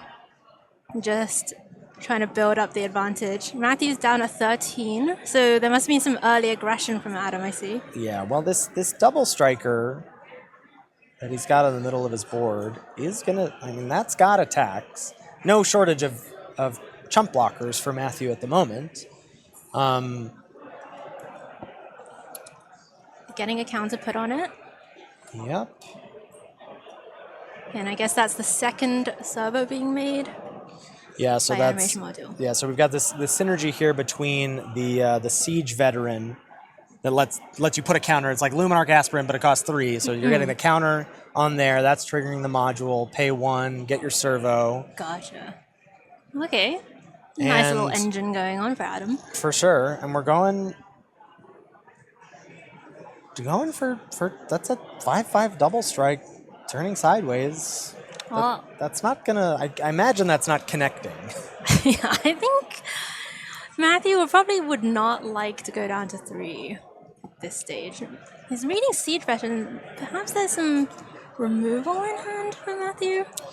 Yeah. Do we know what the players are working with? I see a Spell Stutter Sprite in his hand, which is obviously extremely nice when every creature you have is a fairy. Oh my goodness. So you just get to counter something equal to the number of creatures you control. But that's not going to handle the immediate problem on the board for him. Matthew's letting it through. Hello. I would be scared. If I were in Adam's seat, my opponent says, take it with a full board and chump blockers available, that would scare me. Oh, spell starter sprite. Okay, so Sprite triggers the Warcaller, counter the Metallic Mimic. Yeah, that's not hitting the board. Does Matthew have like a lethal swing? What is the Warcaller doing? But its activation is 7 mana, so I don't think we're quite there yet unless... Oh. So here's 6. There. Oh, that's the card I was talking about. This is Silumgar. So this is such a sick card. It's a 6-mana 3/7 flying hexproof. Whenever a dragon you control attacks, creature's defending player gets -1/-1. Goodness. But it doesn't say whenever you attack with 1 or more. So it's just every creature dragon? goes -1/-1. So Adam said, oh my goodness, Adam's I've seen enough. Yeah.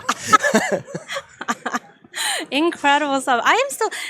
Did it take you this long to get used to what was happening? I've had in to your mind? sit with this cube for quite a while, so I've had I've been like, oh, Magda. Every creature's. Every creature makes a treasure, and then you can search up any creature with 5 treasures because everything's a dragon. Right. Wow. But it definitely takes some calibrating to be like, what are these doing? So this is Champion of the Parish. This is the zombie. So one mana 1/1 that's just gonna grow with every creature. And you're right. Adam does have the black mana, and this is Cynical Loner. Sorry, I'm just very happy to recognize cards from the recent sets. So that's where we are right now. But Cynical Loner, how crazy is this? Just a 2-mana 3/1 unblockable in this cube. Can't be blocked by Glimmers. Can't be blocked by Glimmers. That's hilarious. And the removal in this cube is scarce, and so that cut down. It's interesting, obviously the Champion of the Perished is going to get out of control. But Cynical Loner is also going to demand an answer at some point, as he's never going to be able to engage with it in combat. So, I could see a world, depending on, we don't quite know the contents of Matthew's hand, but I could see a world where later on down the road, he's like, actually, I would have been able to chump this thing or trade with it. What's the real problem is the unblockable creature. But that remains to be seen. I mean, it definitely seems like Matthew's deck is also able to really just dump a lot of permanents on the battlefield. Dump is it's quite an evocative word to use given the game we just saw. So Cynical Loner going to get in for 3. And Adam should get to search up a thing. He may decide he doesn't want to, but yes, I'm not sure he actually has any graveyard synergies. So a Kinjali Caller, which is going to make basically just every creature cheaper because everything's a dino. Everything's a dinosaur, And then Remorseful Cleric is just a 2/1 flyer. And then and this is Pioneer Picklock. Staple. Yeah, this one I know. Picklock, Prankster. And every card is a fairy, so... She's getting it, folks. She gets it. Look, it's 5 p.m. You haven't even started yet. I know. I still have a whole Chicago in. cube to cover after this. Oh my goodness. Bit of a sneak preview. It's going to be some 3-color nonsense later on. So Rottenmouth Viper was the card found off the Prankster as it went on an adventure. Classic fairy. Rottenmouth Viper. Nothing yet to sacrifice to make that cheaper, so it's going to cost 6 at the moment as a Wooded Foothills finds a forest. Okay, and Adam has got a lot of stuff. I mean, Matthew really has to catch up here. This card can do... it can't quite catch up maybe immediately. It's Sky Strike Officer, so a 2/3 flyer. When it attacks, it's going to make a 1/1. And that is the thing that we've seen a lot of...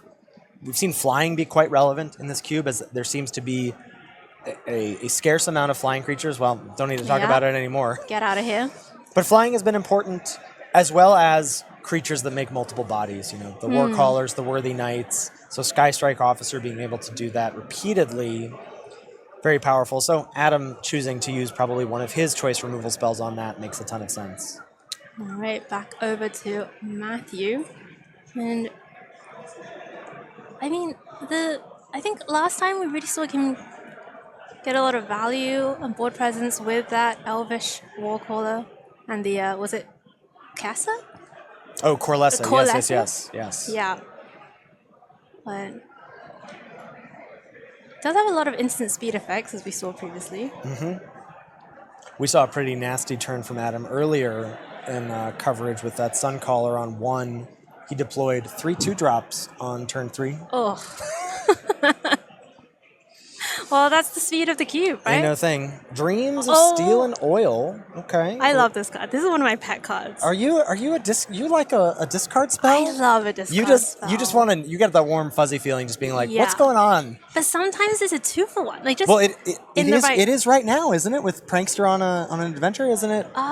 Is it Exile or is it from the graveyard? It's from the graveyard, I think. Okay. But it is really sweet because We're gonna Coco in All right. response. Okay. Let's find out All right.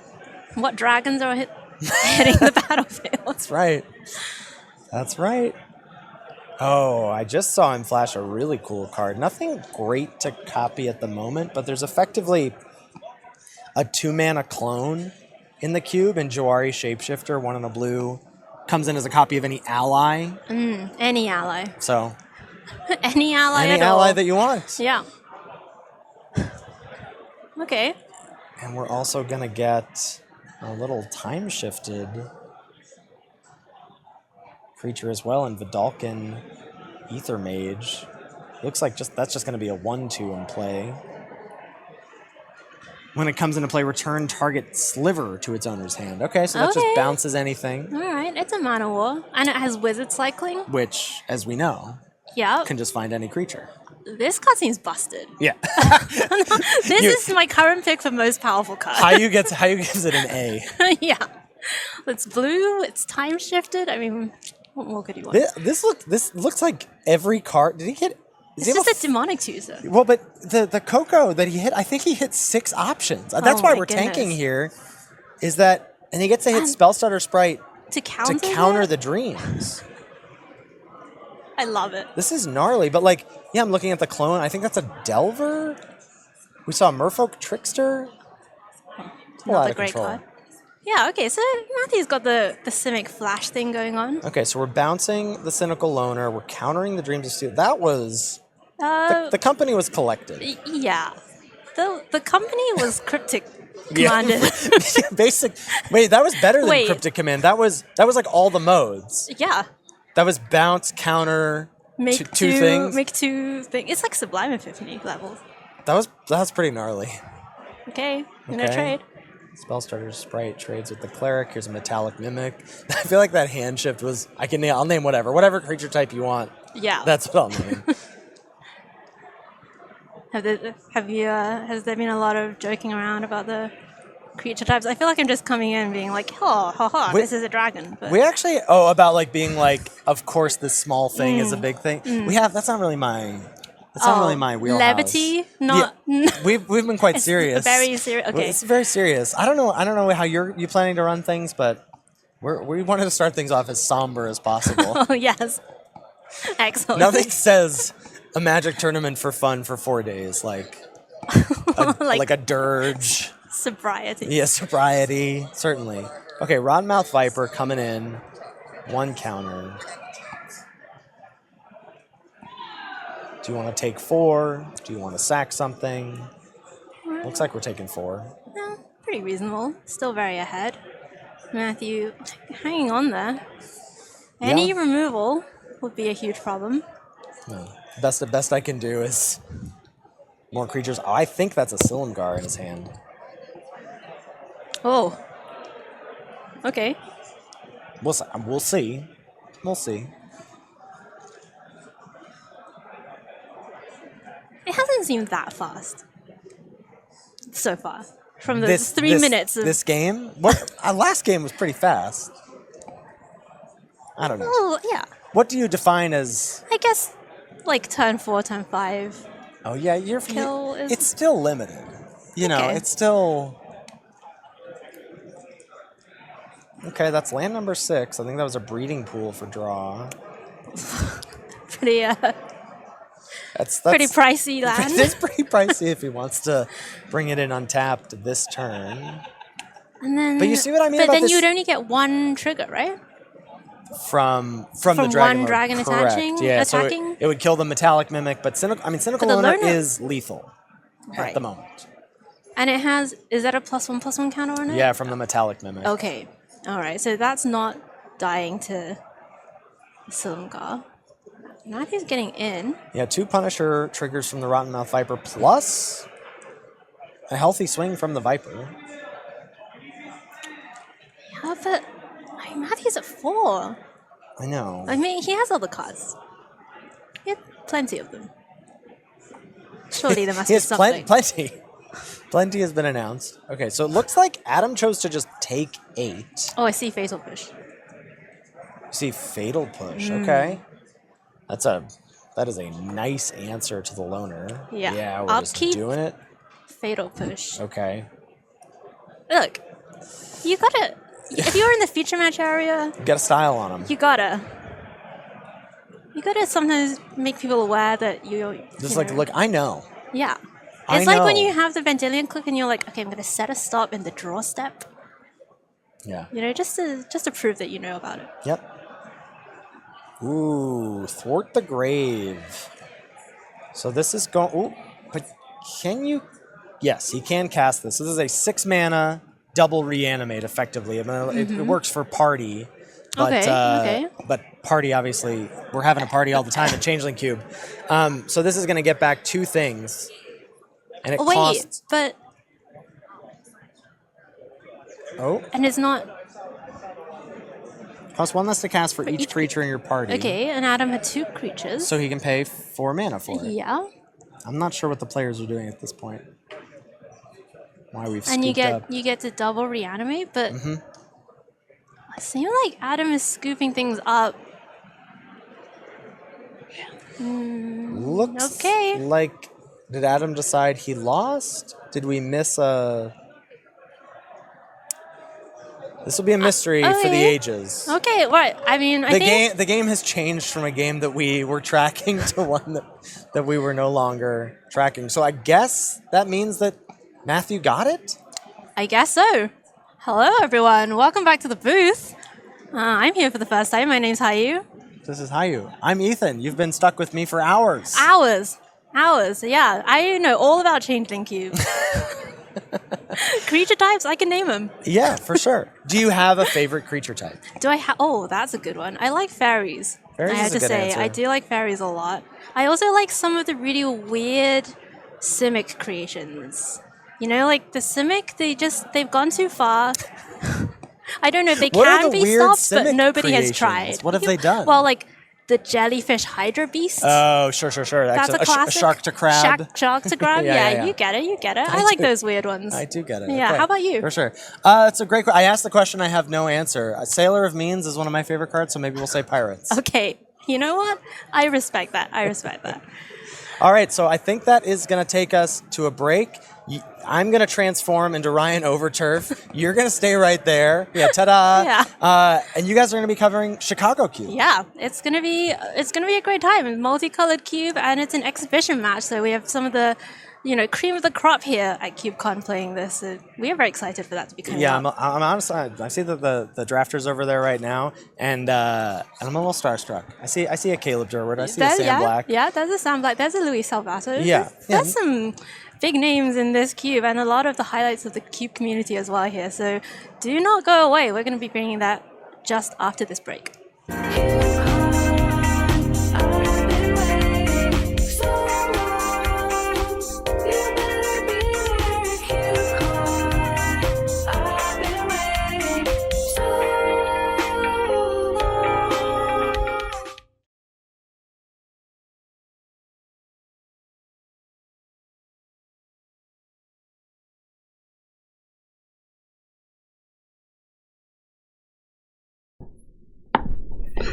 Hi, this is Anthony Adams from Raleigh, North Carolina, and the UberCube podcast. And I want to say thank you for selecting the film Birds of Paradise to be featured at CubeCon 2024. The idea of the Cube is to celebrate the contributions of women in the magic multiverse. Let's get right to it. The Azorius section is going to be your control blink section. I have cards like Turn to Mist, Dream Trawler, and Sublime Epiphany. Very powerful section. But for those players that don't want to wait around and control the game, they move straight into the aggro Boros section with cards like Captain Lenary Storm or Aurelia or Thalia. But if you want to kind of interweave the Azorius into the Dimir and have a amazing control shell, you can run cards like Liliana the Last Hope or Lilia. These are just powerhouses. Then we move over to what's been labeled the strongest archetype in the cube, the Rock or Golgari, where you can feature cards like Grist or Ghoul's Night Out or Sarith. Mid-range strategies rule in this cube. Gruul is also pairs well with the forward section we just talked about, where you get to run characters like Samut or Vivian or Nissa that's not on the page or Naelith. I wanted to lean into the heroines of the Magic universe. Then we move over to our Is It Spells Matter section, where I'm going to run cards like Sahili and Prismari Command or Seagate Stormcaller, which is kind of my Snapcaster at home for the environment. Then we move over to our Rakdos section, which is going to be our it's going to be our Rakdos sack and combined with our Stacks and Taxes Aristocrats type package, where you're going to see cards like Judith and Massacre Girl or Braids. And we go over to Orzhov Kaya, which is an amazing character, or Thalia. Then we move over to our Selesnya section, which is going to just pair well with your token strategies in the cube, where cards like Arwen or Tristani or Miri can take you to victory. Then we go into our Simic section, where ramp mid-range control, where the most featured card that I did recently, and I'm happy to see at CubeCon, is Bonnie Powell, the clear cutter. Really used that mana to just drive that game home. I hope everybody enjoys this cube. Thank you, Bob, for choosing this cube, and I want to say happy cubing.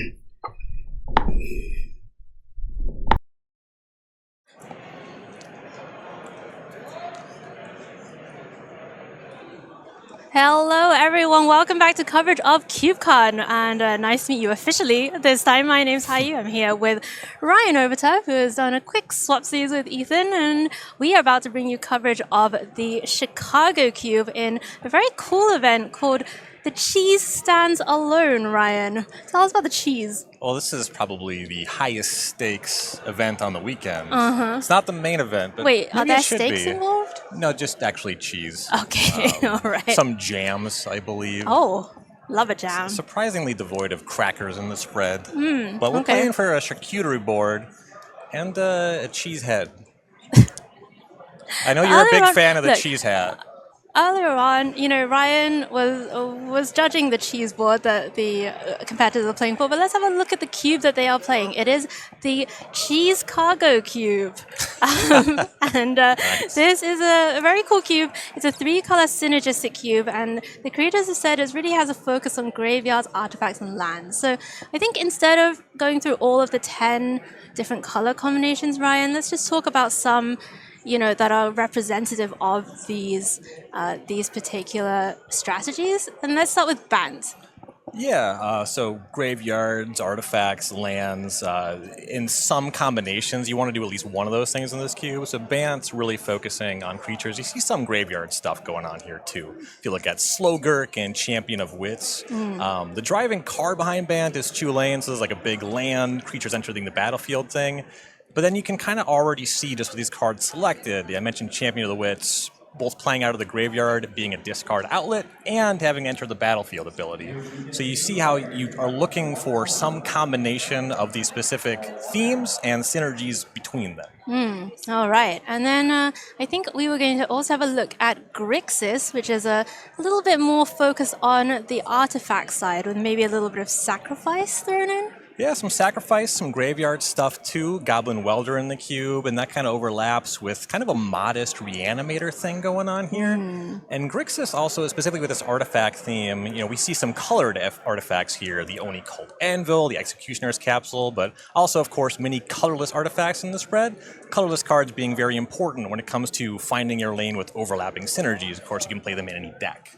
That makes a lot of sense. And then let's just try and find something a little bit more representative of the graveyard. And I think we can talk a little bit about Abzan, that has, some of these lands cards, Life from the Loam, Knight of the Reliquary, but also a lot of this kind of graveyard stuff going on. Yeah, lands and graveyards really on display with the kind of marquee card here in the Necro Bloom, which both triggers off your lands entering. It sort of does a Field of the Dead impression, and also gives all your lands in your graveyard dredged too. Life from the Loam, very similar to that kind of thing. Lands coming out of the graveyard, you're dredging to fill up your graveyard, and then you kind of get these lands back, so you play to your land synergies. So caring about lands and graveyards, good lane to be in this cube. Yeah, and I think for a lot of our viewers and cube fanatics out there who are maybe kind of more familiar with your Magic Online Vintage Cube or other cubes that you might have played, I think these will be very familiar archetypes that have a lot of cards that we're used to seeing in these cube formats, but maybe with a little bit of extra kind of multicolor pizzazz and different kind of choices going into the deck construction. Yeah, more of an emphasis on generally playing 3 colors. I know the Magic Online Vintage Cube is really pulled back on monocolor support, so you see a lot of 2-color decks, 3, you can go up to 5. This cube is saying as a baseline, you should aim to draft about 3 colors, 2.5, 3.5, splashing in one direction or the other. You're really not going to see monocolor decks in this cube. Okay, right. I mean, I personally do love a splash, love a bit of ambitious mana basing, so I'm very excited to see what the players put together here, and I think we are just about ready to go down to watch the actual featured draft. And let's go down to the action. For our featured drafter, we have Tim Myers, who I believe was actually the champion of CubeCon last year, Ryan. That is absolutely true. The reigning champ is here. Not defending the CubeCon champion title, but of course playing for the very high stakes that we outlined at the top of the podcast. The charcuterie board, I believe. Sorry, right, the cheese, not the stakes. Oh, okay. My mistake. I keep saying that. I need to get on the right You'll course miss here. cheese. Even. Ryan promised me that we would start out like pretty normal and then get more nonsense as the weekend goes on. I don't know if that's the case here. We'll have a look at the pack one, pick one for Tim. And what stands out to you here, Ryan? So first of all, I like the way that Tim fanned over the full pack. He's looking at everything, and he's pulling to the front the exact cards I would. Animate Dead and Psychic Frog. Animate Dead, just an all-time kind of reanimator kind of card. The reanimate targets in this cube are fairly modest. As far as an individual card, Psychic Frog really stands out on individual card power level. It's currently legal in Legacy. We'll see how long that lasts. Animate Dead makes a lot of sense, though. Just an all-time powerful historic card. Right, and you don't get yourself into 2 colors that early on. And honestly, yeah, I really do have a weakness for what I privately call Trainwreck Reanimator, which is I'm going to take an Animate Dead or an Entomb early and then see where it goes. There is a Necromancy in that pack if Tim wants to stay on this Reanimator plan. It makes a lot of sense to see Tim pull that to the front. You really don't want to fight people if you're in Reanimator, especially in a cube like this where you'll often be reanimating cards that cost 5 or 6 mana. You know, Triplicate Titan is kind of the marquee biggest thing to bring out of the graveyard. You know, there's no Gristlebrand's here. There's no Archon of Cruelty. So you do kind of want to solidify your spot in that lane. And kind of what I was talking about here as far as reanimate targets, you see Bonnie Paul coming to the front of that pack. Okay. You know, that's a 2023, 24 card, whatever, a lot of text, a lot of power level, but you don't think about Bonnie Paul as all-time great reanimator target. No, I mean, it's fine, right? Like, it's going to give you value, it's going to dominate the board fine, but yeah, as you say, there's no Archon of Cruelty. No. That card came in a standard legal set. Makes a lot of sense to have Baleful Strix near the front. There was a Blood Crypt in the first pack that Tim was looking at. You see Black Cleave Cliffs here. When you're in Reanimator, and again, you know, generally you're never going to be mono black Reanimator. You usually want a second, third color, and this cube is kind of a 3-color cube, so you are kind of eyeing that. I like the Necromancy here because you're staying in, all right, I'm going to be doing something out of the graveyard. It's going to be black. It's going to care about big creatures, and I have some time to figure out my second color. Yeah, and you see Tim actually like highlighting the Badlands here, really thinking about what colors he would want to play with this black Reanimator strategy. Red-black definitely seems like something that's on his mind. A lot of white cards in this particular pack. Lingering Souls, one of my favorite cards, pulled up to the front there. And I actually love a card like Lingering Souls in this kind of strategy because sometimes it takes a little while to put your reanimation thing together, Ryan. Yeah, it's a card that cares about the graveyard too. It has flashback. Sometimes you discard that for value. It comes up. You can get some synergies that way. It plays on the battlefield in a big way. I like bringing the Badlands to the front of the pack too because it's do or die on red as your second color. Right. We've already seen Blood Crypt. That's not coming back. Like there's just no shot, right? The Black Cliffs maybe, but if we pass this Badlands, we're probably not playing red-black. Right, and that is like the land you want as well. Like. Right. Yeah, it's better than Blood Crypt if you can believe that. Wow, that's why we pay you the big bucks to be the expert in this booth, Ryan. Badlands better than Blood Crypt. You heard it here first. But Lingering Souls is going to be the pick for Tim. So maybe, yeah, just dropping the Rakdos Stream and moving in on some white cards. And we see some white cards here. Loran, Walking Ballista, Portable Hole. And not a lot in black other than this Ophiomancer that Tim has pulled up. And for that reason, it makes a lot of sense to move Walking Ballista to the front of the pack, right? It's just a really strong card to cast. You're not going to bring it back with Necromancy. It comes back as a 0/0. But it's just a solid rate. Just kind of an all-timer in that category. Right. You can't go too wrong with Walking Ballista. Right. You will play it. How thrilled will you be? I don't know. Will you have any synergies? Not with the cards drafted so far, but it's good. It is good, but Ophiomancer is pretty nice as well. Maybe thinking about some of these sacrifice aristocrats type synergies going on. You see Transmogrant Crown already in the pack there for Tim, and I'm sure there are plenty of other enablers for that strategy as well. So Ophiomancer seems like the top consideration right now. And you see all the three cards being considered here. They're looking at kind of a token kind of thing, which is going to play with our Lingering Souls. Right, is that Siege Gang Commander as well? The old border version? Yeah, that is Scourge. A great card. One of the better cards in Scourge. Wow, that is well before my time. That's the year I started playing. Oh. I'm like a Magic, I don't know, millennial zoomer. I don't know what it's called, but I do love Siege Gang Commander. Like Ophiomancer was the take, and that makes a lot of sense with Lingering Souls. We're kind of going to gum up the board. Maybe we're using Animate Dead as kind of a value reanimate kind of thing, which is fair. Literally, in the sense of Magic, it's a fair thing to do. It is a fair thing. If you take your time to reanimate. But honestly, like, it's not weak. What's really the line? Everyone talks about fair and unfair, but no one really talks about at what point fair becomes unfair. You're kind of pulling the curtain back on me. The value of saying that in the booth is that I could mean whatever the audience wants me to mean. I see. Okay. Right. All right. Yeah. Don't worry. Don't worry. Don't worry, chat. I'll ask him to define tempo later on. We don't have all night. So we see a lot of blue cards in this pack. Really not a lot going on in the black side of the color wheel. Chilean, one of those signpost cards. Potentially an option, but Tim's going to take a land here. I think it was a blue-white land. Meticulous Archive, the Surveil blue-white land. He's got to start getting mana fixing at some point. Okay. We know we're not playing mono black. We got some white cards we're interested in playing. And surveiling, sometimes you do just high roll and put your reanimator target in the graveyard with it. Yeah, that's true. That's true. The Surveil lands are great. What a great cycle. Esper Lingering Souls, Esper Animate Dead, these things make sense. That's true. And here is Jadar, which is a... Don't call her Ophiomancer at home, but... And Meticulous Archive, even if you're not really playing blue, or certainly if you're splashing blue, you can play it very easily. Right. We still kind of a black-white deck that has a blue-white Surveil land. Right. That makes sense. Or you could even splash the Lingering Souls. I mean, all sorts of stuff going on. White cards, I think there's a recommission behind the jar, which is not necessarily the type of reanimate effect that Tim is looking for. Right. Yeah, the Jadar is looking like we are valuing the sacrifice kind of things. We're trying to really make use of that crown. Draw some cards from our tokens dying.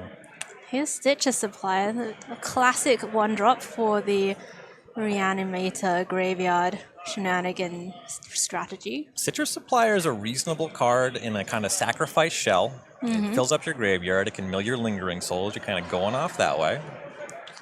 Sometimes, again, you high roll and put something you want to animate dead into the graveyard. I dig it. Okay, and Tim's also considering this green creature. Lumra? Big bear? Okay. Lumra, Bellow of the Woods. So yeah, this is one of the 6 drops that you were talking about as potentially a reanimated target. And does have visions and reach. It's one of these as big as the number of lands you have type thing going on, and does some graveyard stuff. Yeah, and one with the citrus supplier, and that makes a lot of sense to me, especially when we're talking about reanimating 5-6 mana creatures. You really want to be able to cast them if you draw them, because they only have the impact of a 5 or 6 mana card, naturally. And if you spend some time trying to fiddle and discard them, if it gets to be turn 7, you've wasted that time. You've lost value instead of actually capitalizing on cheating in a creature. So I think, Tim, a little bit of a crossroads here. Staff the Storyteller, great for the token strategy. And that is going to be, that is going to be his pick. But there was some consideration for Phyrexian Flesh Gorger, maybe another reanimated target that you can also play just in a fair way. Yeah, if I might be allowed to use the term. It's very, very apt. That's a nice creature to cast for 3 or 7. I like the staff pick because it is really capitalizing on Jadar and these other token cards, and he's really pushing this lane. And this cube does reward synergies in a big way. Was that Unearth, though? Yeah, Unearth brings back the Epheomancer, maybe the Jadar, I don't know. It's okay. Yeah, and Bonnie Pool is back, so maybe took a little bit of a punt on Bonnie Pool coming round as like a random reanimation target. Is Pull the front. A lot of counter spells we've seen going around. Negate coming back through. Field of the Dead. One of Ryan's favorite cards. Yeah, I'm really known for decks that do stuff like that. Nevinyrral's Disc has sure fallen a long way from its glory days. Just pushed to the back of the pack. Someone's getting that late. Well, will they be happy about it? Will they remember? Will they remember? Bonnie Paul is now in the pool, so we could reanimate it. Could find a way to actually splash casting it, too. I would love to see that happen. And look at all of these white cards coming back. Angel of Invention. That is a token strategy type card, right? Does a little fabricating, does a little pumping. It's a lot of white cards, and they're all kind of appealing, right? Angel of Invention has an Enter the Battlefield ability, plus that Anthem. It's good to reanimate, it's good with tokens. Hero of Blade Hold is just a great card to cast. Just ends games quickly. Skrelv's Hive synergizes with multiple cards. I like the Angel. It kind of plays both roles. It's good for tokens, and it's decent to reanimate. Yeah, and look at this. Transmogran's Crown coming back. So Tim really made a lot of bets, and they are all paying off. Yeah, reading the lane pretty well. He was thinking about this Milliken before, may as well now. Don't know if that one makes the deck, but it's fine. We'll see. Regrowth and Sidisi coming around late. So it looks like no one really in Golgari, or at least not in Golgari enough. Sorry, Sultai enough to pick up Sidisi there. Sidisi, both being a self-mill card and a token maker, is valuable with what's going on here, but it's only a 4-mana card, and Tim has no shot currently of casting that with these other cards. No. It's just, I think the only bit of fixing he picked up, I think he did get that Meticulous Archive. And Milliken coming to the front. All right. Nice. That one is making the deck. Okay. And Don't Make a Sound, the new Quench from Duskmourn coming in as the last pick. So after pack 1, Ryan, what are your thoughts? What is Tim looking for going into pack 2? So he still has those 2 really good reanimator cards, Animate Dead, Necromancy. They're very efficient, and they're notably also good at reanimating your opponent's things. I think he's kind of looking at playing a decently fair token game and then just value Animate Deading. Okay. That's how the packs have kind of fallen here. We'll see how that shakes out. I like this angle, though, where he's leaving himself open to both things, right? He's really been pushing this token synergy instead of taking suboptimal reanimator cards. Right. Oh, here is Blood Artist, and, I am partial to a little bit of Aristocrats myself and love a good Blood Artist. Goes pretty well with the Crown and some of these other tokens stuff that Tim has picked up. Blood Art is still one of the best to ever do it, too. Right. A lot of new versions of that card, and there's some give and take, but as far as caring about both players' things, Blood Artist is incredible. Yeah, and it's just so sweet, the design, so well costed, the O1-ness. Just love this card. This sounds like a weird thing to say, but sometimes, you see a card and it has this effect and it has power and toughness and you think, come on, like, you're putting too much on it. Right. We don't need to push it. It's already great. Right. It's already great. Nice synergy with Jadar there, too. You can keep yeah. churning those decay zombies. Yeah. Very nice. Not surprising to see Tim scoop that one up. Okay, so things are kind of shaping up. We're seeing the direction there for Tim. I don't think there was actually a lot of other options in that pack. No. Certainly once we already have this much context, it just wasn't a lot to consider there. Well, the Saga, pretty powerful card in this particular pack, but Tim not really doing the artifacts thing. Getting rid of Scavenger's Talent. And this is one of the new talent cards from Bloomborough. Tremendous amount of text on that one. It's good with tokens and reanimating. It cares about creatures dying, gives you food when that happens, and also you can sacrifice some stuff to bring a creature back from your graveyard. Kind of a weird ability on Chapter 3 because it doesn't target. Right. This is a really nice synergistic card between both things Tim has going on. I will say he doesn't really have great mana, so I like the shadowy backstreet being at the front of the pack as well. Yeah. So how important is it? Say Tim ends up actually just being Orzhov, right? How important is it to get your on-color duels in a deck like this? It's still pretty important even if you're 2 colors. If you play like a traditional retail limited 9/8 mana base, you're kind of a coin flip to be off of a color. If you draw 2 lands and they're 2 swamps, you can't cast a lot of your spells.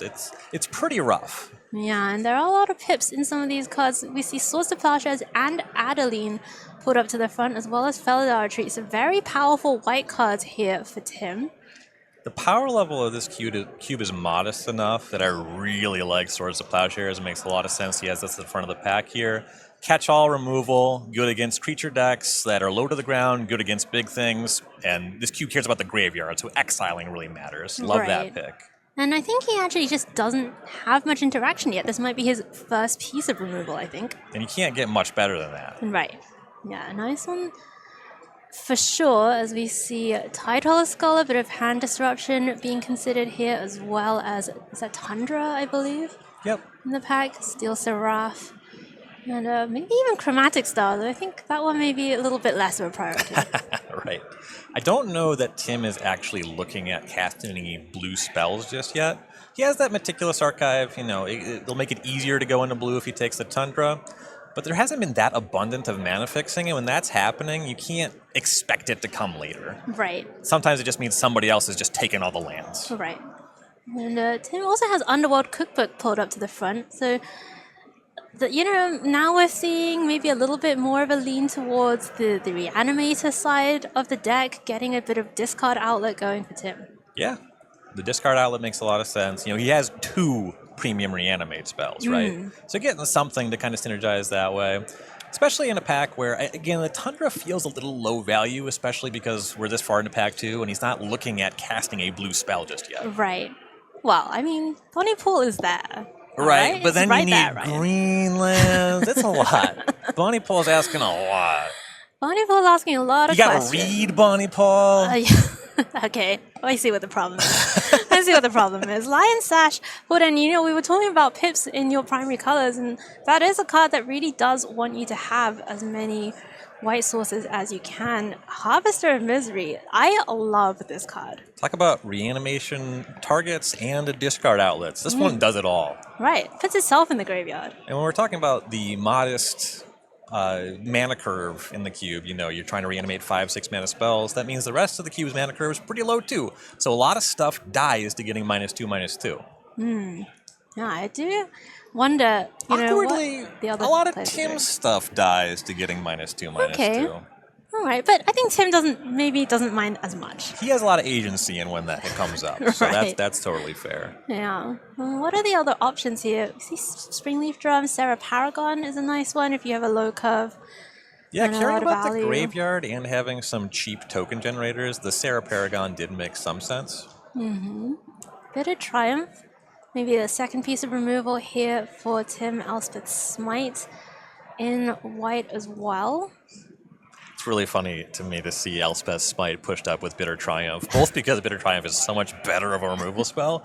It's also a discard outlet. So Right. we valued that cookbook pretty highly. Bitter Right. Triumph does so much. It's a great interactive card. It enables some of what our deck wants to do. And do you think there's a bit of a tension here for Tim between the two sides of his deck as we see him consider the Intrepid Adversary as well? Yeah, certainly. The adversary is one of the bigger haymakers for if he wants to go in on tokens. But like you were saying when you drafted Source of Plowshares, he's pretty light on interaction. And I think that's what's going to put Bitter Triumph over here. Right, and here we have, I think that's the Grixis Signpost card? I believe that's actually an Izzet card, Brudiclad. Oh, Brudiclad. Oh, I see. It's the old border version of Brudiclad, which... that everyone was clamoring for. Have you played against this card? I've read it. It's terrifying. Yeah. It's terrifying. This is one of the commander decks that my fiance plays, and it is absolutely a beating. As we see the Luminous Broodmoth being picked up, and that does go with the sacrifice stuff. I mean, it's kind of a bit of a reanimation engine by itself. Yeah, the Broodmoth makes all your creatures just way more threatening. You're not tokens anyway. All right. So now as we go into the next pack, a lot of multicolored cards here. See Millstone pulled to the front. Mindstone. Oh, Mindstone. I would love it if we saw a Millstone. Look, I got Graveyard on the brain. Right? I got Graveyard on the Mindstone. Drag the Canal.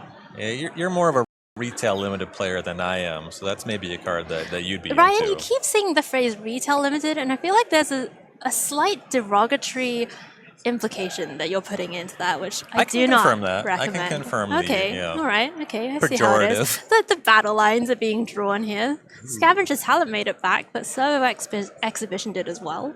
Okay, Servo's Expedition definitely plays with the tokens. I feel like Like that how I talent coming messed back up was the a name, gift. and then that made you mess up the name. Yeah, That's perfect. I'm working with you. Yeah, that's synergy. As for Sentinel, the pickup.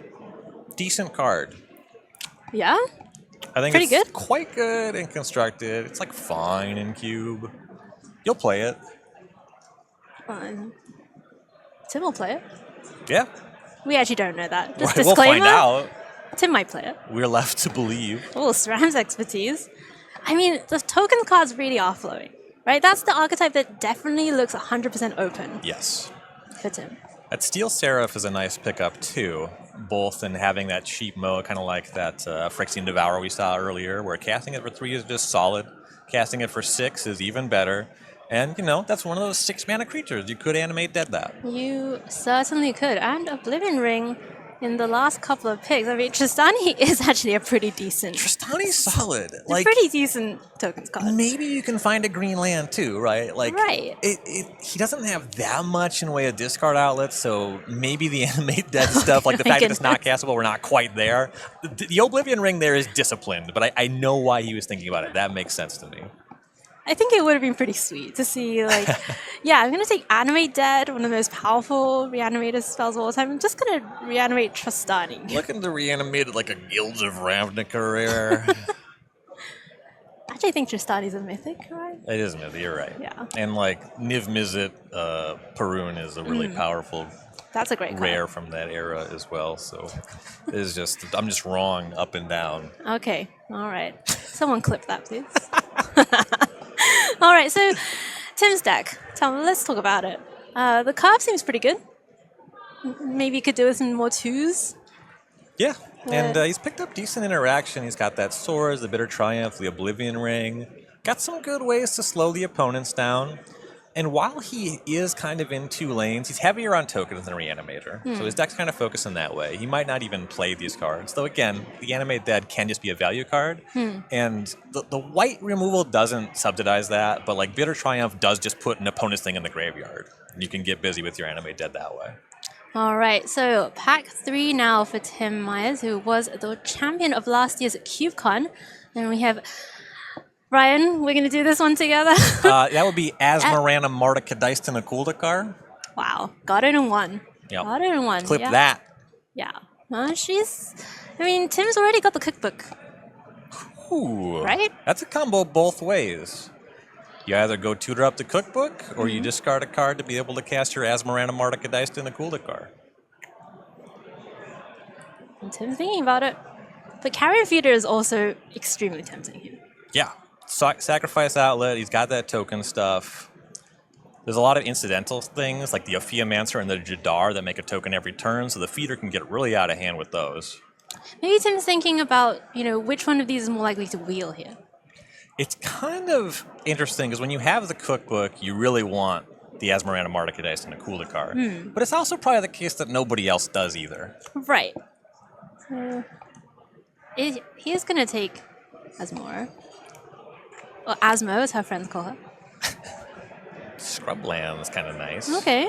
All right. Not a lot else in the pack here. We haven't seen a single fetch land in this draft. That's true. That's going to make just mana generally tough. Yeah, there are definitely fetch lands in the cube, but Tim's... they're probably a pretty high priority pick. Right. There is a Fabled Passage. It's kind of a fetch land. Yeah, I guess why I'm saying that is it makes it way more important to take the actual duels because you have the one scrub land, right? Right. You cannot Bloodstained Mire for it if you don't have Bloodstained Mire. There is a Cityscape Leveler. Now, we were talking about these reanimating targets being kind of maybe mopey, this 5-6 mana thing, but Cityscape Leveler, that is a legitimate big boy. Yes. And we've seen the way Tim drafted. He's got a lot of just cheap stuff, and it really thinks it really seems that he is stressing playing this low to the ground, go wide, and then just value reanimate. And I think if you just toss the leveler in this deck, that's generally pretty coherent and a fair game. You're just kind of sabotaging yourself. Yeah, that's why we call it Trainwreck Reanimator. He's not drafting your preferred version. No. He's being much too disciplined for that, but that's why he is playing at the table, and I am sat here with the one and only Ryan Obenturf. We must defer to the wisdom of the champion. Yes, and Tim has got Collective Brutality pulled up, a classic Reanimator kind of enabler. I was thinking about Monastery Mentor as well. Yeah, pretty light on spells, so I like that pass there. And the Brutality is just like a fine removal spell, too. Right. Ooh, hello. Whoa, that's a gift. That is so sweet. We can read the other card. That would be amazed if Yawgmoth doesn't make the deck here. Oh, for Mayhem Devil. If he could cast it, there's like a conversation. He could reanimate it. Yeah, Necromancy for Mayhem Devil. Creature is castable. That's a payoff. Yeah. I paid 3 mana, and I got this 3 mana card. Yeah, but can your opponent beat that 3 mana card? Well, if they can't beat the devil, they probably can't beat the Yawgmoth. That's probably...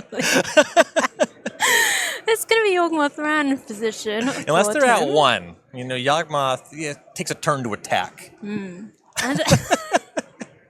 there's quite a few options here, though. The Marionette Apprentice, the latest Blood Artist. Yeah, talking about a card that possibly improves on Blood Artist, this is like the one. Right. It only cares about your things, but it brings a friend. You get that servo token if you want it. And caring about artifacts is very real. Yeah.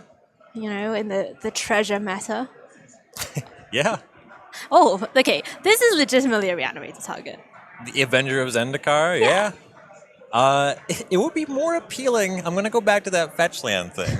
You're playing 1 land a turn and drawing 1 card a turn. He's got lands in his deck. He does have lands in his deck. Well, it's going to make plants. And tokens are part of the synergy. And he has picked up the Clutch of Brutality since then. A little bit more reliable to get it in the graveyard. Yeah, I don't know why I'm agitating for Tim's deck to get worse, by the way. That's just not very nice. You can only be you. We would never ask you to be anybody else. Okay, all right, I appreciate that. Glimmer Lens, pulled to the front, and this one is pretty sweet. I was thinking, Tim's got a lot of great synergistic cards, the Token Makers, the Sacrifice, the Reanimate, but sometimes these decks do run out of gas, and having some value, pretty nice Glimmer Lens Jadar. That's a combo. It's not a combo. That's a synergistic interaction. Where's the line between combo and synergistic interaction, Ryan? It's higher than that. Okay. We'll leave it there for now. All right. There's Crypt Breaker. But see, the problem is my mind is now in Changeling Cube mode. I'm like, Crypt Breaker, this card seems busted. Tap 3 creatures, draw a card? Yeah. Hello? Wow. Yeah. But no, this one, they do have to be zombies. It's just a nice discard outlet. If we're taking Avenger, the Crypt Breaker makes a lot of sense to me. I mean, that goes with the Jadar. Yeah, tap those decayed zombies. Yeah. Ashnod's Harvester, a nice bit of graveyard interaction. And a graveyard heavy cube. Gravecrawler, though. Ooh, Gravecrawler and Windbrisk Kites. This is kind of like a little push-pull. The Windbrisk Kites is nice for your cheaty things. And the Gravecrawler is quite good with that Crypt Breaker. And there's some other zombie stuff. You know, Jadar, like you said, makes that decayed zombie. Mm-hmm. This kind of subsidizes the early game, the beatdown plan. I like it. Yeah. I like it. Is that the Marionette? That's the Marionette Master. Oh. We want the Apprentice. Right. I don't This know is how the much big we one. want the Master. Yeah. This is the 5-mana OG version. What's this card at the front of the pack? It's Asmora Nomadica Dicena Codica. Oh, yeah, that is what it is. I need to get in the rhythm of it. Like, once I said it, like, there's a point after Asmora where I'm like, what's next? But then once I get the next syllable, then the rest just kind of flows, you know? Because I am a pro. That's Yes. what pro casters do. Learn the names of the cards. Glass Casket. Glasket, if you will. I will. I was going to fight, but actually, that is also what I would call it. So you shouldn't. I'm not going to. You know, I'm going to pick the battles. A decent interactive spell. Again, the white removal in Tim's deck, exiling creatures is a little bit unfortunate. But you know, hitting the small ones, you wouldn't animate those anyway. Nice way to stem the bleeding against aggressively slanted opponents. Yeah, I like Glass Casket a lot. Or Glasket, if you will. No, Glasket. Sorry, not Glasket. Come on. What am I? A professional. You are learning quickly. We like that.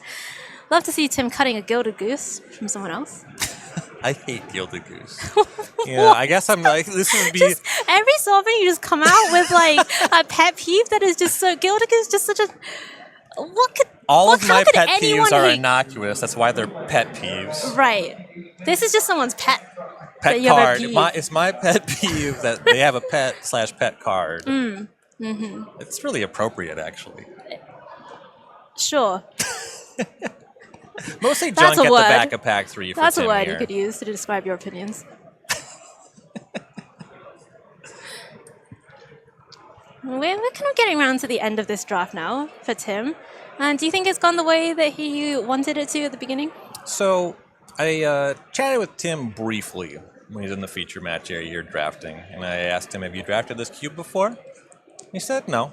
Mm-hmm. And I asked, how did you prepare for this event? And he said, I glanced at the list. Okay. So I think that this draft hit his expectations perfectly. Well, wow. The disrespect for Tameshi Reality Architect, maybe in one of my top 5 draft cards of all time. Unreal. I do like that card. That's a great card.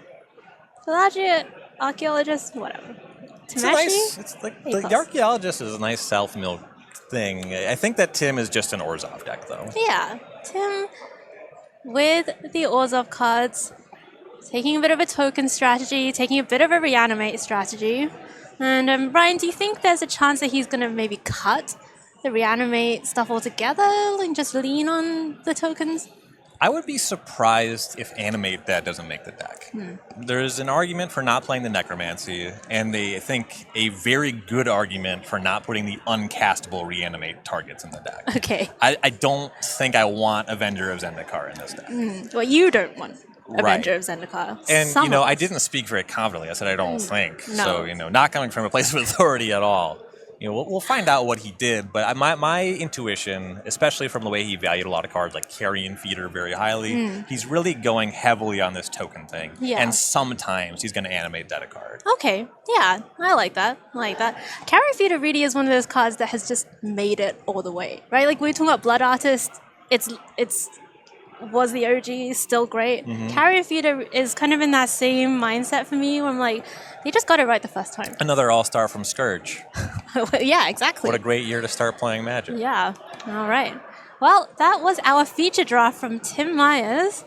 And we are going to actually go to an interview with Niall and Tim, I believe. So let's have a look and see what Tim said. Oh, Niall and Noor. We're going to go to an awesome interview with Niall and Noor and find out about one of the creators of the cubes here at CubeCon. Hello, Magic players. Welcome back to the floor of CubeCon 2024. I am here with Noor Singh, and she is going to tell me about the cube she designed and brought to this event. Noor, tell us about your cube. Hi, my cube is the Game Objects Cube. It is a cube built around tokens and token synergies. The most notable aspect of my cube is that there are 4 copies of Academy Manufactor, which means that you'll often be able to have a deck that's able to get a lot of food and treasures and clues to really turn out a lot of value. Yeah, that sounds really cool. What are some of your favorite archetypes or cards or things that you like to see drafted in your cube? So I think my favorite archetype was a bit of an experimental one at first. It's Boros Convoke, like the Pioneer and Standard deck, where you get to play Kuldotha Rebirth and Gleeful Demolition on an artifact, or maybe even an artifact land if you're lucky enough, and then convoke out a Knight Errant of Eos as early as turn 2. You also have access to powerful burn spells like Stoke the Flames, which get a lot better when you don't have to actually pay mana for it. This was an archetype that went through a lot of testing because at times it was too good, at times it was too bad, and I'm really happy with the place it landed.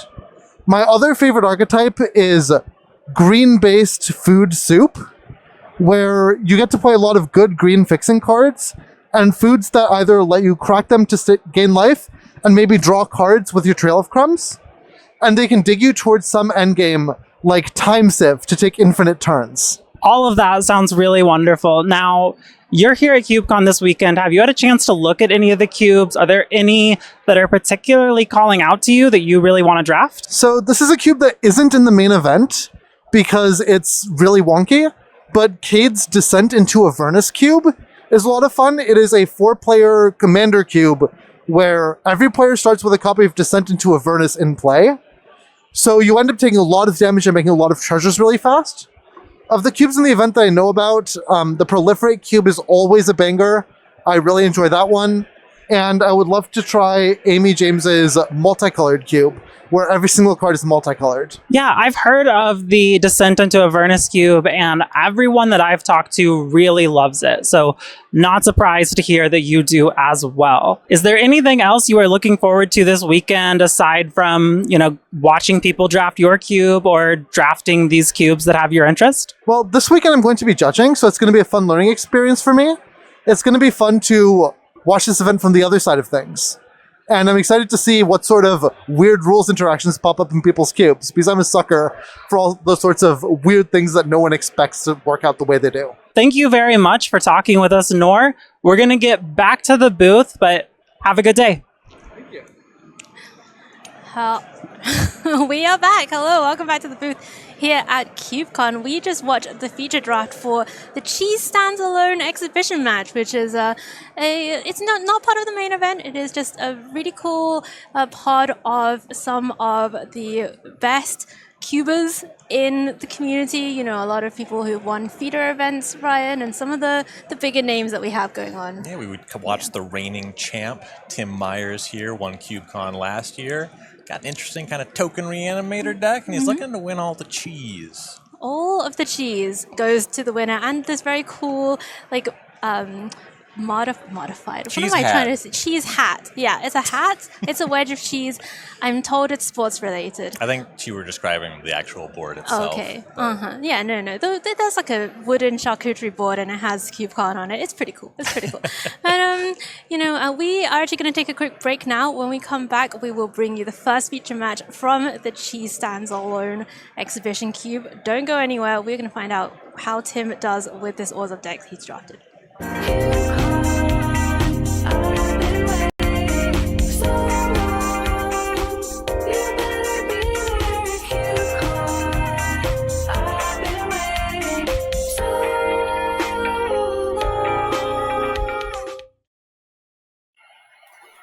Hi, I'm Dave Nolan from Columbus, Ohio, and I'm here to talk to you about the GOAT Peasant Cube. In this case, GOAT is an acronym for Game Objects and Trinkets. It's a rarity-restricted cube, so it contains only cards that have been printed at common or uncommon. Here are the main themes of the cube. Most of the colors can do at least 2 of these things, sometimes more, and it challenges drafters to find synergies between all the stuff going on here. So your artifact payoffs can be found in every color except green. Your blue-based artifact decks tend to be a little bit more mid-range you're controlling, whereas your red ones are a little bit more aggressive. The creatures in this cube generally start off pretty small, but there are various ways to make them very large very quickly. So you have lots of trinket artifacts as well as your standard creature tokens, so go wide strategies and things like that. And lastly, graveyard synergies. So there are a lot of ways to self-mill or use looting effects to fill up your graveyard for various payoffs. All right, I just want to talk about a few cards that I pulled out here to just highlight. The Lost and the Damned is a cool card from the Warhammer 40k set that lets you create 3/3 tokens for playing cards not from your hand. So Red especially has lots of ways to play cards from exile. Woodland Champion is a card that starts off as a grizzly bear, but can quickly get out of hand with all the token generation going on here. And Thran Golem is a card that honestly started off as kind of a meme, but has definitely killed people before in this environment. All right, before I go, I just want to shout out CubeCon 2024. Thanks so much for letting me showcase my baby, the Goat Peasant Cube, and happy cubing, everyone.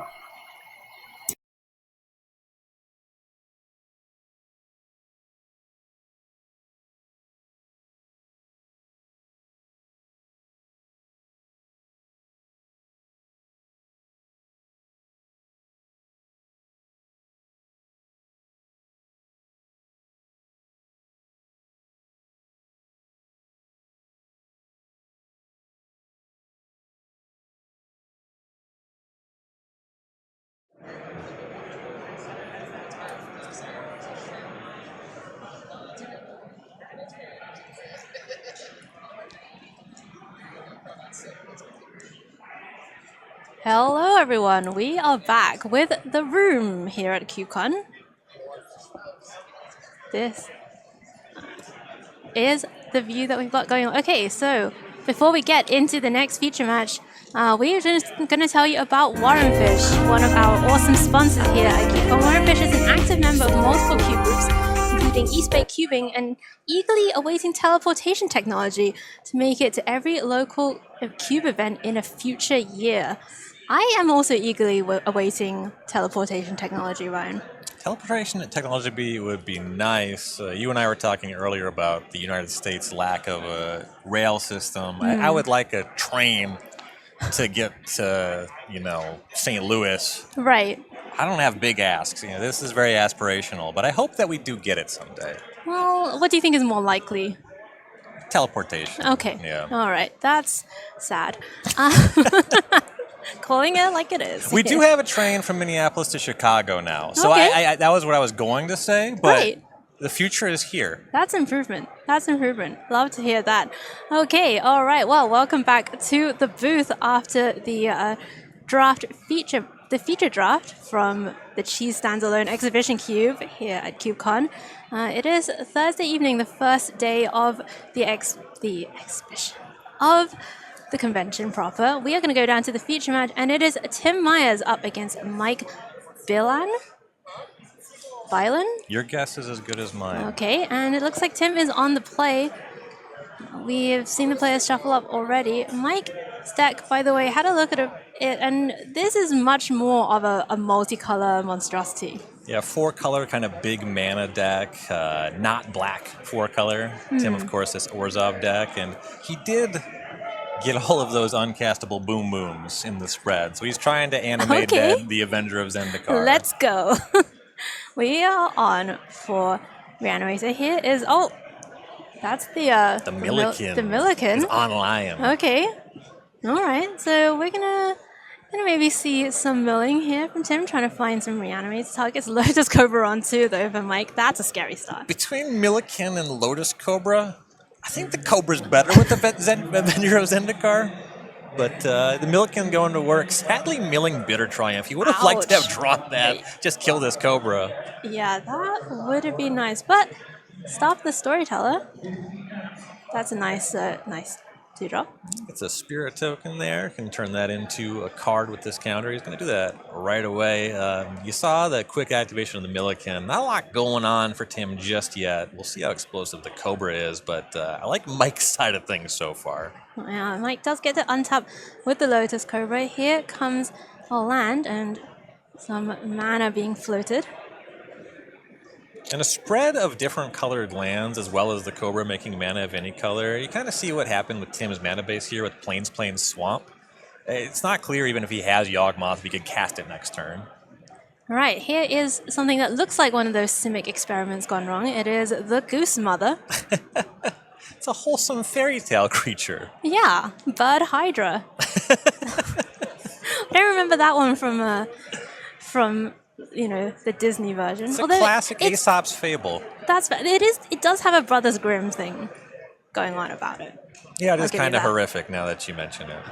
Okay. Was that Blood Artist that we just milled? It was. All the good ones going away for Tim. Yeah, this is also what happens to me when I mill myself. Right. Like I know it shouldn't. We've all been there.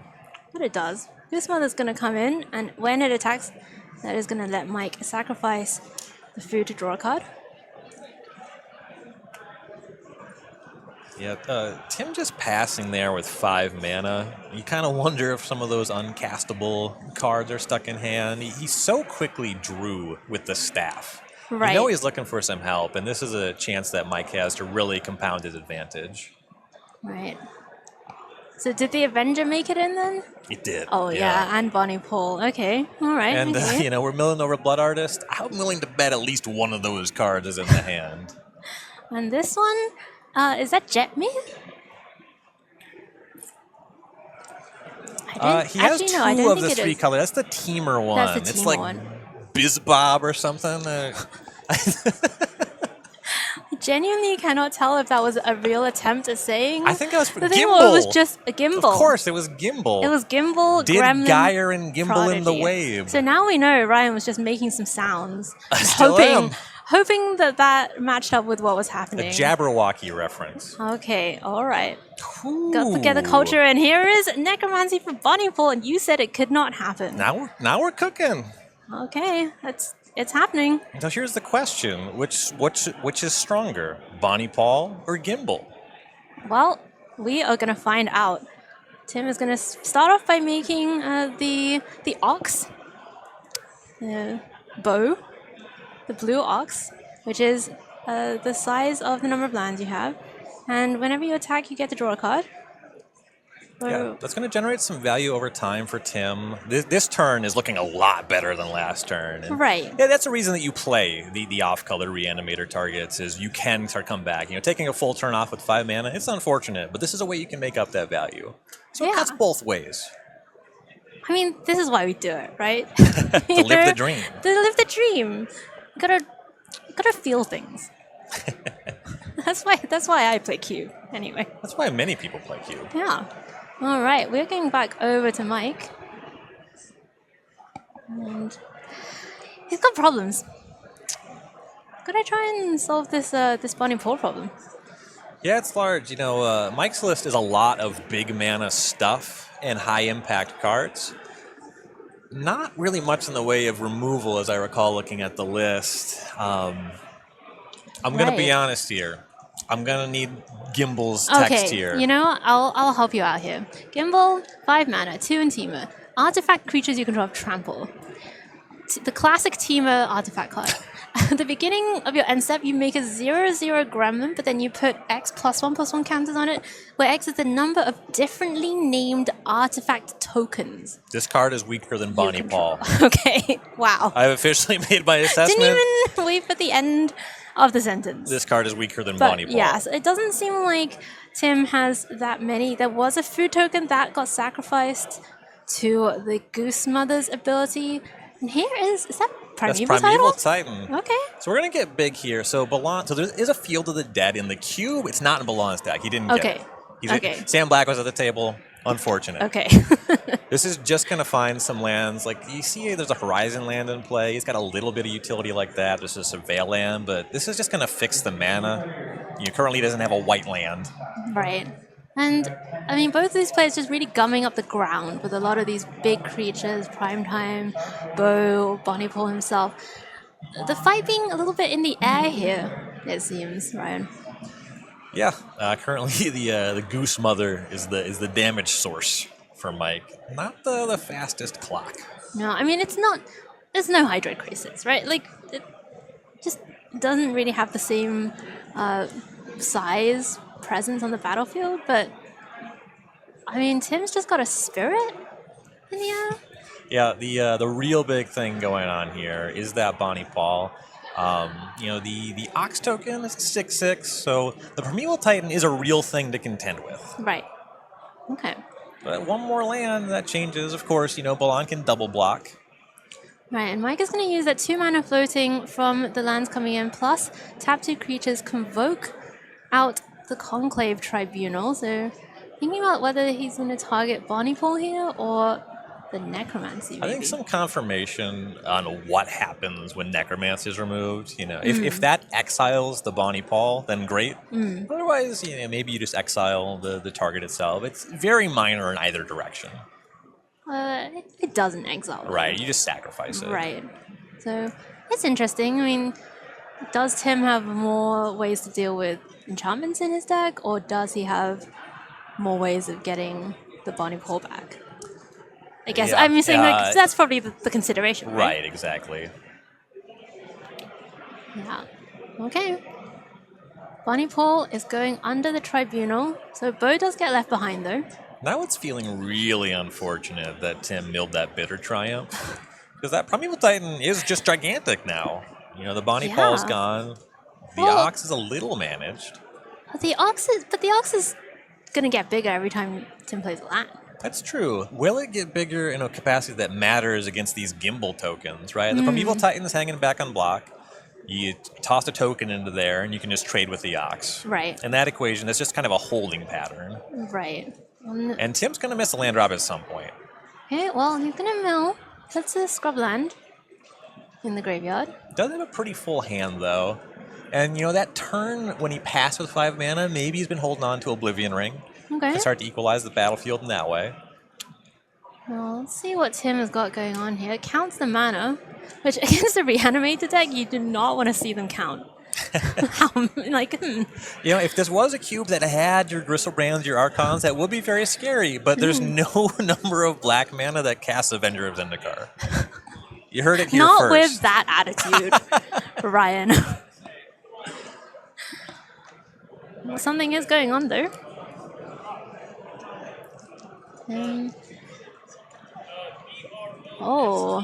Here is Harvester of Misery finally getting that Lotus Cobra off the battlefield. Lotus Cobra has been there since the beginning.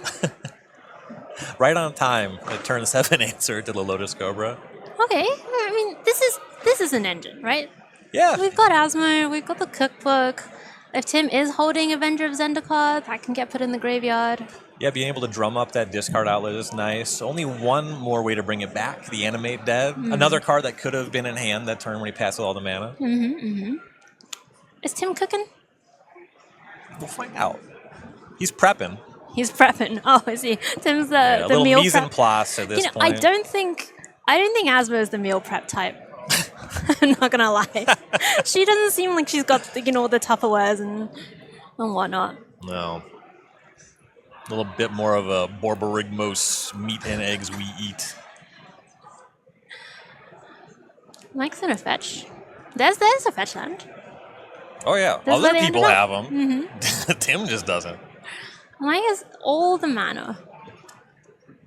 As much mana as you could ever want. Yeah, I mean, in this cube, with the mana curve going up to 6 or 7 mostly. Primeval Titan kind of doing just a 6/6 trampler with a little bit of value. Are there any, other than Field of the Dead, do we have any kind of primetime stuff going on? Well, he tutored up Commercial District, which is really about as good as it gets. Is that a Simulation Aegis? This is nice. All right, I was saying Balan doesn't have much removal, but when it comes to removal, this is choice. You get to Oblivion Ring something, then you get this equipment, the next creature's a copy of it. But you don't get creatures don't get to be a copy of that, or do they? Do they get to become a copy of both? I believe that's what the players are asking right now. What does your heart tell you? My heart tells me that you can. Exile up to one target creature. Whenever it becomes attached to a creature, that card becomes a copy of a creature card exiled. I'm not Tokens sure. are not a creature yeah, card. That's not a going to creature work. card. Yeah. Answering the bow makes sense. It's not as exciting as I wanted it to be. No, but we can't always get what we want. No. We can always swing in with the team, though. See, the Aegis would have been a better answer to the Bonnie Paul. Right. Maybe. Yeah, maybe. But Tim's This going to back enables a it up. pretty good attack anyway. Yeah, that bow was really the last thing standing between Tim and defeat there. Mike is taking this one down, although, Tim got to do some stuff, right? Like, the reanimation did happen. We're going to go straight into game number 2 here. And Mike's off with a great start yet again. Birds of Paradise on 1. What have you got, Tim? That's kind of what I was talking about with using Animate Dead on turn 5, turn 6. Balan's just like, all right, here's my Lotus Cobra. I'm going to cast my stuff as fast as you cheated out. And with a little bit of interaction, looked pretty easy for him to cross the finish line. Right, it's going to be a Surveil land, putting a land in the graveyard for Mike. Back over to Tim. Has the cookbook ready. Turn 1 discard outlet, no discard. We are not rolled up on Animate Dead. Here's the discard though. Lingering Souls in the bin. That is a nice one. And we're going to see Tim cast it straight away. Busted. Love it. Makes a food as well, of course. No white mana for Tim? No. And that would be the reason to wait on that cookbook until his turn. He would like to have just played Plains and cast Lingering Souls, right. But the draw looks a little short of functional to this point. Oh, this is a great way to smooth out your draw, though, for Mike. Champion of Wits. We talked a little bit about this card when we were kind of previewing the cube earlier, Ryan. And just really does everything. Yeah. Smooth your draws here. Nice thing to come out of the graveyard later. And with this mana wrap stuff going on, you see the Birds of Paradise in play. It's a deck with Primeval Titan, Lotus Cobra. You'll get to 7 mana. Right. You'll be able to eternalize that one. Did you ever play Godfarer's Gift? I played more Scarab Gods, but I've cast a lot of Champion of Wits. Yeah, that was my first set. Amonkhet, Hour of Devastation. So really holds a place in my heart. Champion of Wits. The Lingering Souls, they're coming in. Yeah, but They're the getting third busy. land is not. Oh. That's bad news for Team Myers. Yeah, this is not the way you want it to go, but, at least this cube, for the more competitive-minded cubers out there, this one isn't part of the main event. It is just an exhibition match. Felidar Retreat into land, though, for Mike. How quickly we have become dismissive of the charcuterie board. I would never. I have never. All right, Felidar Retreat. So this is actually, you were asking about Primeval Titan finding utility lands. This is actually the Primeval Titan combo in the deck. Control Felidar Retreat and put lands into play. God. That was such a busted card in that limited format. I mean, it was only retail limited, of course, Ryan, so, it barely even counts, but... This card saw standard play, arguably Omnath did some of the work. Arguably. Our Lotus Cobra also was pretty good. Some might say that Omnath was the thing. Here comes another one of the 3 color cards. Here's our Naya Chairman. I don't know what we actually call the Streets of New Capenna. The Ravnica has guild leaders. It's a mob leader. Mob man. Jetmir the mob man has arrived. Wow. They should hire you to name cards. They should. Yeah. I wonder why they don't. Jetmir does give all of your creatures vigilance. Or at least all your other creatures. Maybe even himself. Yeah, Jetmir gives all your creatures vigilance. Once your battlefield's already established, Jetmir adds a lot here. So much power on the battlefield, connecting the Felidar Retreat, giving some counters as well. Balan's closing speed is quick. All right, and Tim... discard Gravecrawler to Cookbook. Okay. It's cool. It's a combo. I like it. That's got to cross the line. Just shuffling across the line. It's gonna be close. That would be sick on, turn 1. Yeah, okay. Well, I mean, look, Tim found a plane, so there's hope. There's light at the end of the tunnel.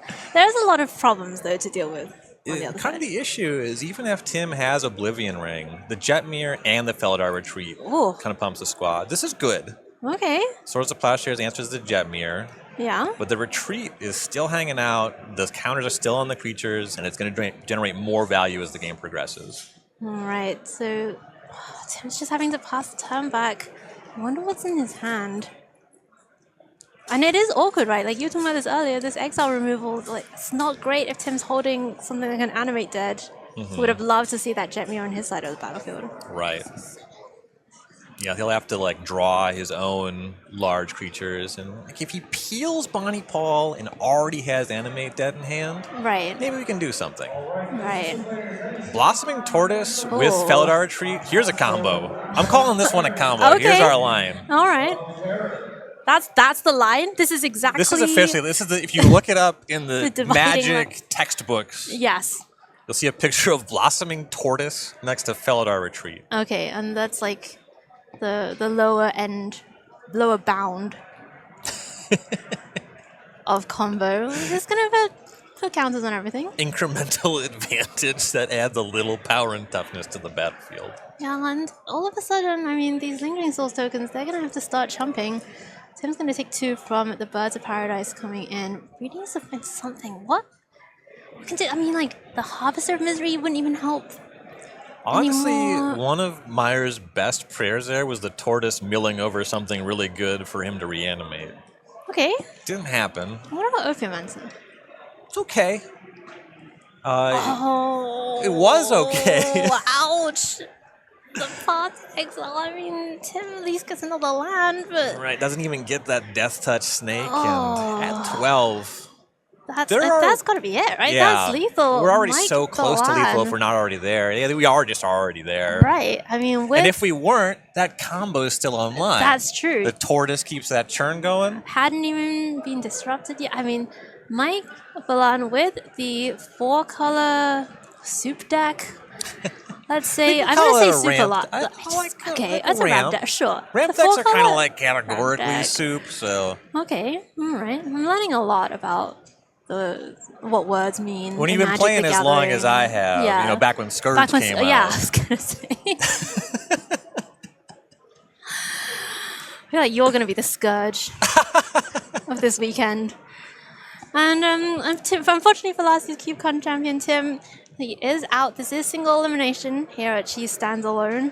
We're going to end up with one sole victor at the end who is going to be holding the cheese plate, wearing the cheese hat, consuming all the cheese. Mike, still in with a shot. Yeah, and Mike's deck has a lot of good things going for it. You have that Birds of Paradise and Lotus Cobra to really accelerate out your game plan. And some of his cards are pretty difficult to interact with. You get some fine value with Primeval Titan, but the real thing I'm looking at is that Felidar Retreat. Enchantments are generally much more difficult to answer than creatures. And like this Escape to the Wilds, you see, it didn't even come up in those games, but that's just so much card advantage. I love Escape to the Wilds. It's just one of those cards that you always wheel on Moto Vintage Draft, and I'm like, do people not know that this card that you draw 4 cards? It's basically Do people Ancestral not Recall. know? Just love it so much, and everyone hates it. Showdown of the Skulls is another one. Like, have you read this card? It's incredible. Very similar cards, the Showdown Yeah. and the Escape. Yeah. Escape to the Wilds, though, a lot of people, we talk about like this Modern Horizons era of Magic, draft a card from Modern Horizons. Escape to the Wilds being from Throne of Eldraine, that tells you something too. Yeah, Throne of Eldraine, busted set. Busted. Busted. Some of the best cards of all time came from Throne of Eldraine. Trail of Crumbs. that is one of the cards. Yeah. Gingerbread. Gingerbread Hut? Ginger Brute. Ginger Brute. I was, honestly, my brain just flipped and I was going to say Gingerbread Guy. We have a card called Carrot Cake. How come we don't have a gingerbread just full stop? Just gingerbread. Yeah. Yeah. It was before they fully committed to the bit. We've had 2 Eldraine sets. I think the third one will get it. Sure. Yeah. Or committed to the Brute. depending on how you look at it. Hello, welcome back to the booth. You are watching coverage from CubeCon. We just had our first feature match from the Cheese Standalone Exhibition Cube, which is kind of this fun Thursday evening thing where it's not part of the main event. They're just playing for honor and for cheese. And we have some of the best cubers, some of the best drafters in the room here. I think we mentioned Sam Black is in the pod. Luis Salvato is here. Caleb Durward as well. Yeah, Caleb, exactly. So, plenty of magic to come. We're going to go for a quick break. When we come back, more Chicago Cube in just a minute.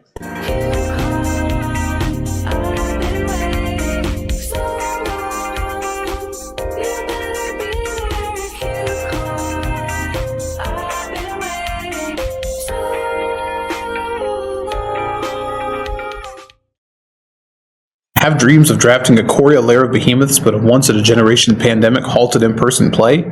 Ever fall in love with a format where Honey Mammoth hits the sweet spot in any deck?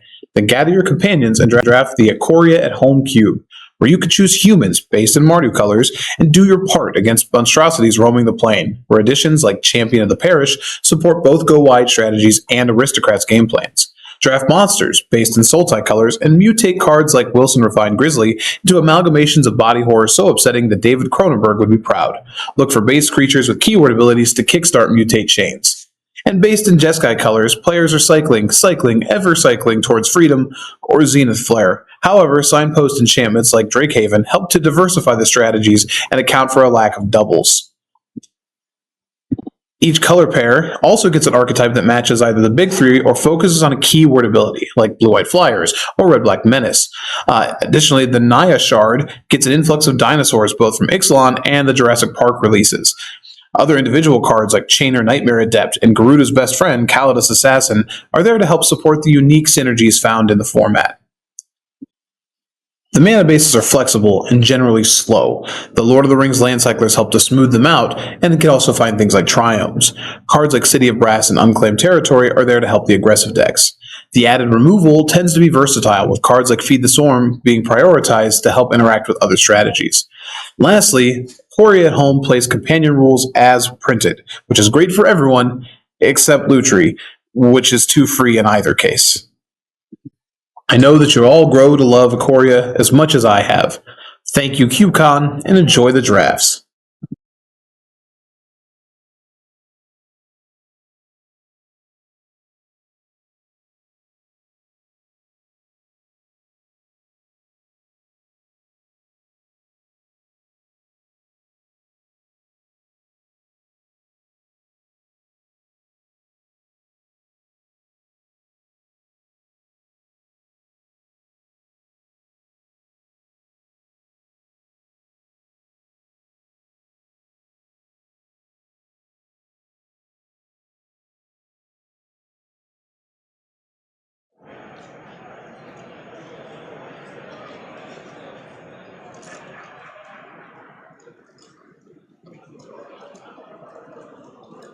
CubeCon is brought to you in part by Gamers Guild. Gamers Guild Arizona is a company based on a simple idea, creating a safe, inclusive, and fun gaming space for everyone, specifically minors, LGBTQ people, persons of color, and women. Their vision is to see a Gamers Guild in every city in North America, united in their love of safe and fun gaming for all. And I have to say, Ryan, that is a cause that is close to my heart, so really glad to hear that Gamers Guild was able to be part of CubeCon and help make CubeCon happen. Absolutely. Yeah, love to see that. CubeCon certainly has inclusivity at the forefront. This is a gathering for fun. We're coming together to enjoy games, and everybody should be welcome in that gathering. Yeah, definitely. Definitely agree. Everyone should be welcome, even Bonnie Paws. In your All right, my friends, welcome back to CubeCon. We are bringing you the Cheese Standalone exhibition match, which is the Chicago Cube. There's a multicolor synergistic cube, lots of 3-color decks going around, lots of lands, graveyards, artifacts. Everyone's doing some amount of those, and I think we're about to watch another match from the first round here, and we can go down straight away. It is Caleb D, with a really cool deck, actually, a kind of Rakdos-y, artifacts-y deck, one of my favorite cards ever in this deck, Oni called Anvil from Neo. We're going up against Joe Anderson, and Joe is also on red, but a bit more of a Boros build, Ryan. Yeah, more of an aggressive token thing is going on there. Durward playing and artifacts matter.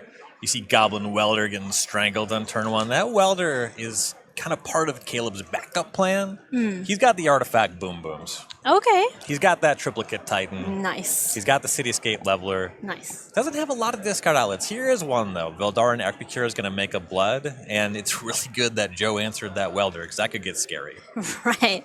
Yeah, I mean, Caleb, obviously incredibly well known for drafting cubes specifically, makes a second blood token with Blood Fountain.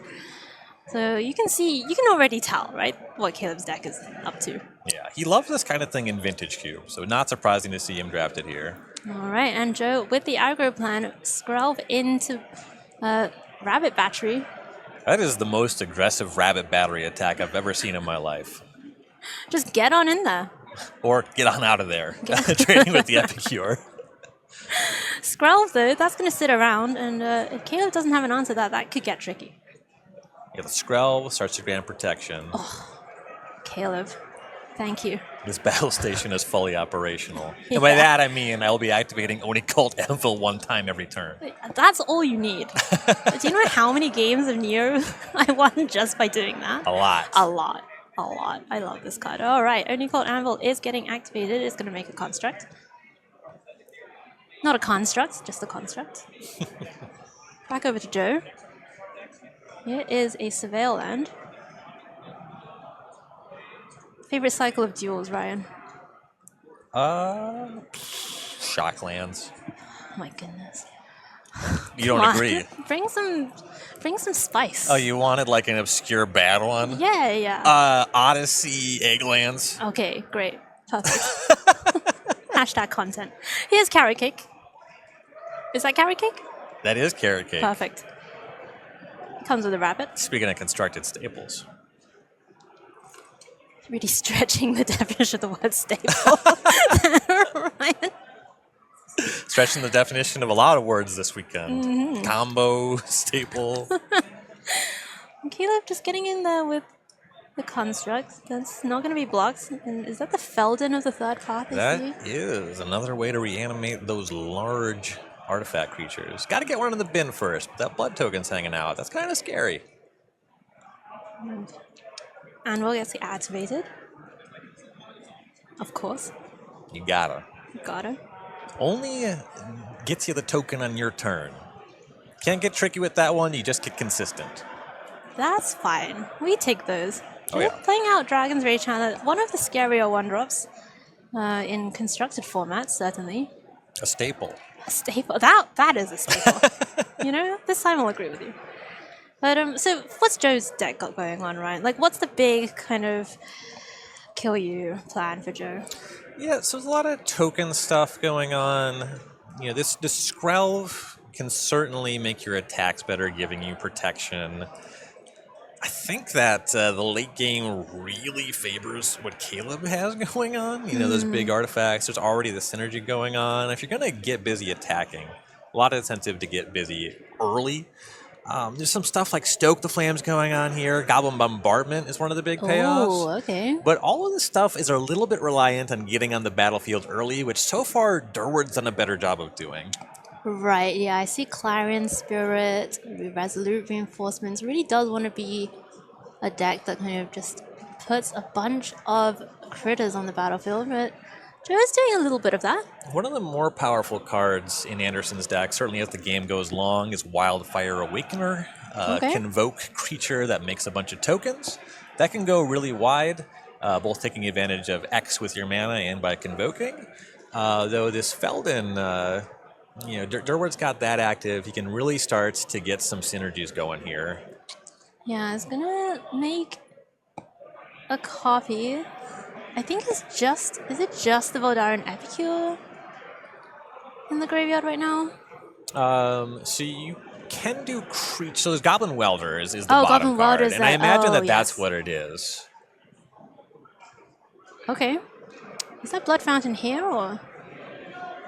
Looks like so. I think that we made a Goblin Welder and traded something out for the Fountain. I believe that's what happened. Yeah. A little difficult to represent that one in Paper Magic relative to Magic Online. But then the Goblin Welder should have also fetched it, entombed the thing. No, that's Goblin Engineer. Oh, that's Goblin Engineer. I'm just... Goblin Welder came out even before Scourge, if you can believe that they were making cards back then. I cannot. All right, okay. So here comes the Blood Fountain. Blood count back up to 2. Anvil still going, doing its thing. Joe's being ground down to 14. Caleb's up to 23. Joe really wants to put together some kind of aggressive strategy here. Not quite able to do it just yet.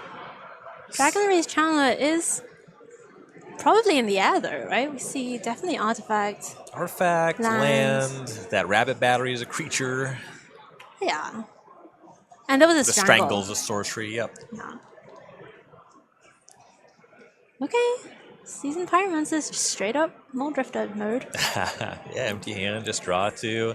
The difficult thing about that Chandler, it's a nice clock, but take a look at the life totals. Durward's at 23. That Anvil gains a life every turn. I mean, gaining 1 is still less than taking 3, I guess. True. It doesn't have a way to deal with anything in the air right now. It does have a way of throwing these constructs into the path of that rabbit. Let's see And Durward's really 1 card away from doing something really explosive here. He's still got those bloods. He has the Feldon. He'll need. What's he looking for? He's looking for that triplicate Titan, or he's looking for that Cityscape Leveler, and then this game runs away in a big way in his favor. Okay. And, there's also a lot of artifacts. Away. I mean, maybe lumbers away. Levels away. Titans away. Okay. You can't just take a word from the name and put S on the end and make it above. I feel like this is a canon did scenario. But there's also a lot of artifacts between Triplicate Titan and the Fountain. I would hazard a guess that 99% of artifacts are between those. This is kind of a spicy one, too. Yeah, Bonus Charges cards Phyrexian Metamorph. That card can do some funky stuff. Okay. Like, if you just start looping that Metamorph copying Seasoned Pyromancer, that's like 2 one-sided Howling Mines. That's incredible. Let's do that, Caleb. All right. Yep. There we go. It's happening. Pitching a... Galvanic Blast. We don't need that. We're ahead. No one needs removal. Who drafts the removal in Cube anyway? A lot of people. Okay, all right. All of the drafters at the table. Anvil's going to keep going. Well, Caleb Anvils, as Brian might say. I would, yeah. I got you. Okay, this was important. Yeah, get that Feldon off the battlefield. So, that biggest problem taken care of for Joe. But what's his way out of this? Well, this, the thing he needs a way out of is a lot more tame. It's kind of just the Anvil now. I will say that the Fountain gets back to Feldon. In 2 turns, we're kind of back where we were. But in the meantime, you get some beats in with the Channeler. And you can try to convert some things to really turn the heat up. And this is... Is that the Animpakal? Is it Animpakal? Yeah, you're right. Oh, this card is so busted. Once it gets going, it's just so... I mean, I don't know how much Lost Caves of Ixalan you drafted. 0? A classic retail set. But when, it just keeps getting bigger, keeps making more gnomes. You really just got to deal with it. Right. Yeah, away. Immediately gets this counter because it triggers off of any creature attacking. Right, exactly. The gnome's in there. Mm-hmm. And Caleb does have quite a lot of mana to work with now, though. Blood Fountain. Oh, is the Feldon coming back? Yeah, so this was the baseline, If Durward draws nothing, he just had this. Right. Get that Feldon back. Next turn you can cast it. Another turn down the line, you're active again. But there are options. There are. Yeah, see the Welder being pulled to the front. The Metamorph also coming towards the front. What are his considerations? I think that the big consideration with the Welder is you can cast it this turn. Right. You still have that mana up. That makes a lot of sense to me. And it does get the Metamorph back itself, which is kind of an argument to possibly leave that in the graveyard. The Feldon is kind of slow. You have to both cast it next turn and wait to activate it the following turn. So that's why you would think about the Metamorph, and you almost picked it up, but I like this line specifically because the Welder can get the Metamorph back, as well as putting it back to the graveyard. It kind of does it all as far as accessing the Metamorph. Okay, so Goblin Welder is back. So there's the threatening the Metamorph next turn. Joe's gotta figure something out. Off the top, is that Twin Shot Sniper? That is. Get out of here, Goblin Welder. Wow, those two are supposed to be friends, the Sniper and the Welder. Durward wishes he had that Sniper. In what lore? In the lore of drafting them and putting them both in your deck? I don't know. Okay. Have you heard that one? I'm not familiar, to admit. Caleb's taking a lot of damage, though. I mean, Joe's done a good job of, just taking out the pieces one by one. Caleb's down to 12. Anvil's life gain looking a little sketchier. Yeah, and the first attack with Andam Pakal is good, but it gets better every time. Anderson now applying a ton of pressure, and notably now Durward doesn't have any way, if he were to get that Leveler or the Triplicate Titan, can't get them back. Right. What was the second creature he got back with the... He got the Feldon. He got the Feldon, okay. Oh, is that the Leveler? Looks like the Leveler's in hand. So close. Right. Yeah, if that Welder stuck around, that Sniper was a really big top deck for Anderson. Right. Okay, what's going on here? Oh, is that Gleeful Gleeful Demolition? Oh, that's Okay. so sweet. Gleeful Demolition, my blood token, get 4 1/1s. Oh, hold on. Durward's got a Victimize in hand. So we are still bringing some stuff back. Love this. This is such a great deck. Wow. So Blood Token is his way to get rid of that Leveler, and Victimize is going to get that right back. This is such a sweet turn for Caleb. We were like, oh, he's taking so much damage. What's he going to do about the board state? Well, the 1/1s are back, and to join them, Cityscape Leveler, potentially. Yeah, so he gets 2 with Victimize. I would call it a fixed recurring nightmare, except for the fact that it's literally from the same set, and it's still pretty messed up. Pre-Scourge or? Way pre-Scourge. Way pre-Scourge. Like 3 full years. Oh. A lifetime. Actually, it's a little bit more than that. It's like 5 or 6 years. Okay, all right. Cityscape Leveler. That's going to blow something up. Oh, it's only when you cast or cast it, attack, right? Okay, right. so Caleb has to wait till next turn to blow something up with it. I believe Victimize puts the creatures in tap. Certainly looks like it. That's what's being represented here. Right, but what's the matter with copying here? Maybe Twin Shots? That doesn't even really kill anything. Okay, he gestured towards Andam Pakal. That one makes sense. Durward might be saying, I'm behind enough that my plan is racing. But he doesn't have attacks this turn, right? So... I mean, you can chump attack. You have the Anvil. Didn't they just come in this turn? So just like with, say, your Construct token, is that one's been there, right? No, it was made because Gleeful Demolition was cast on... Oh, that's tough. Yeah, if you didn't have anything, then it's pretty tough. I think it's Season Pyromancer. I think he... Yeah, it looks like you copied the resolved. Pyromancer. You see the elemental token there. Yeah. Okay, all right. So for the reasons you stated, the fact that he could not attack that turn, that makes Andam Pakal kind of a non-starter. Okay. Well, he does have some ground creatures. Oh my. So, Goblin Bombardment for Joe Anderson. The attacks were already good. The Pakal is getting out of hand. This is just surely. This got to be lethal. There's 3 in the air. Caleb can't do anything about that. So effective 9. And then even if he blocks everything, it's not going to do it. Caleb is going to scoop it up, and Joe Anderson takes down the first game with Boros aggro. Wow. What a game. You were right. Gaining 1 life a turn is not that much. But still put Oni-Cult ammo on your decks, though. Right. Folks. Don't cut it. Don't cut it. But, Never cut it. Do some other stuff, too. Okay. All right. Well, here is game number 2. Caleb on the play this time. Voldaren Epicure is back. Joe's got a great 1-drop as well. Dragon's Rage Chandler.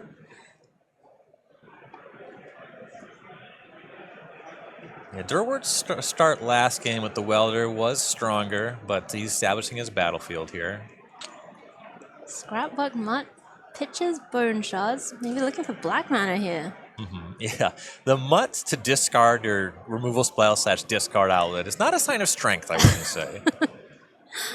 Well, back over to Anderson. I didn't see that many lands, I think, in the hand for Anderson, but I think maybe did pick up Sacred Foundry this turn as well. And that's kind of perfect. Like, if that Foundry was his third land and his first white source, then he's doing what his deck wants to do. This is Irreverent Gremlin now from Duskmourn. Have you played any Duskmourn, Ryan? I have some Duskmourn cards in my cube. This is not one of them. Okay. I don't do too much retail limited. I was actually trying to avoid saying it because I think people would just get really sick of it. And by people, I mean me. Person? Person. Some members of the coverage team. Not naming names. Shocking in that Sacred Foundry. I think I see Resolute Reinforcements in hand for Joe, as well as the Rabbit Battery back. Yeah, oh yeah. Unfortunate that you don't get the Surveil off of that. Is it? The Chandler needs some help. You don't get it off the Resolute Reinforcements either. And that That's seems like true. something that you would want to. Well, yeah, because it's any card, yeah, you would. Oh, want to. there's black mana for Caleb. It is tapped, but at least that is going to unlock some stuff next turn, and that is not what Caleb wants to see. End step Resolute Reinforcements. Here is a massive battlefield for Joe Anderson. And Caleb just with 2 1 toughness creatures. I wonder if he has any removal going on in hand. Yeah, notably, Anderson doesn't really have like Anthem kind of effects. The big go wide thing is the payoffs are going to be stuff like that Goblin Bombardment and Wildfire Awakener. It's just like a big spell to cast. So until that Chandler has Delirium, this battlefield is okay. It's wide. There's some stuff going on. A big play here would be Anam Pakal. Bigger play, here's that Awakener. Oh my goodness. So, Joe, you played a Clockwork Percussionist. That's a haste creature. I think Caleb was really expecting the full big red button swing, but no, it's going to be Convoke to make this Awakener. Ryan, teach us. This is like the best possible for Anderson here. I mentioned there's no Anthem, but with this Convoke X spell, this creature makes a token for X. You get a 1/1 for all of the X you pay, and you do that by convoking, so it just doubles the width of the battlefield. That's basically an Anthem. Yeah, it is Ants adjacent. Okay. And they had haste. Oh. No, Okay. they blocked, and now they're all dead. Was that Sweltering Suns? It was. Love to see that. Sweltering Suns takes care of the board for Caleb Durwood. And things were looking pretty dire for him just a minute ago, but all of a sudden, Anderson's got to start rebuilding somehow. If you're Anderson, your play there was to ask Durward, you're cycling that, right? And maybe you get him, but no, that resolving is backbreaking. Yeah, never leave equity on the table. Priest of the Forgotten Gods for Caleb Durwood. God, this cube has so many great hits in it. It does. Just every card, I'm just like, oh, I love that card. Yeah, Priest of Forgotten Gods is one of my favorite cube cards for sacrifice decks. It's just so sweet. Portable Hole, also a banger. Not in necessarily the fun way, but it's doing a thing. I see Pirate Spellbomb for Caleb. I see Felden. Who's back? Not a lot doing with the Felden just yet, but even less going on for Anderson. And now we see why Caleb was holding stuff back, right? Right. With that Sweltering Suns. Yeah, I don't need to go fast if I have Plague Wind. Anderson is going to answer that Felden. Don't want to let that get out of hand again. Durward has plenty of time, and he's been able to stabilize with such a high life total. Oh, and here's some fun stuff happening. Scrapwood getting unearthed from the graveyard, putting Triplicate Titan in. Does Caleb have a way right now? Yeah, that Stoke on the Felden, you see how important that was with the 9/9 going to the graveyard the turn after. The Gleeful Demolition? There's a combo. Oh. Wait. See, the mutt's going to the bin anyway. Whoa. That I've got to dispute. I mean, if that's a combo, then anything is a combo. Okay, it was a synergy. Okay. I'll accept that. Well, you'd rather have Scrub on 1 than now. It's a little bit better on 1, yeah. It might be the beginning of something.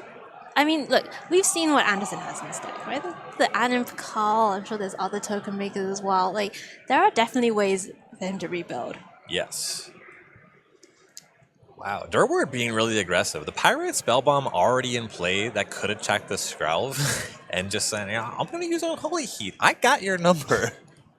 Yeah, but what if he draws Goblin Welder? I guess he has other artifacts. Don't answer that question.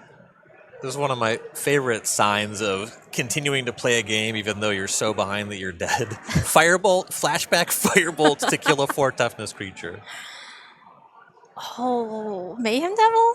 Well, there's a reason to keep the Spellbomb around. Okay, alright. Caleb knows what he's doing.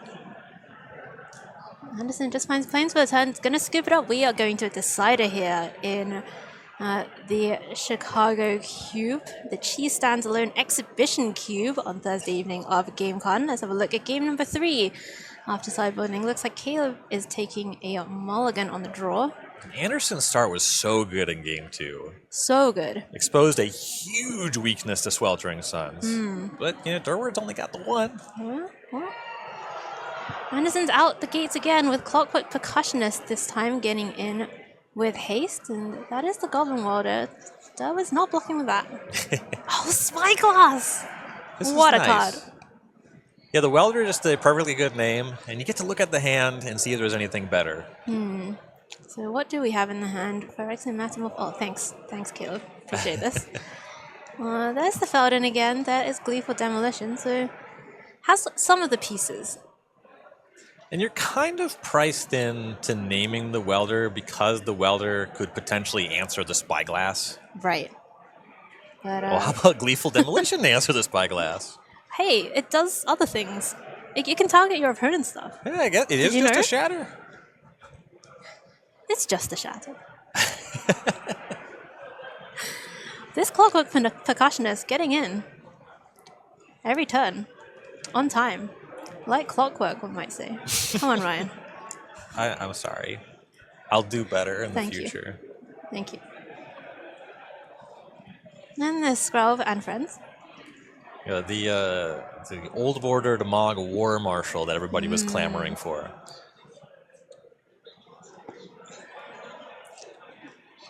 You're not an Old Border card fan? I got duped. What do you mean? What does that even mean? I'll tell you. By old, okay. I'll tell you. When they printed Time Spiral Remaster, they put out some Old Border stuff. I like the retro frame. I started playing, Scourge was one of the newest sets. Uh-huh. And I have a lot of nostalgia for that frame, and I thought they're going to do a little bit of this. And then it was every set in perpetuity for all time, and I can't keep up with that. I don't like the old frame. Okay. It's alright for cards that everyone knows what they do, right? But Planeswalkers in the old frame... Garish. Disgusting. Well, it's more just that, like, it's not clear. Like, the contrast is not high enough for cards to be easily passable, right? And so for newer players, for accessibility and everything, I just think, give me some text on a black text on a light background. Speaking of easily parsable, Goblin Welder just got back Phyrexian Metamorph.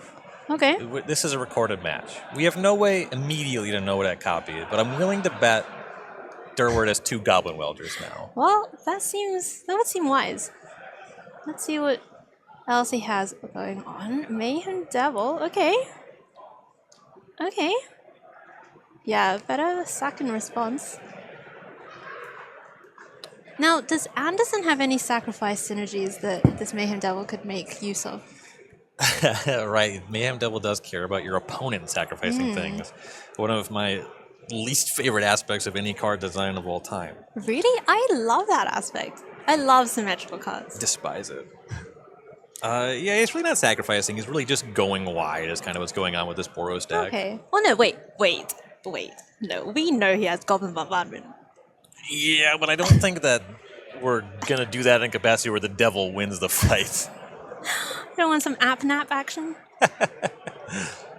Okay, this Scrapbook Mutt Okay, so I guess we're sacrificing the Metamorph, getting back the Scrapbook Mutt, killing a 1/1.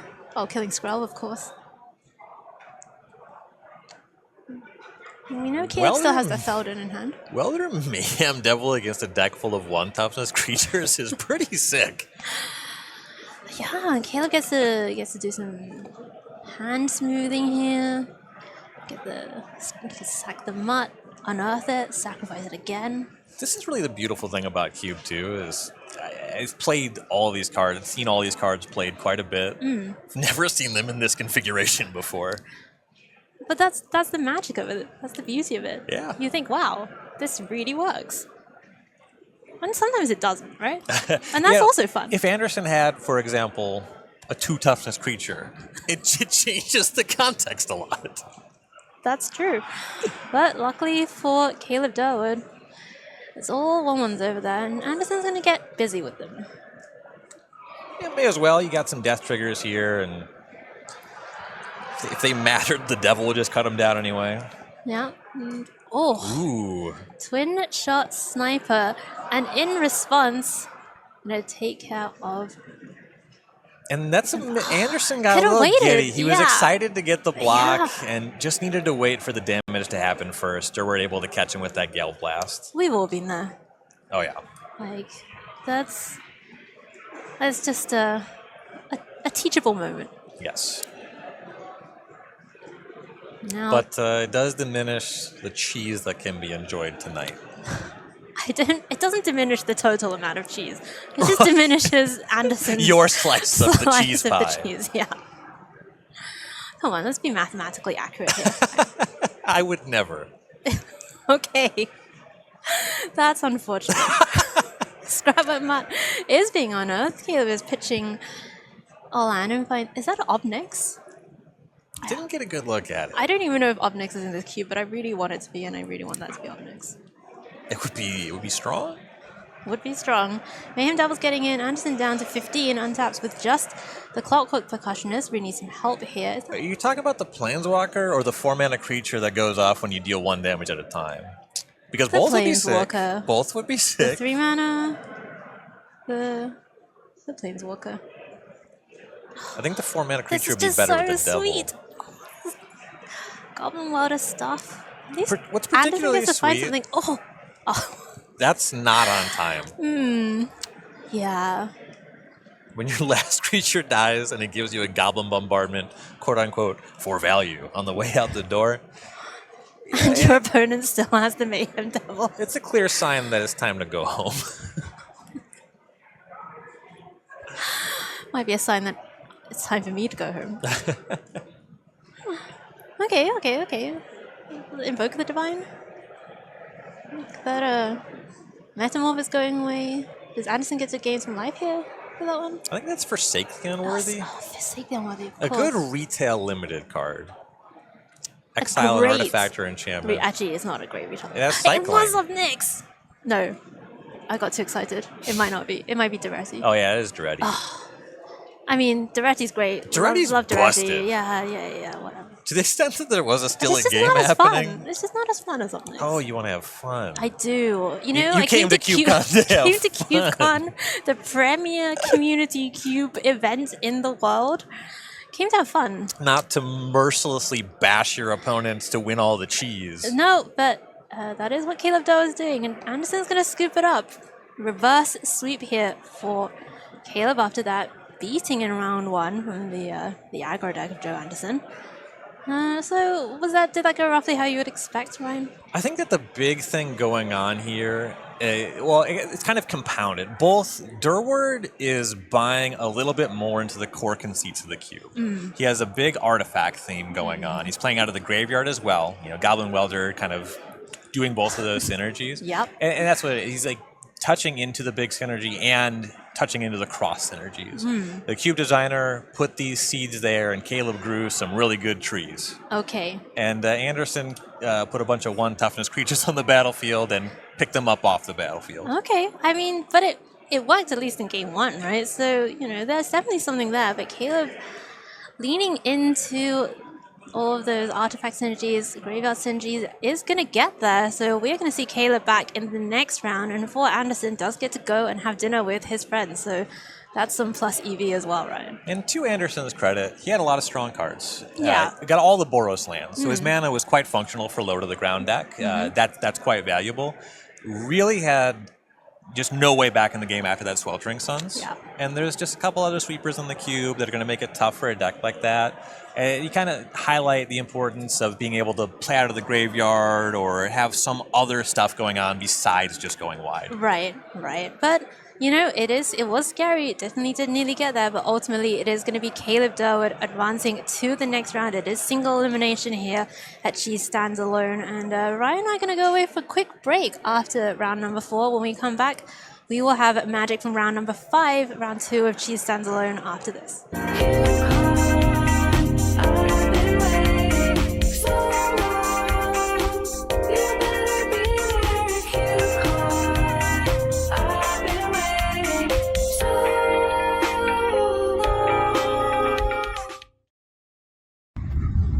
Hi, my name is Gwen. I'm from Boston. I have here with me Loam Cube.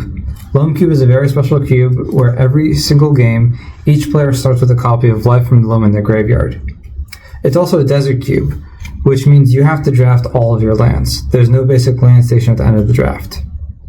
There's also no white cards, and that's mostly because white doesn't have as much cards to interact with the graveyard, and this is very much a graveyard synergy cube. I have 3 cards I want to share with you today. First is Tarmogoyf. Tarmogoyf is obviously a classic, but here it really shines because everyone is constantly dumping stuff into the graveyard. It gets out of hand really quickly. Next is Zombie Infestation. Zombie Infestation comes up every now and then, but it's actually really good in this cube because since you always have access to Life from the Loam, you're able to consistently make a lot of zombies and quickly overwhelm your opponent. And the last is the namesake, Life from the Loam. There's actually 8 copies in here because every single player gets one. The cube supports a lot of archetypes, including Dredge, where you can use your Dredgers to put Hobak in the yard, use Dread Return to bring back other creatures. You can play a landfall style deck with cards like Bristly Bill to make your creatures scarier, and also cards like Aftermath Analyst to get a lot of land triggers into play at once. There's a deck that I kind of think is a discard deck that has a lot of ways to discard all the lands that you randomly put into your hand and getting value with them. And that uses cards like Trade Routes or Seismic Assault, Ayula's Influence. There's also a couple combo decks, like you can play Valakut. There's Dryad Elysian Grove, and in conjunction with Aftermath Analyst or Splendid Reclamation, you can actually get a lot of lands to play pretty quickly and kill someone with Valakut. There's a Spell Slingers deck where you can play with Phoenix and spells and try to get your Phoenixes back from the graveyard into play. It's also Labman. Since you have Life in the Loam in your graveyard at the start of the game, you can dredge really quickly and get into a state where you can combo kill with Labman. Thank you. I hope you enjoy the cube.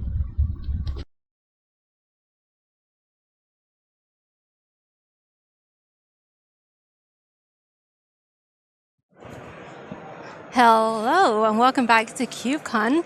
We are proud to tell you that CubeCon is partially sponsored by Dragon Shield.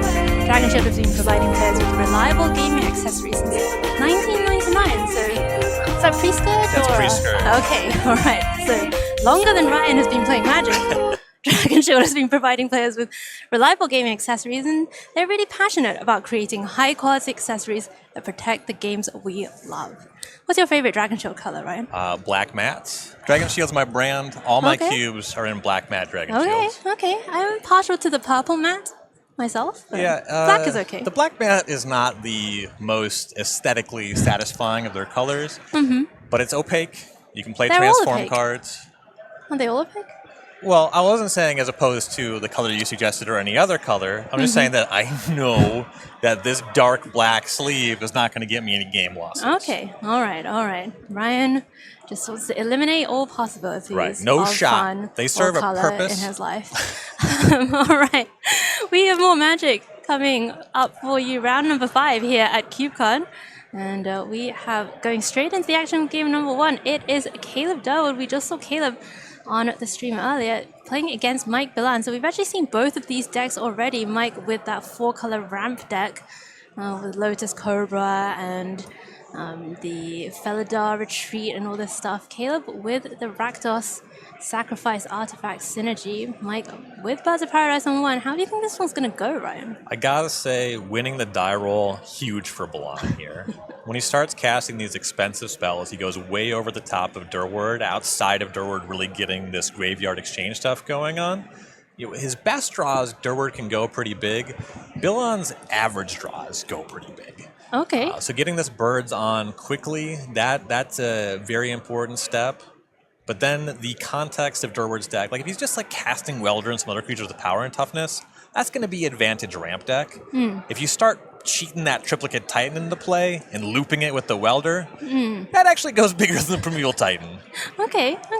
I mean, we did see Bilan already defeat a Reanimator strategy, right? Like a very different one to the one that Caleb is running, but Mike has faced a little bit of graveyard shenanigans already against Tim Meyer in round number 1. Didn't do anything on turn 2, but we are going to see a 4-drop on 3 for Mike, and it is that Felidar Retreat coming in. No land drop just yet, Ryan, but getting ready to make some cats next turn. And getting that on 3 is big, because that means your 4th land drop gives you your first trigger, and a slight stumble. I mean, Raucous Theater's good. Durward's mana, you'll be able to cast his spells, his mana is good, but not being able to activate the spell bomb right away on that birds, we could see that retreat really start to do some work.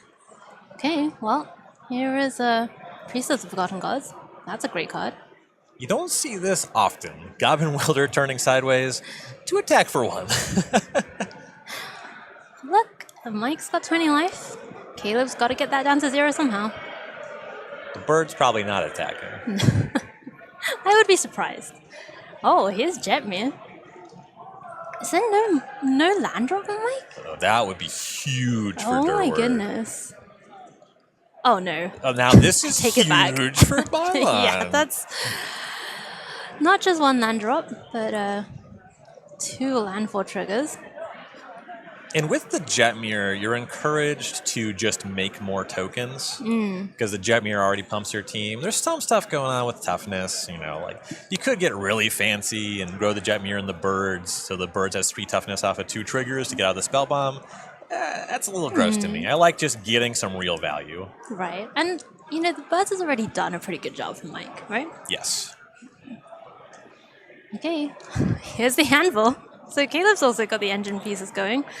Doesn't really have some of these explosive kind of triplicate Titan type things just yet. Does have Gleeful Demolition, my own Pirate Spellbomb though. And I like that play from Durward. The Spellbomb still kills the birds.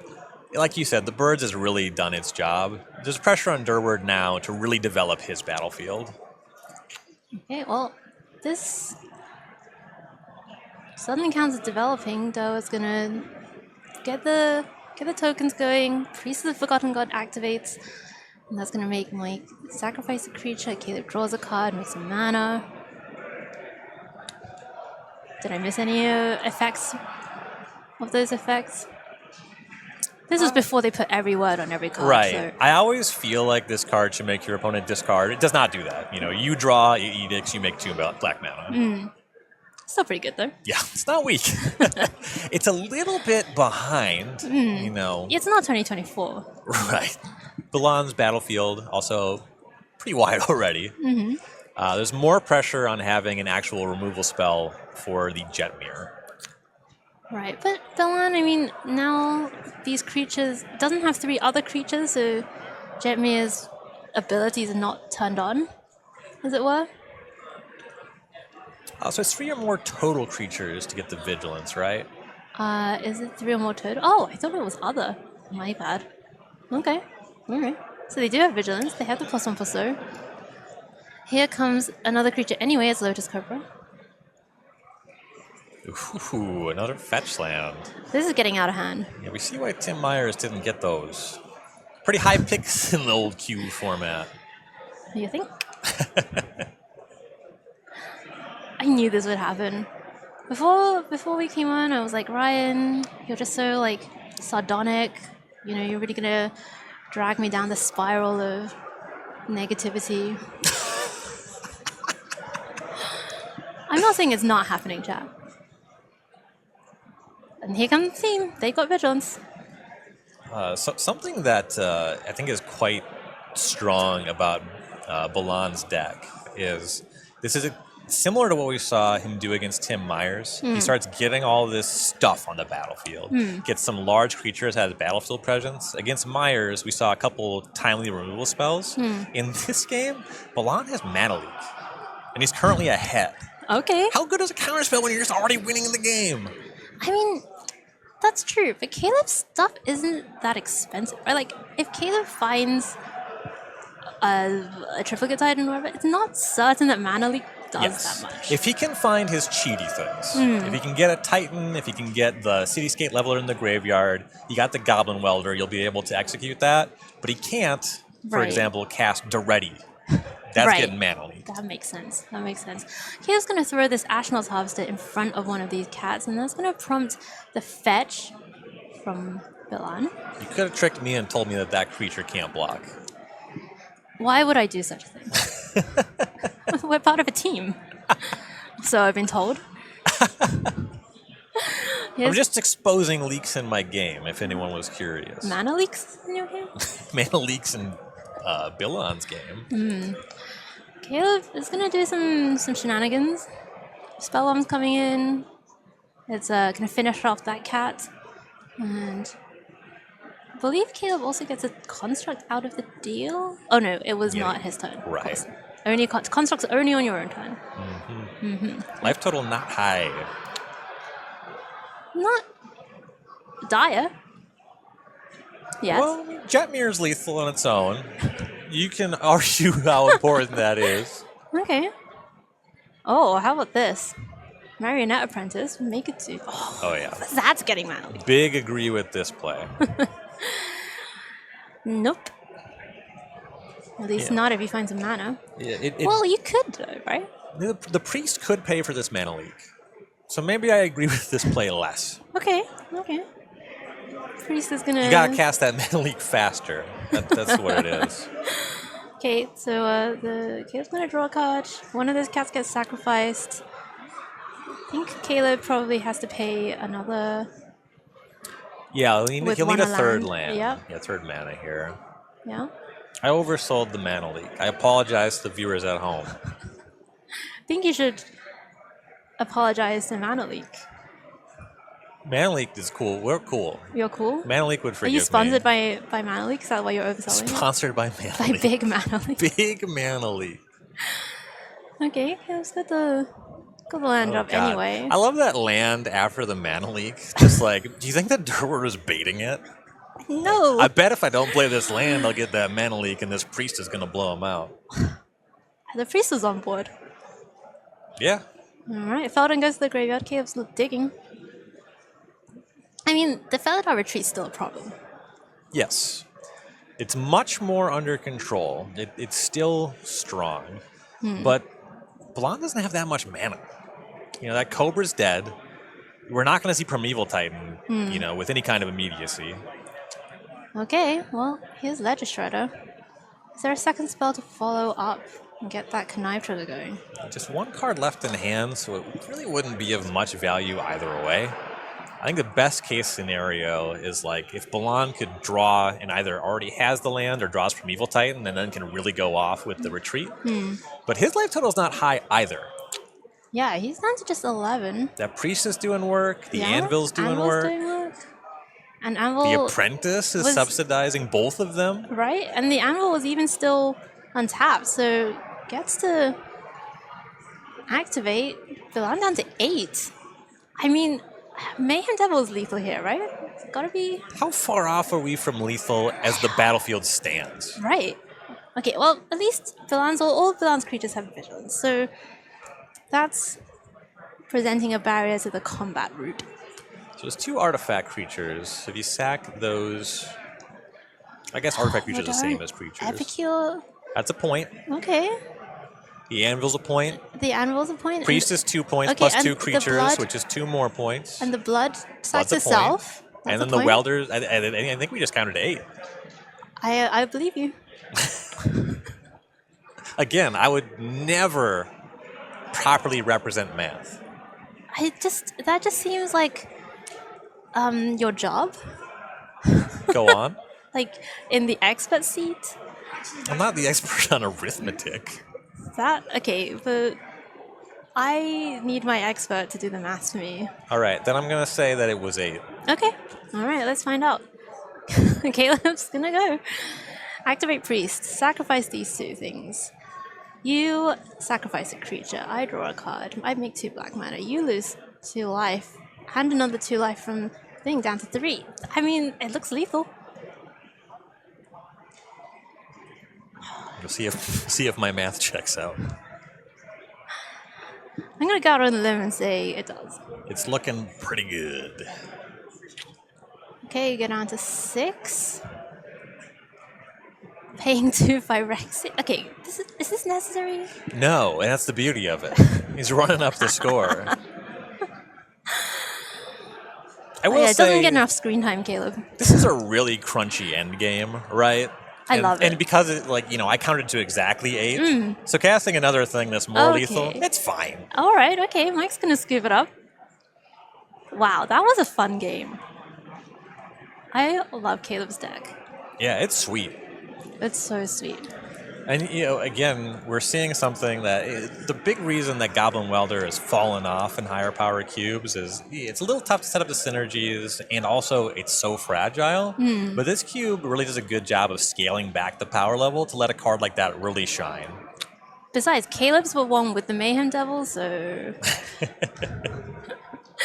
All right, we are going to game number 2 here. Caleb Durwood taking down the first game after recovering from quite a serious board state. We're going to have Mike Billan with a Ledger Shredder on 2. Great time to have a Ledger Shredder. Great time to have a Priest of Forgotten Gods for Durwood.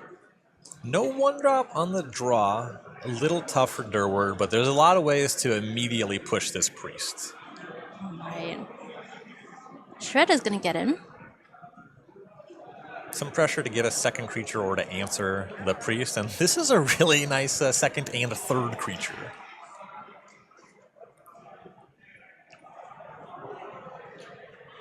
Back over to Caleb.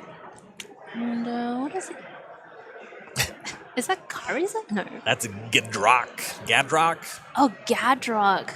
Yeah. Kind of like a retail limited kind of card. Oh my god. I thought I was free of it. I thought we'd forgotten. I don't know why I thought that. But this is has another great word in the card name. Gadrock the Crown Scourge. Ooh, one of your favorites. Thematic. Gadrock the Crown Scourge. Can't attack unless you control 4 or more artifacts. And you get a treasure. It's a slow start for Durwood, but both cards that he controls scale with a lot of the stuff in his deck. Would you describe that as synergy? Well, we'll see what he plays with it. It could be a combo. Okay, all right, okay. He's actually just going to throw the Gadrock in front of this... I like that block a lot, actually, even with the trade. The Golem gets pumped, and so it trades with the 5/4, but Gadrock is pretty slow to set up. The fact that it can't attack on its own for a while. Right. Durwood had nothing on 1, so how much is he going to be able to cast on 4? I know it's kind of difficult to get the treasure thing going anyway, but Shredder's going to go down to Bone Shards, and Durwood's getting in? Did I read that correctly? For 1. Okay. Oh, that's going to be the counterspell. Mayhem Devil eats Remove Soul. What a great card name. Yes. Yeah, they really went hard back then. Oh, yeah. Some pretty gruesome art. Nowadays, it's like, please, sir, may I have this spell or whatever. That's what every card. Just tone policing. Here's the tortoise. Here's the tortoise. The tortoise is back. Is he going to assemble the Splinter Twin and get Felidar Retreat? We'll find out. Oh, baby. All right. Is that Siege Gang Commander? That's Siege Gang Commander. Very good on its own. A lot of fuel for the Priest. That 1/1, it's gumming things up. You won't be able to get the tortoise right away. But still, gets to do the thing. Make the mana, draw a card, play the Blood Fountain. Decent. Decent. Still has 1 mana. Could crack something. No need though. Yeah, he's pretty little light on cards in hand. You know, that Bone Splinters, just discarding a land. He's about to draw 2 with the Blood Fountain though. That's true. Just love, there's so much recursion, so much consistency. Turtle's getting in, it's going to start milling, and that's great if you're Mike. Seeing those lands go to the bin, pretty sweet. Really wishes he already had his Felidar retreat. You know, that extra land's not amounting to a ton just yet. Magma Jet? Answering the Priest is good. It helps with the Tortoise a little. You know, the Siege Gang could cut it down, sacrificing the Goblin token and the Siege Gang itself, but then the battlefields are kind of even. Right. I gotta say that Blood Fountain is kind of a nice kicker for Durward, though. The last card in Balan's hand is a land. Okay, alright. So Balan's really looking for a lot of action here. You ever sacrifice Goblin Welder to Siege Gang Commander? I have not. I've not had the pleasure. I have not had the pleasure. So I was getting in with the Siege Gang and one of the Goblins made. Upkeep fetch. Thin to win. You never had the phrase thin to win? I have, and it doesn't make it less funny.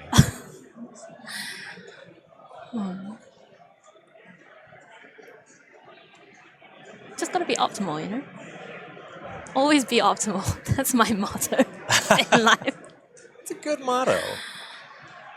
Alright, so what does Balan find? Is it something exciting? I saw a forest. Yes.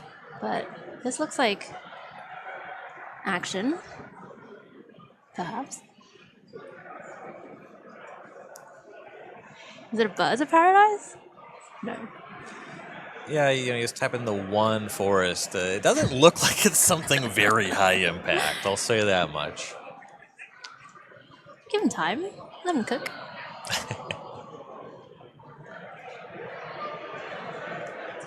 Has a text box. 6? That's good with forest. That's good with forest? Is that what you just said? It's good with forest. Okay. Alright, so there was a little confusion there. Okay. Try to resolve 6's attack trigger as an enter the battlefield trigger. I see that this mistake is kind of common. This is a Modern Horizons card. Text. Put those cards right back in the deck. Easy fix. Yeah. We will mill if and when 6 can attack. Right. And it does give all the non-land permanent cards in your graveyard retrace. So lands that Mike finds off the top are now useful, which is great news for him. We're about to see Ren and 6 and 6. Oh, Ren and 6 and 6. Ren and 12? Classic combo. Ren and 12. Ren and 12? What's this Ren and 6 doing? Surely that Goblin Welder looks juicy. Yeah, cutting that down would be nice, and we see Ren and 6 is on 2, so I have to imagine this was happening. You know, the Siege Gang can cut the Ren and 6 right back down. Just said cut it down because it's a tree monster. Oh. Wow. Wordplay. Oh, that just High works. art Yeah, here in the booth at CubeCon. Caleb's prioritizing the Blood Fountain. That makes sense. Cost all 4 mana. Yeah, you could even get that welder back if you wanted. True. Keep milling. Oh, was that Champion of Wits in the graveyard? That's a nice hit. Yeah. Love to see that. Okay, here's a land.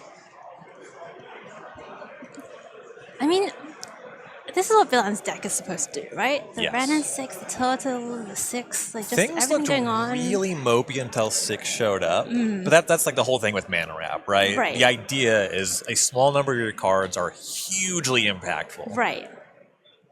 That's what makes it exciting. Here's the Blood Fountain being sacrificed. That is going to get the Priest and Mayhem Devil. Your classic 1-2 punch.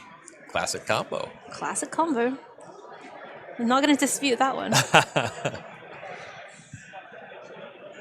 Now, Durward's got a lot of ground to make up to simplify this battlefield. So what's the priority? The priority seems to be to deal with Ren and 12. Okay. You can handle the Tortoise hanging around for a while. I Ideally, you can answer 6 and Renin 6. Okay. Pretty easy to cut down the Renin 6. I like prioritizing the 6. Okay. Because that's just every card in the graveyard. Right. Yeah, I mean, Renin 6 definitely also does let you do that eventually, but And you this, do get both. this time. Right. Yeah, and- because the mass worked out, the Siege Gang still attack. This is a really good turn for Durward. Okay, great. So he's cleared things up here, and we're gonna go a little bit faster with the speed, with the magic of recorded magic here. Mike Milan eternalizing the Champion of Wits, gonna get to draw 4 and discard 2. Tortoise is still active, Mayhem Devil on the other side of the battlefield. It's kind of about board presence right now, Ryan. Yes, yeah. Balan's got some large creatures here, and that was part of the precarious nature of Durward's spot, is this eternalizing Champion of Wits, getting the large creature on the battlefield. That was the floor. He still had that after losing 2 other permanents. Right. Okay, and that is tap from the Convoke Conclave Tribunal, taking out Mayhem Devil, the biggest problem on the battlefield. Here comes Voldaren Epicure and the Anvil again, so it's the wheels are turning for Durward. Life total is looking good for Durward now, and in that turnaround, getting that chump blocker, getting in a couple chip shots, and establishing the anvil, things now look pretty nice for him. Yeah, really looking forward to the end game here. Mike Milan gets to untap. Let's see what he found from. I mean, he drew 4, discard 2. That's pretty significant. We're expecting him to have some gas in hand. What does he got? You'd hope. It's going to be attack first. That deck's getting a little slim. Okay. It's about to get slimmer. You know what they say. Thin to win. Thin to win. Is this a fail to find? There's no lands left. The tortoise did too good of a job. Oh, Assimilation Aegis. Just taking the construct. So it can only target creatures, right? Yes. So you would love to answer the anvil. Just don't think that's the way the cards are drawn. Right, and I guess copying Siege Gang Command doesn't actually do anything for you. Yeah, it just gets sacked too. And yep, you can still sacrifice creatures to that anvil as well. So just a quick judge call, it looks like. Maybe an end step sacrifice there with the anvil. Mike is down to 4. Caleb just has the anvil. Nothing else on the battlefield other than lands, and that 1 card in hand on Holy Heat. Okay, that's an answer. Yeah, kills the Titan. One of many situations that affirms why I'm a lightning bolt gamer. See, bolt plus anvil would have been lethal. Right. But, obviously, this is outside of Durward's hands. I'm just saying. Well, it was in Durward's hand, actually. Mike's gonna keep making that library really thin, but Caleb's life total is 2, and that's gonna be it. Caleb scoops it up. We are seeing game number 3 here, and I'm actually really glad because this matchup is sweet. Yeah, some nice back and forth going on here, which you wouldn't necessarily expect given the archetypes. Right. But very interactive, very interesting games. Blood Fountain on 1. I mean, both of these players, their decks are just so good at being consistent and getting out. Scrapcube Scrounger is one of the 2 cards with the highest penetration of Pro Tour top 8s of all time. That is true. That card and Grim Monolith. Yep. That was like roughly when I started playing Magic, and let me tell you, Scrapcube Scrounger was extremely terrifying. Lotus Cobra is not sticking around. I think if Balan had Grim Monolith, the game would be close. Heavy advantage Durward here right now. He just has so many permanents already. Yes. Yeah, this is a curve that you want on the aggressive side of things. Like, we're like City's Blessing level, you know? Close to. Yeah. Nice little reference to a retail limited set for you. Scavenging Ooze, a classic. A very suspicious Scavenging Ooze. Tapping Taiga Forest for it, leaving up Hollowed Fountain. Yeah, I wonder what that represents. Durward knows it's something. Well, it's Path to Exile. The Duretti comes down. Who's the ramp deck now? Durward has so much more material than Balan. That's just, I mean, you know, we talk about advantage bar and all that stuff. I mean, several years ago, the term advantage bar was au courant. Mike's down to 12. I mean, you can just look at the permanents, right? Like, that's just, the person has more stuff, it's likely that they're ahead. And Balan's deck has some removal spells, but not really like a sweeper. Right. He's not going to cast Supreme Verdict here. Okay. Here's that removal spell. Birds of Paradise plus Conclave Reveal. This might be about as best as this turn could have been. Right. Answer that to ready, get some ramp going. All right, but Experimental Synthesizer, another pet card of mine from Neo. Okay, that one. That's a bad hit. That's not. That's like not where we the put last that card one. you want to hit. But this is also pretty nice. Here's the Priest, Voldaren Epicure, the Scrappy's getting in. Blan really needs some help here. Maybe Felidar Tree into fetch land would do I something. think ideally it's like Primeval Titan into big next turn. Okay, well, there's land number 5, mana number 6 for Blan. What is there going on in hand? Not it's many past the cards turn in back. hand there left over. That can't be good. No. Yeah. Sending them in. It is an attack for 5. The birds are here. Oh, Shigeki. Channel Shigeki, return Path to Exile, and one other card was 6. No, you can't return 6. That's legendary. So Path to Exile plus mystery card.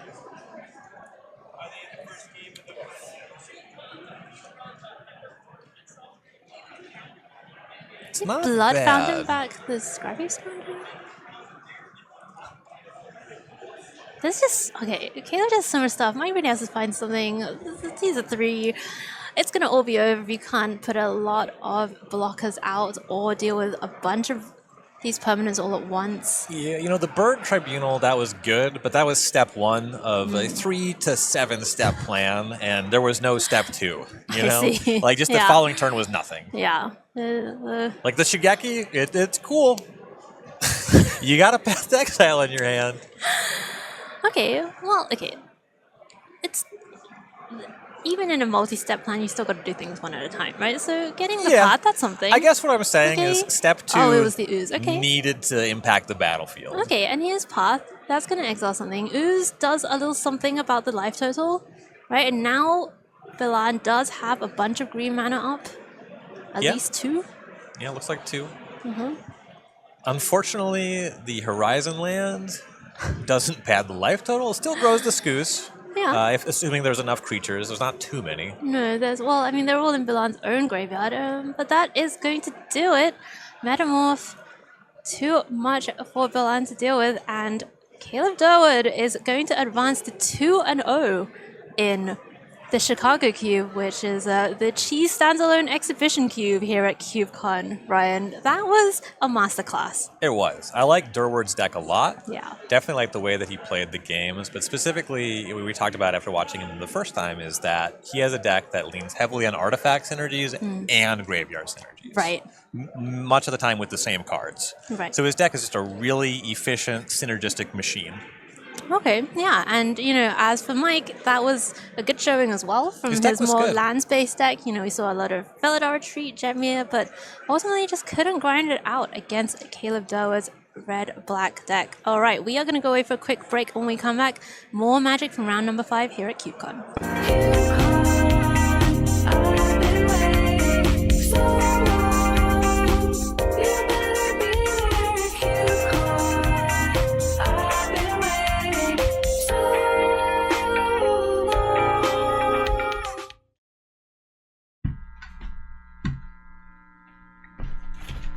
A wizard is never late, especially for CubeCon! Hello everyone, I'm Thomas from Berkeley, California, and my cube for the CubeCon main event this year is the Lord of the Rings Expanded Cube. This cube is a love letter to the Lord of the Rings draft format. I wanted to expand this drafting format by both capturing the magic the LOTR lore brings and adding more cards to the card pool.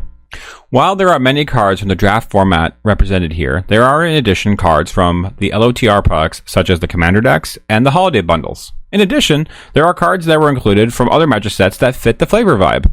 Things to note for this cube. Singleton was broken in order to ensure that Ring Tempt and other drafting themes were able to be drafted. Many of the drafting archetypes from Retail Limited appear in this cube, and I suggest thinking in terms of 2 or 3 colors such as Jeskai Aggro, Abzan Mid-Range Food, Grixis Control, and Banscry Value. There are some support put in place for 5-color good stuff, Tree Folk, and more goblins than you would find in Moria.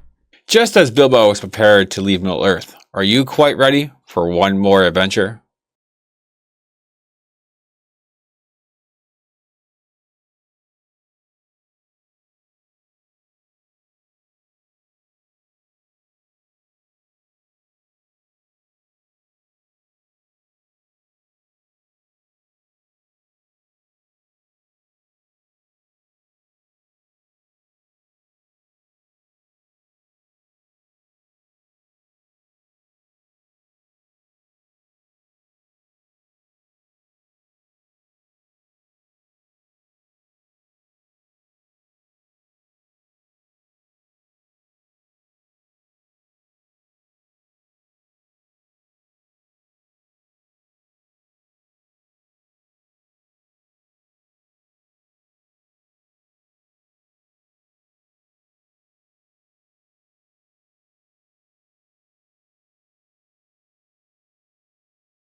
But, you know, I get that you're old and a curmudgeon. I'm glad that you and from get Scourge. Or from the land of I Scourge or gotta whatever. go change my Twitter handle That to was Ryan from Scourge. Ryan from Scourge. You know, I was gonna say we promoted our sponsor Dragon Shield last round, my favorite sleeve brand, and Wizards of the Coast is my favorite company that makes Magic the Gathering. Oh, wow. Yes. Wow. 2 products I believe in. Newsflash. Put that on a tweet. No, I mean, obviously, none of it would be possible without Wizards of the Coast, but we're also very grateful to Wizards for helping make CubeCon happen, and making sure that everyone can come and enjoy their favorite format, the best casual format in the game. In Cube. We are about to go down to our feature match, our backup match from round number 5. We're actually going to be joining in the middle of game number 2. And we have some pretty well-known players here. Sam Black on the left side of your screen up against J Bro himself, John Brosoff. It looks like Sam Black is ahead after winning game 1 as well. Got a lot of lands, got Field of the Dead in the spread. Okay. I mean, this is... You know, there's a rule where you have to keep all your lands in the back and creatures in the front. It doesn't matter here. Yeah, if they're all lands, do whatever you want. Do whatever you want. It looks like John ended up with that Marionette Master. And has made some servos. And it's kind of the only thing going on here. We see Sam Black doing some counting. There are a number of utility lands in the spread. We have Shifting Woodlands, and we have Volrath Stronghold. Both of them some nice graveyard things. Okay, Shifting Woodland, that can become a copy, I think, of any permanent, actually, in your graveyard. Yeah, provided you have Delirium, which, look at all those cards. That's gotta be. Just at some point, you just gotta assume. Sam Black's got kind of a land combo deck, and what's the combo here? Well, I said kind of. So, you see Lumerid, and you see... Just nothing you say stands up to any scrutiny. Wow. You see an exiled iridescent Vine Lasher, so that's the combo. Okay. Vine Lasher plus Lumra and other ways to get a bunch of lands into play. Both the Vine Lasher is exiled, and as you can see, many of Sam's lands are already on the battlefield. A lot of decks, they're really happy to have access to this much mana. Right. Sam's out of a pretty important resource at this point. Okay. So what's his path to victory from here? That's a great question, and I think that Sam is noodling that himself. That's fair. I mean, the brain of Sam Black is a thing to behold. Yes. Actually, I do have to say, when I first started playing Magic, one of the first things I did was watch Pro Tour coverage, right? I didn't know anything about the game. I barely knew how lands worked, and I just watched 3 months of Pro Tour coverage. And one of my favorite things was watching Sam Black draft this, 5-color Legends deck in Dominaria draft, and it was just so cool. I could never seen anything like it. It was actually really one of the things that made me fall in love with Limited. So great to see Sam here. Great to see Sam playing against John. Of course, without John, CubeCon would certainly not be possible. And looks like Sam is getting some stuff going. Not abundantly clear what happened there. I think it was Stronghold this farmer to the top of the deck, and then just cast it. Okay.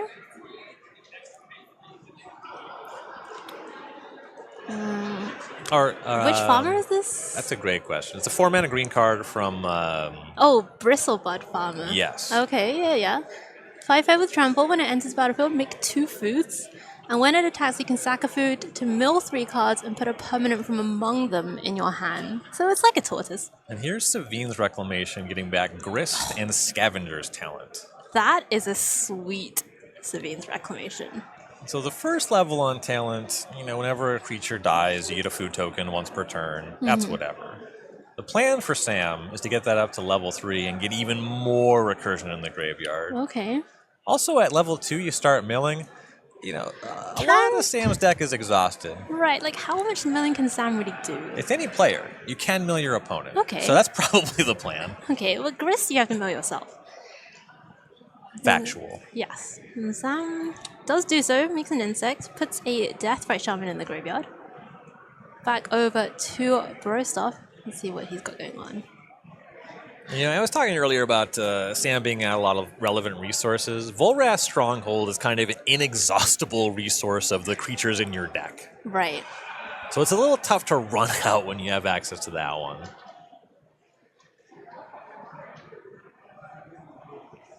I mean, sure, but then what? You know, like how are you gonna actually win the game here? I believe that the Scavenger's talent represents a lot of inevitability. Okay. Also in conjunction with the Bristlebard Farmer and those foods, you can gain life. And the talent itself generates more foods. You get that to level 2, you still start milling Brostov. How many times do you need to mill for 2 against a 40-card deck? You know, Brostov probably doesn't have much more than 20 cards left at this point. I mean, just a peek at his graveyard, you can kind of maybe get a little bit of rewind into what's happened here. I see a Damnation hanging out there, so that must have done some stuff at some point. I think we see a Gonti, Lord of Luxury on the battlefield. Mm-hmm. Taking something from Sam with that.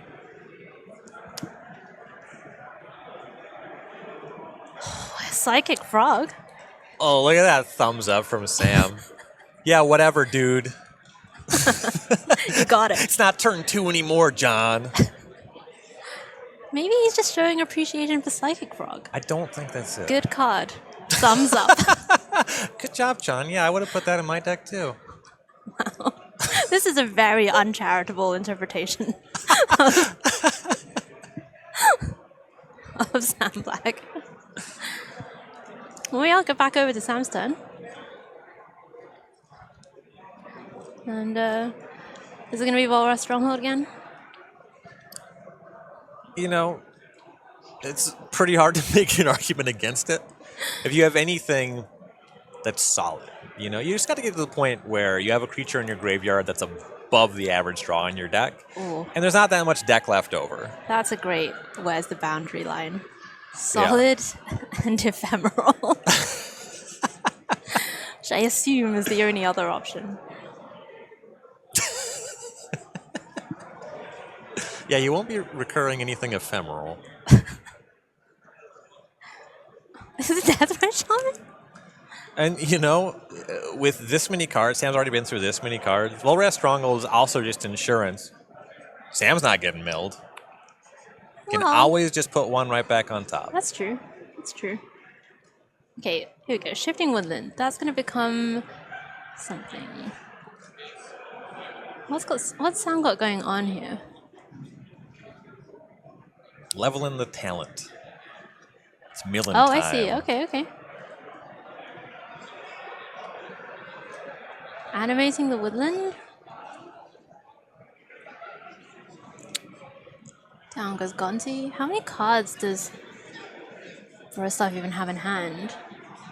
Just one? It looks like. Looks like one, yeah. Okay. The milling is beginning.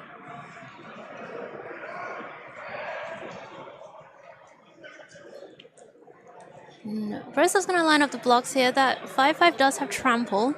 It is at 9 life, so it is getting a bit precarious. Has to double block it. Pitch a card to put a counter on the Psychic Frog. And Sam's going to just kill one of them. Frog goes down. Things looked good for Sam before this attack. Hmm. And these blocks are pretty desperate. Yeah. I wonder what's in Jaber's deck. We've seen Damnation already, so that's the reset. Yeah. There's also the question of what that Gonti card is. Hmm. Is that the card that's exiled to the right, do we think? Yeah, the top there next to that blue die. Okay. Okay, what was it? Come on, Jaber. Believe that J-Bros out here is winning game 3. Hey, many great Magic players have won game 3. That's just true. Factual. Well, actually, I think this is game 2, and Sam already won a game, so that's not an out. Oh, yeah. So actually, you'd have to win games 3, 4, and 5 and have previously established a best of 5 competition. Okay, that seems like a tall order. That's really difficult from this position. Hmm. You got to Wow. start that one a little while back. Expert analysis from Ryan Overton. Volras Stronghold's gonna keep doing its thing. In perpetuity. That's a card, again, you don't run out. You do not run out. Okay, what's going on here? A little trick binding. A little trick binding. That is going to do it. Sam Black going to advance to the finals over John Brostoff, J Bro himself. And Sam's deck also looks really sweet. Yes. Really sweet. No surprises there. No surprises there. And we've got a really cool finals lined up for you. Sam Black against Caleb Durwood. I mean, I think, at the beginning of this cube, if you asked people like who they would want to see or whose decks they would want to see in the finals, like I think that matchup would be up there. Yeah, that's in the responses. Got to so. be one of the top voted dream matches. Right. And again, we talked about how Durward's deck is so heavy on synergies, and we saw a different mana ramp there in the hands of Balan that had Primeval Titan, but just put lands that tap for mana on the battlefield. Right. Sam Black has Shifting Woodland. He has Volrath Stronghold. And, there's some ways to get extra lands on the battlefield. That's fine. But the lands do stuff. Sam Black has Field of the Dead. This stuff all matters. Gives you a lot of inevitability. That's going to matter less against Durward, but I'm excited to see how it shakes out. Yeah, me too. All right, we are going to go away for a quick break. And when we come back, we are bringing you the finals of the Cheese Stands Alone. Is it going to be Caleb Durwood with a red-black only Cult Anvil, or is it going to be Sam Black with a Field of the Dead? Find out after this.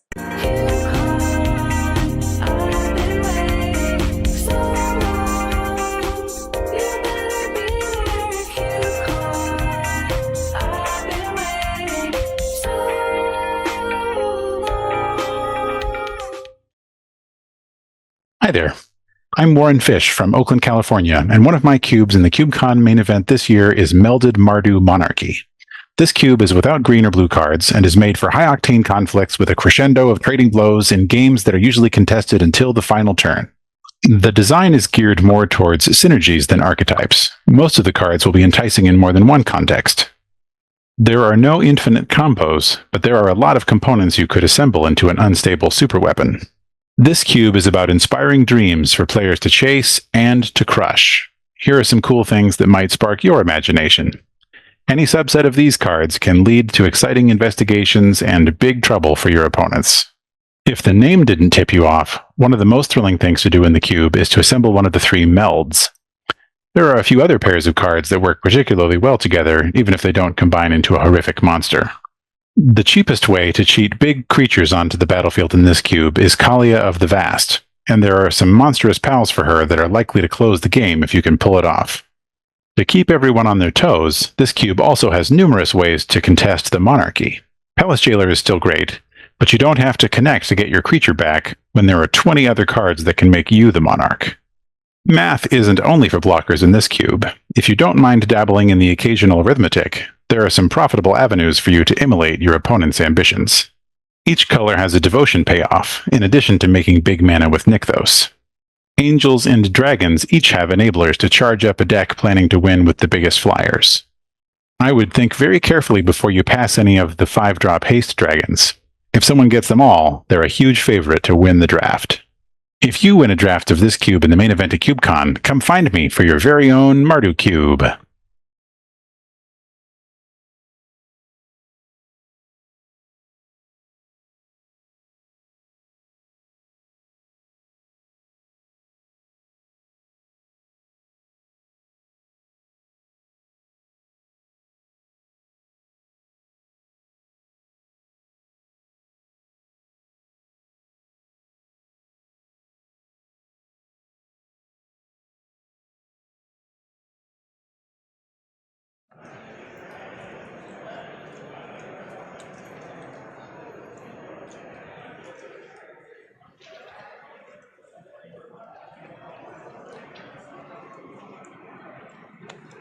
And CubeCon is brought to you in part by Daybreak Games. Daybreak is the steward, shall we say, of Magic Online. And Magic Online lets you play what you want, when you want. Collect cards, build decks, duel or other players on your schedule, with the widest array of cards and formats always available on Magic Online. So check out Daybreak and check out Magic Online. Thank you so much to Daybreak for helping make CubeCon happen.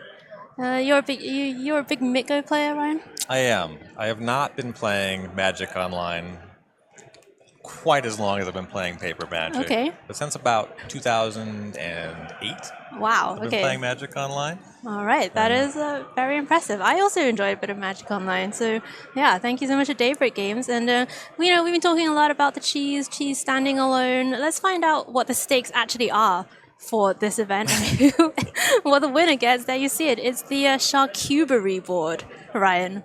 A selection of local cheeses, for which, of course, Wisconsin is famous. Underneath there is that bespoke cheese board that has the CubeCon 2024 logo and all that stuff on there. And they also get this very fetching hat, which is modeled here by our very own Jonathan Brosov. Doesn't get to win the hat, unfortunately, but does get to model it. And there we go. That's the winner's trophy for this event. And I'm sure Caleb and Sam will be battling hard to see who lifts the cheese trophy. About enough cheese to get you through the weekend.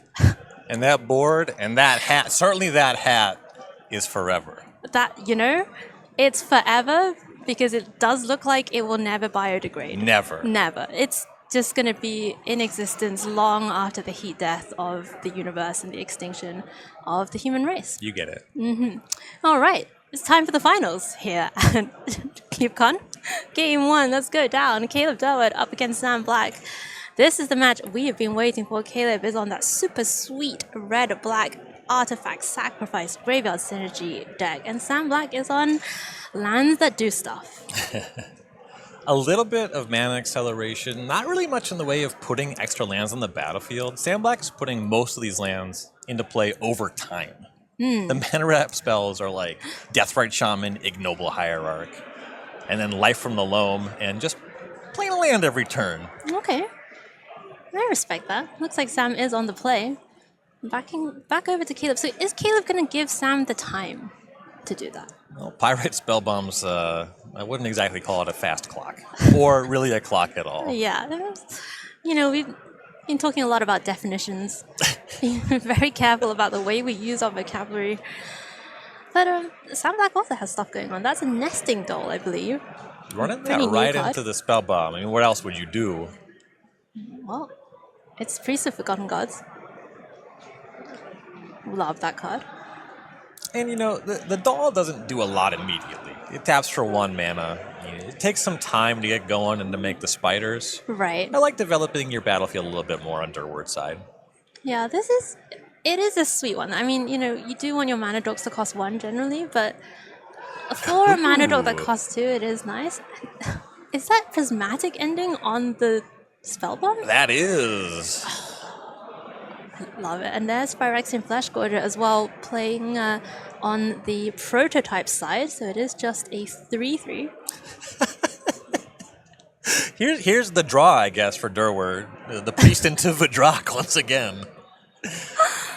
Look, just sometimes you get your 75 permanents on turn 3, and sometimes you get Vidrock. We've seen Vidrock twice now. Mm-hmm. I'm going to go ahead and say it's been an underperformer. Well, okay. Let's dig into that. Okay. For it to underperform, it has to... Perform it all? I was going to go the other way in that. There has to be a standard that is not meeting, right? But, what was the standard for this card in the first place? What was your expectation that was not met? What? So, or did it meet your expectations precisely? So here's how I'll answer that question. It's a little long-winded. Okay. To that point, Caleb had cast 3 spells. 1 for 1 mana, 1 for 2 mana, 1 for 3 mana. Mm-hmm. The 1 mana spell caught a pretty strong removal spell. The 2 mana threat's hanging around and it's valuable. It's cashing it in now. Mm-hmm. And what it did with the 3 mana card was sacrifice it to the 2 mana card. That's so something. In terms of what all these cards did, the Vidrock is clearly the least valuable. Yeah, that didn't answer my question at all, but I take your point. It only didn't answer your question to the extent that you refused to face the reality of the situation. So Caleb's doing a good job taking down Sam Black's creatures. the nesting doll is going to go away. Noble Hierarch was sacrificed to the priest ability. And we are going back over to Sam, who still has the Flesh Gorger. And before we go back to Sam, here's a Gifts Ungiven, and this is a sick Gifts Ungiven deck. You have Volrath Stronghold, you have Life from the Loam. You cash those in, one way or the other, you're getting both. The Loam has Dredge, gets the Stronghold back. Yeah. You can toss 1 or 2 creatures in that. You can toss something, assuming you even go down that route. There's other stuff that he has that plays out of the graveyard. Savine's Reclamation. You can get that in 2 things that the Reclamation can recur. There's a lot of choices with Gifts Ungiven in Sam's deck here. And, that is so sweet. I mean, Gifts is just a sweet card, right? Many of these choices are really strong, and several of them are completely inevitable. All right, let's find out what the options are. There we go. Wow, just like you drew it up. Yeah, the Reclamation and the Life from the Loam. Field of the Dead and a fetch land, I believe. It's kind of interesting What to do you even split do Life here? from the Loam versus lands. Because you might think, well, if I give you the Loam, then you can't dredge it right away. Or if I don't give it to you, then you can. So, that's a factor. The Reclamation's back for flashback right away. I like putting that one to hand because the 5 mana part is just much stronger than the 3 mana part. Right. Okay, alright, so the lands go to the graveyard, the Reclamation and Life in the Loam go to hand, so untapped, draws for the turn, still has the Flesh Gorger holding down the battlefield while he gets to do some stuff. And putting the 2 spells to hand also makes a lot of sense because you're kind of accounting for Sam's next turn. Right. You're probably, if you want a Loam in Savine's, you can spend a turn doing that. You can't really go off in a big way for that turn. That said, like I was establishing, a lot of inevitability in the cards grabbed. If not this turn, it's next turn, the turn after, every turn for the rest of the game. Right. And I just love this, by the way. Sam just kind of attacked in the middle of doing his stuff. He was like, look, I've got some actions to take. Oh, I may as well just attack while I'm here. Just so we know, you're at 13 and I'm at 24. Gotta keep that information, clear. Oh my god. The Field of the Dead put up the graveyard off of Gifts Ungiven, and now Renegade Rallier gets that back, and we're at 6 unique lands. That's the zombie territory next turn. We have a fetch land in graveyard. We have Life from the Loam in graveyard. Yeah, Renegade Rallier to get Field of the Dead is just gross. Like, it is just gross. Blood Fountain, okay. Yeah, gonna crack that blood immediately. Go digging. And really importantly, Durward has not had a fast start or a high power start. Right. He got a little bit of value. The Right. priest did something, was able to sacrifice for Drock, but kind of stopped there. Yeah, that's true. But oh, is this Unearth? All right, that's okay. good. All right. Okay, so Ashnod's Harvester gets Unearthed, takes care of Life from the Loam, so that closes off one avenue at least. So the turn over turn inevitability hasn't even been stopped. The Field of the Dead's still there, but it's been slowed down. Okay. I mean, that's something, right? Yes. You gotta, like we said, step by step. Right. Right. Here comes the team. Gotta take it. And Durward's life total is not high. It's not dire. It's not dire, but these creatures aren't messing around. They certainly are not. Oh, goodness. Is that the... Wait, is that not a plane in the back? That's redundant planes, I do believe. Yeah, that's a planes in the back. I do not understand us to be live. Okay. I mean, Okay, this game's look, over. It was over already. It was over already. Yeah. All right, Caleb's going to skip it up. We're going to go to game 2. There were zombies forthcoming in very short order. Yeah, I mean, there was a fetch land as well, right? So And we're this means reclamation to get a permanent. Just make it a land, whatever. Sure. Okay. So Sam Black wraps that one up. Thanks to that really great Gifts Ungiven. And we're gonna bring up game 2 for you in just a second. Here we go. Let's find out what happens here. This time Caleb is going to be on the play. And he needs to put together one of the starts that we saw in the previous matches. You know, the Raucous Theater on 1 is fine. There's not high pressure to open on Goblin Welder. It's more to get something going on turn 2, even just like getting Scrap Heap Scrounger or Priest of Forgotten Gods, and then continuing to apply things to the battlefield. Surprised to see the Epicure get binned here? I think it's pretty weak on turn 2. It makes sense to me, especially if he doesn't have something already in hand that he wants to discard to the blood. Right. Okay. Here's the Scrap Cube. Oh, and here's another there's the Mutt as the discard outlet. Okay, I mean, that is a better discard outlet, so definitely don't blame him there. The Leveler goes to the bin. There are not hard reanimate spells as such here for Caleb, but does have the Goblin Welder, has the Feldon as well that can kind of reanimate. And this is a really good play for Sam Black, this creature that can recur lands from the graveyard, and you know it's good to attack with, but it's also just a 2/3. I have news for you, Ryan. It's your favorite card. Vidrak is in the house. Vidrak is back. Vidrak is back. The Crown Scourge. Not just from Scourge, but the King. Not from Scourge at all. Who did Vidrak steal that crown from? A more worthy candidate. That could be anybody. Oh my god. Could be Grist. Grist is There's here. a card. That's a card. It's a card and a half. Wow, it's gonna mill. It's gonna get an insect. Experimental Synthesize with No triplicate Titans. No. That's- Oh, okay, that's good. Okay. Yeah, great hit. That's Badlands. Not a bad land. A good land in Badlands. Alright, what's Gidrak's We condition? need a couple more artifacts. I Artifacts believe you with need different names, 4? right? Yeah. Is it just 4 artifacts or is it different names? I believe it's 4. I think you Okay. can get there on the treasures it naturally generates. Oh, okay. Okay, that's not bad. If that ever happened. We haven't seen it. Well, we may yet see it. Yeah, this could be the game. This could be it. Putting the game If on there ever Gidrak's were a back. time. Okay, I love this, by the way. Galvanic Blasting an insect. Yep. That gets you a treasure. Does it? Oh, he's reaching for him, I have to assume. I think it says non-token on Gidrak. Just. Wow. GRVs across the board, both sides in this match. For each non-token. Wow. Wow. Gidrak? Okay, I mean, look.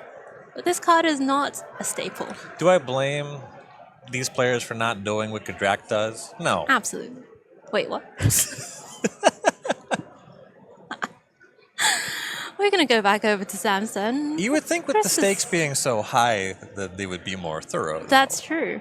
That's true. Only one of them may lift the cheese board. And the cheese cannot be shared. It must stand alone. Yes. That's the name of the event. That is one person's one weekend supply of cheese. Yes. I have a confession. I'm lactose intolerant. Well, it's not. That's a good thing you're not competing. Yeah. We got 2 Wisconsinites here in the feature match area. Ah, they are okay. both up to the task. They both got the hometown advantage. It cancels out, right? I was mostly speaking to their tolerance for lactose and cheese by I extension. don't think that's to do with like geographical location. It is. Okay. We are in Wisconsin. Sure. Ramanap X-Spacer hits the battlefield for Sam Black. I apologize for my non-American partner's inability to understand Don't Wisconsin apologize for me. and its relation to cheese. I'll apologize for myself. I'm Canadian.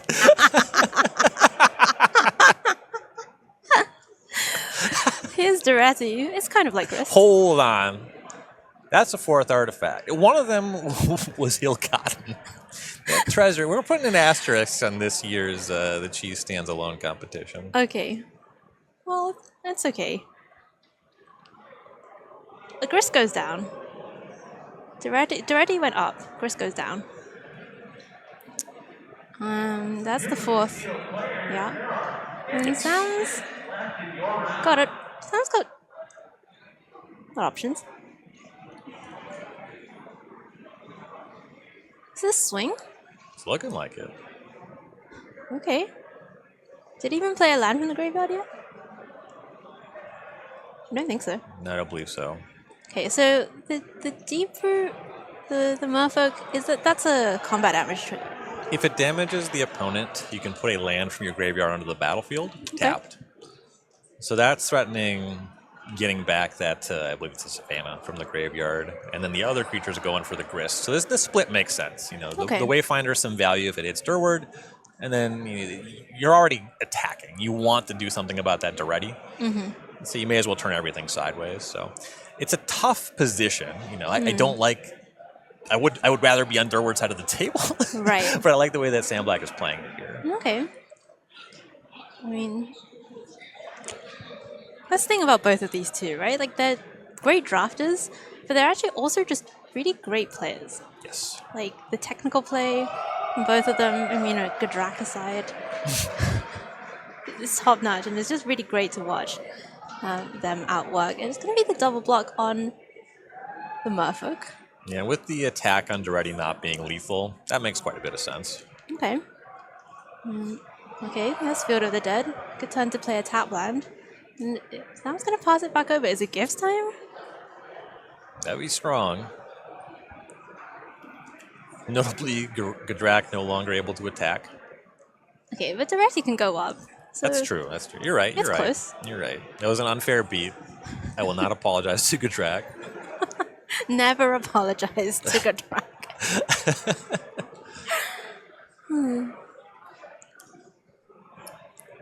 Okay, so Duretti is going up. Now what for Caleb? Leave 3 cards in hand. There is a scrap heap still. There's still that Cityscape Leveler just hanging out in the graveyard. Inching closer and closer to unearthing. Right. Though ideally, Durward's looking for that Feld on the third path, looking for that Goblin Welter, some way to cheat it. Right. You don't necessarily want to let it get exiled. Right, yeah, unearthing it both costs a lot of mana, and it's a one-time thing. It is an answer to Field of the Dead. True. Wait, is it an answer to Field of the Dead? Let me just... Look, No, I chose to believe you. It levels Cityscapes. That is... You would think. You would think that it could deal with lands. I think it actually is just non-land. Who do we complain to about this? It's similar to how Meteor Golem can't destroy a land.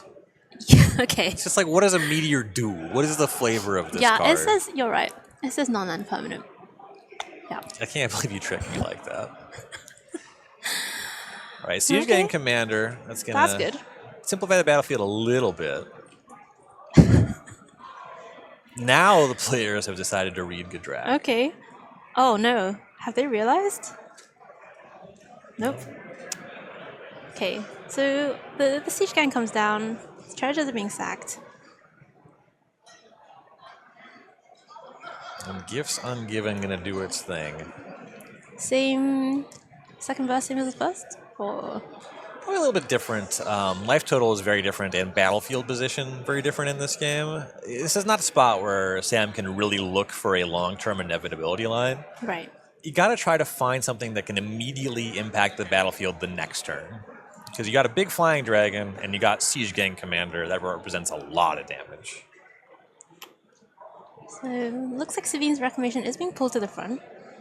Definitely makes a lot of sense. I have to imagine a very high percentage of the Gifts Ungiven piles in this deck involve that card. Right. Good in your hand, good in your graveyard. Right. Not really a context that changes that. I guess with Grist in the graveyard as well, it's... Right. Yeah, a very solid target already rolled up. What else is going to join it? Gifts Ungiven is one of the most skill-testing cards to resolve outside of, putting it either in your Storm deck or your Gifts Ungiven, or your Unburial Rights deck. Oh, your Gifts Ungiven deck? Yeah, if you put Gifts Ungiven deck in your Gifts Ungiven in your Gifts Ungiven deck, awful. Easy. Easy decision. Okay, is that Hogak? That is. Oh my goodness. Hogak That's a rising large up creature. out of the dread of the past. That impacts the haunt us. battlefield. Is this what happens after the cityscape gets leveled? It Hogak. becomes a necropolis. I'm going to say yes. Okay, great. If you're appointing me as the flavor judge in this scenario, That's a big my assumption ruling. to make. Well, I said if. Okay. I made no assumptions. I asked a question. Wow, where were you during Hogak summer? I was Were you crushing. casting? I was crushing with prowess. I was attacking them with 1/2 creatures Love and it. flashing back lava darts. How did that go for you? A top 4 to Grand Prix. Nice. Great job. I lost to the player who won the tournament with Hogak in the Oh. top 4, Wow. but I beat 3 of his cohorts in the Swiss. Okay. Okay, that's not nothing. Yeah. Okay, so Hogak in the graveyard? For sure. Yes. And I think is that Reclamation in the graveyard? Seems like a white card. It looks to be. I was busy reminiscing about the glory days. We run a tight ship here. Hot Hogak summer. Here's a nice one. Okay, tell us about this one. Yeah, so this is Lumra of some superlative. Gonna mill for 4, and all the lands from the graveyard are gonna come back to the battlefield for Sam Black. So that Field of Dead's gonna make some zombies right away, and then Lumra is gigantic with vigilance and reach. I'm gonna, this might blow your mind a little bit, but Lumra is larger than Godrock. What? Yeah. Is that possible? you wouldn't think it. And yet, here we are. And there's reach? Yes. Okay, vigilance and reach are just very annoying things to put on a card, like, together. Yes. That dragon's covered. Okay, so it's currently an 8/8. And 2 zombies from Field of the Dead. The And Excavator. here comes the Gak. Of course. Wow. Convoke and Delve. What an elegant design. One of the designs of all time. Back over to Caleb Durwood. He's got to win this one to be in with a chance to lift the cheese trophy and wear the cheese hat. That gifts into this turn was a really good swing for Sam Black, and notably still at 18 life. Caleb's digging. The Dreddy is good here. It can clean up some of this. You can kill the Lumra there, sacrifice an Okay. artifact, cut that down. You Team Duretti or Team Grist? I'm bigger on Grist than Dreddy. That's fair. What about you? Well, I mean, I do recognize that Grist is better, but Duretti's so sweet. You gotta stand by your people. I just love Rakdos artifact sacrifice stuff. It's just hits the right spot for me. You know? Yeah. And this Duretti, you can kill that Lumra. Could kill Hogak. Probably not ideal. That one has a way of coming back. Oh, Victimize? This is one of the victimizers of all time. Okay, the Leveler's coming back. That's good. Okay, of all the Victimizers that have ever been cast, how many do you think have gotten this exact combination of Cityscape Leveler and Full Dark I'll and Epic? confidently lock in. I was going to say, it's probably actually more than 5. Both of these cards have been in the Magic. Well, no, Victimize has not been in the Magic Online Vintage Queues with them. So I'm going to go back to saying less than 5. Less than 5. No. Can't disagree with that. Oh, here comes. It's Gadget time. I mean, Caleb might get that. Yeah. Clearing out the Lumra, Ready did a good job there. And also that Victimize means the attack next turn, much more threatening. Yeah. Honestly, Hogak doesn't even look that bad. What was everyone complaining about? Yeah. Perfectly fine. 8? I can take 8. I got 20 life. Okay. Back over to Sam. And what is the biggest problem here for Sam? Don't make me say Godrock. That flyer matters in a pretty significant way. We found it. We found the use case. Hope your opponent is playing live from the loam. Just gives you infinite time to make as many artifacts as you want. If you get to the point in the game where you can cast a pretty wide number of large power flyers, Godrock is comparable to them. Yeah. A large power flyer is It's just only good 3 here. mana. Yeah, just having the flyer to get over the zombie tokens is very significant. Yeah. What does Sam even have in the deck that can deal with this nonsense? So much of Sam's deck is this grindy value over time. So the big thing to have would be the sweeper in the form of Vanquish of the Horde or Wrath of God. Mm-hmm. I feel like we'd be moving faster if we had access to those. The thing is, when you say grindy value, that makes a deck sound great. But when you say over time, it really cheapens the amount of value Yeah, it's because you're important. dividing it by the time. It's important to use all of those words Mhm. to describe these Using interactions. words, very important. Full of Casting wisdom. 101. Use your words. Yeah, a lot of the other stuff in Sam's deck here is pretty mopey, and the life total is just under too much pressure. The drag too strong. Yeah, that is what I said and meant. Yep. I mean, there are ways, right? There's grist still. Sabine's Reclamation can get grist back. That's an answer. Yeah, it's an answer to like the Gadrak or the Leveler, but not to both. Yeah. But block you the make Leveler. inroads.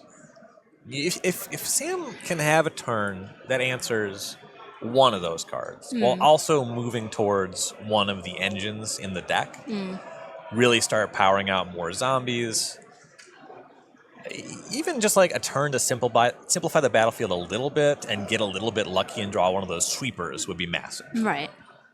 Okay. Well, I mean, he has thought through his options. Gotta check how much mana Caleb's working with. It's a lot.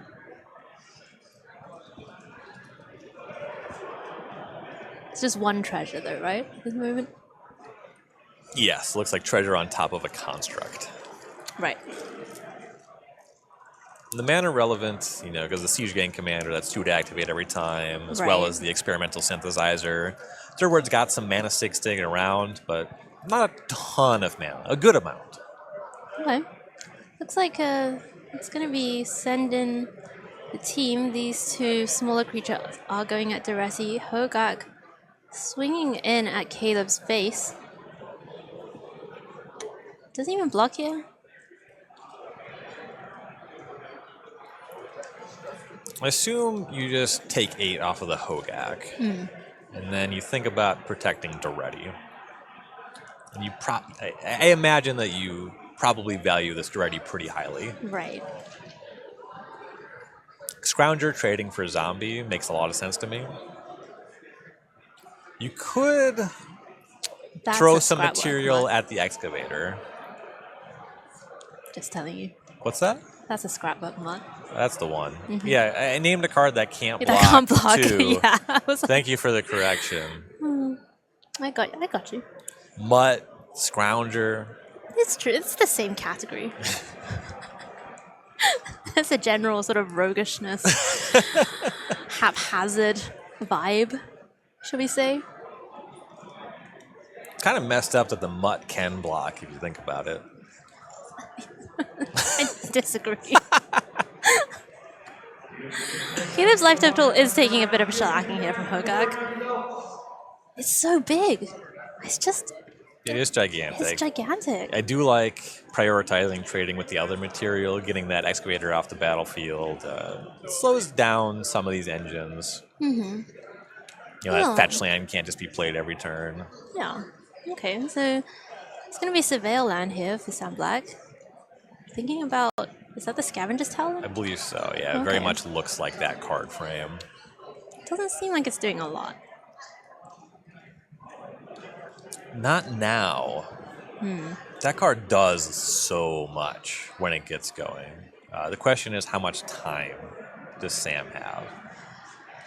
Okay, so we talked already a little bit about Sabine's Reclamation. Just double check.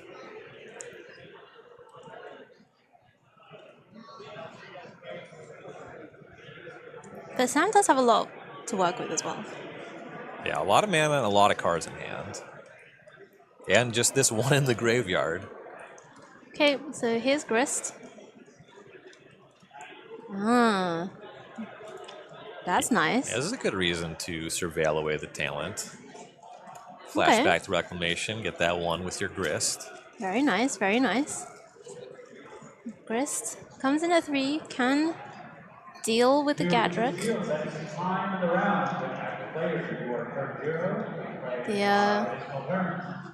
Does the Scavenger's Talent do something when it comes in? Not when it comes in. The base level is whenever a creature you control dies, you make a food token and triggers once per turn.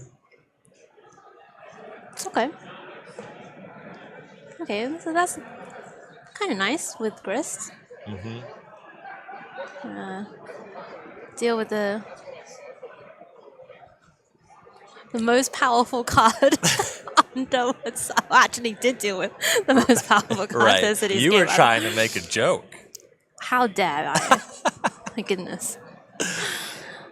Levity? In my CubeCon broadcast? The answer is the Leveler. The Gadrock still threatening the Grist, but that's fine. That's fine. Clean up the Makes battlefield a food. little. You pad your life total a bit. Right. An attack for 5 going at a 1 loyalty planeswalker instead of your face. Yeah. It's not bad. Yeah. So Caleb, it just feels like Caleb hasn't really managed to put, the engine together this game. Right. Yeah. What he's been doing is playing some pretty solid rates, and the problem is most of what he's been doing has been kind of one-shot effects. Right. The Victimizer's pretty impactful. The Duretti is doing a little bit turn over turn. He's gotten good value out of that. But he hasn't been able to establish Feldon in the third path. Hasn't been able to establish Goblin Welder. And those are the ways that he can really go over the top. Yeah, every turn that Sam Black can simplify the battlefield, Sam Black is generating value turn over turn. Right. That's the only thing his deck does. Yeah, it does it very well.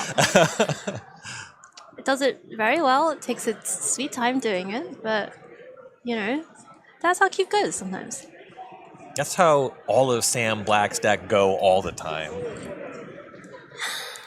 I mean, but he truly is a master at doing that.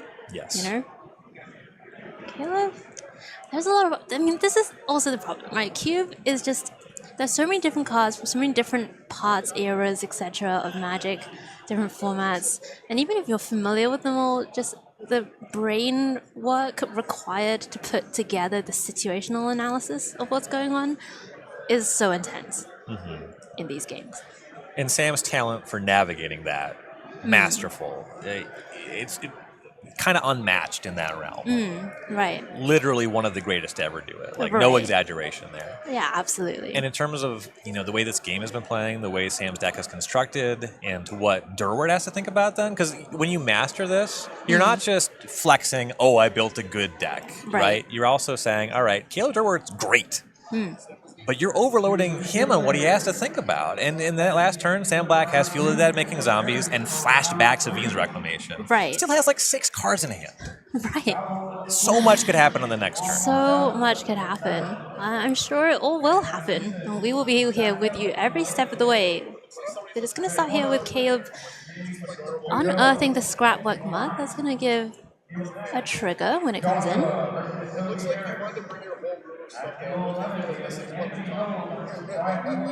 And Caleb's deck as well, it's just a very high decision count deck, right? There's just so many different things to think about. The sequencing matters a lot.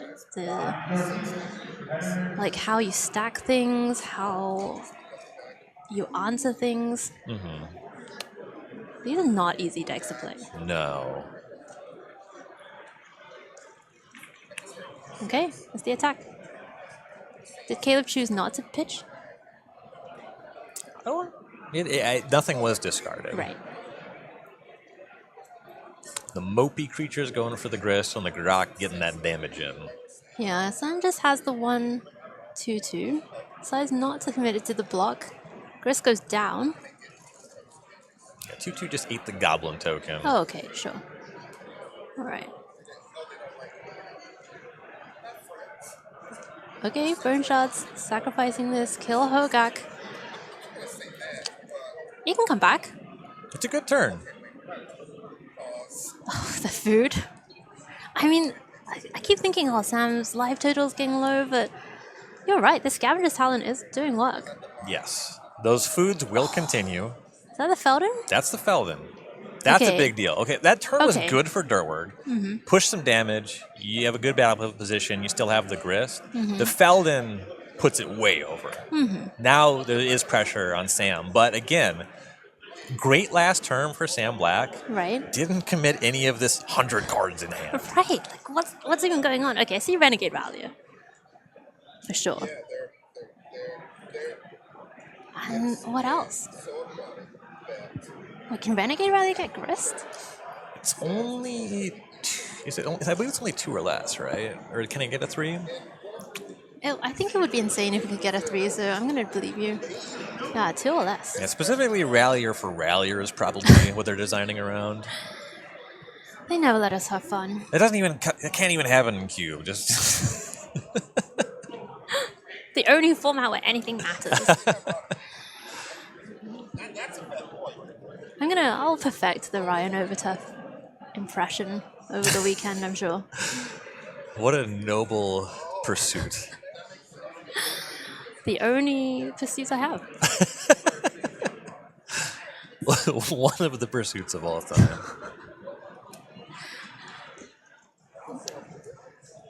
So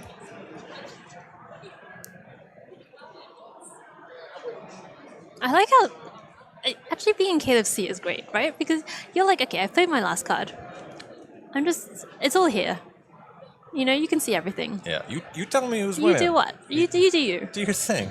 Do your I'll thing. be here. You let me know when you're done. Okay, fetch. That's gonna. So you sacrifice mill. a thing so the Yeah. talent lets you mill. Okay. Fail to find. Love it. No Zombo.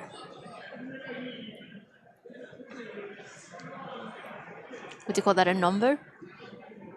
I would. But it's also a combo with the talent, so who's to say? You. Oh, sick. I'm asking you. It does give you a revolt okay. for the Rallier, so we're really in combo territory now. Okay. Some revolting stuff is happening on the battlefield. Is it on Sam's side or is it on Caleb's side? Sam is getting back the iridescent. The Vine Lasher. The Vine Lasher. And here's Volras Stronghold. Oh, goodness. Do you think Sam has a strong hold over this game? Can't believe I'm no-selling that, because that was funny.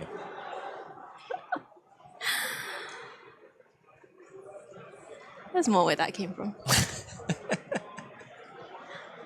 Okay, so did Sam pay the offspring? I don't think so, right? I don't believe you can. Oh, because it was not just cast. it wasn't cast. Okay. Right. All right.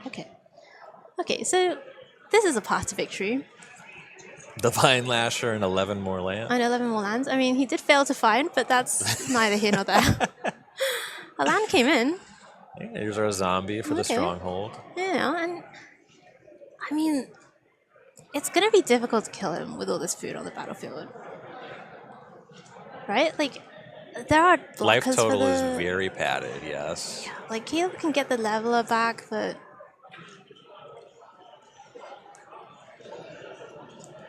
then what?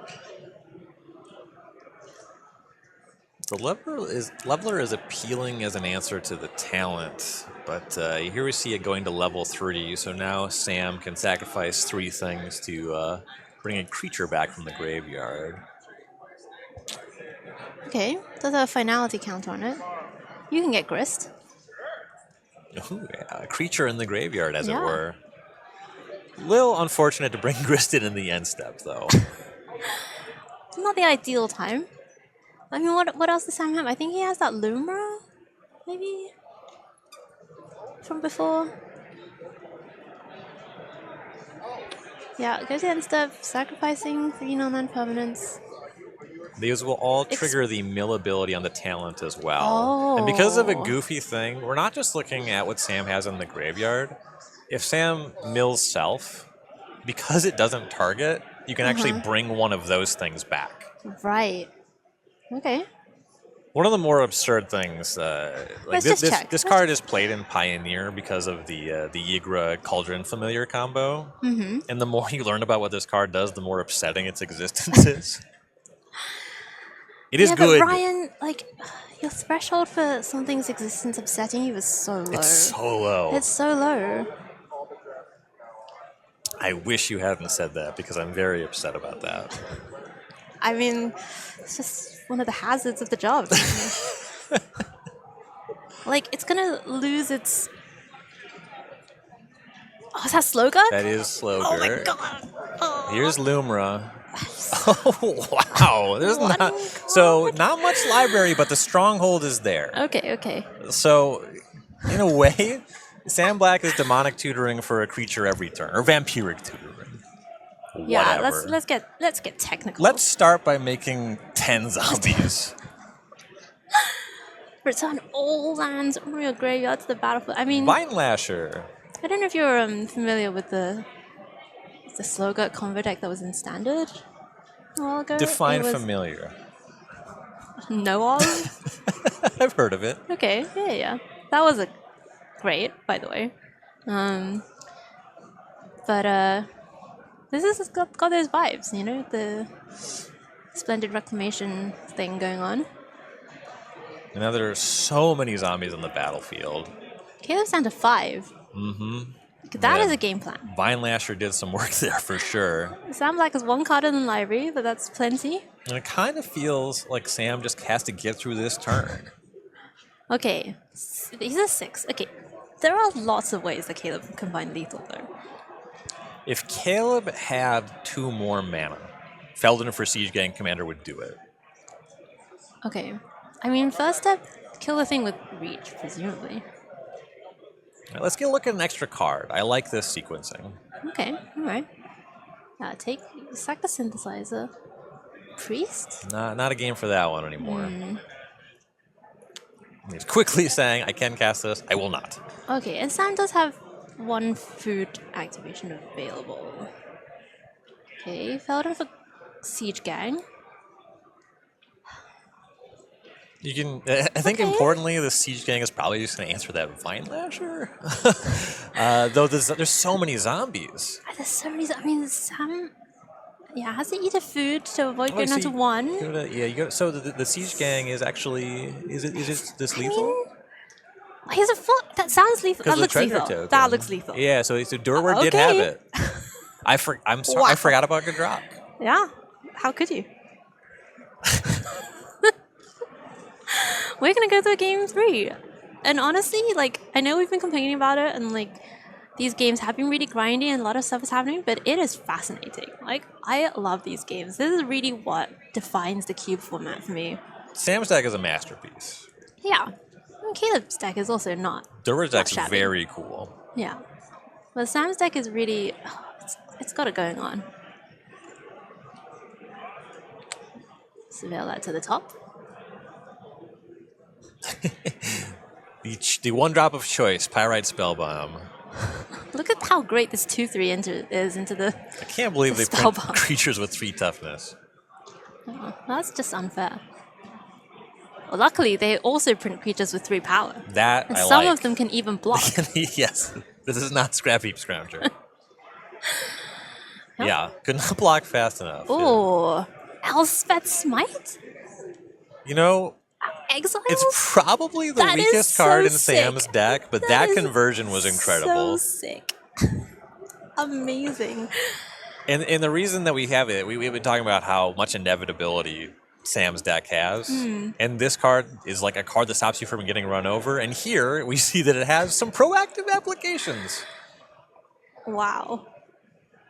That was great. Okay. How about a 2/3? I'll pay 2 life for that. One of the Phyrexian Metamorphs of all time. Copying the Deeproot Wayfinder. Is that what it is? It is, yeah. Nailed it. Great job. Have you been playing Retail Limited or something? How else would you know this card? That card was briefly in the Magic Online Vintage Cube. That's true. It actually was. It's really good if you have Strip Mine. Mm-hmm. And as you can see, it's really good in lower power formats Mm-hmm. where having 3 power is a significant ask. Yeah. And that's what you want. Okay. There's the fetch. Let's see. Lush Portico surveilling. Oh, okay.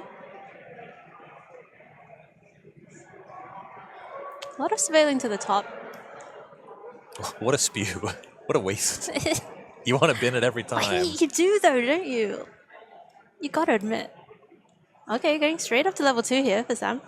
On that Scavenger's talent. So creatures dying, make foods, and whenever you sacrifice, milling happens. This one, unlike Mayhem Devil, is not symmetric. That's the one thing it doesn't do, Yeah. is care about your opponent. Rubbish card. Unplayable. Let's see whether Caleb can find something to help him. Hitting Goblin Welder off Experimental Synthesizer. Not Both bad. much better than Triplicate Titan. And actually just probably the best possible hit in Durward stack. Yeah. Nothing in the graveyard just yet, but... Spellbomb has a way of getting there on its own. Oh, and Caleb found black mana. There's going to be a 2-drop here. Ooh. Nice! Only caught Anvil. Okay, so, you know, after talking about how he didn't really manage to get the engine going, we are seeing the pieces come together here. This is a really nice start. Question is, how much can Sam Black simplify the battlefield? There's a pretty high pressure to get this Goblin Welder out right away. Whenever you say simplify the battlefield, there's this kind of wishful thinking edge to it. Like, Sam, please simplify the battlefield. Yeah. I mean, like, save my poor brain. Okay, Wooded Foothills, that's a sack. That's going to trigger. Here's the mill.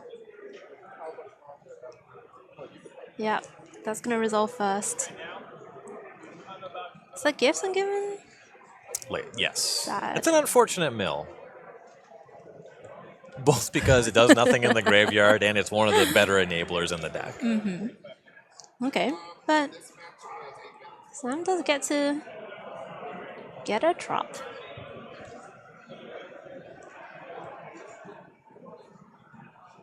Was that Prismatic Ending the other card mode? Yeah, it looks to be. Savine's Reclamation. Yeah, that's the other white card.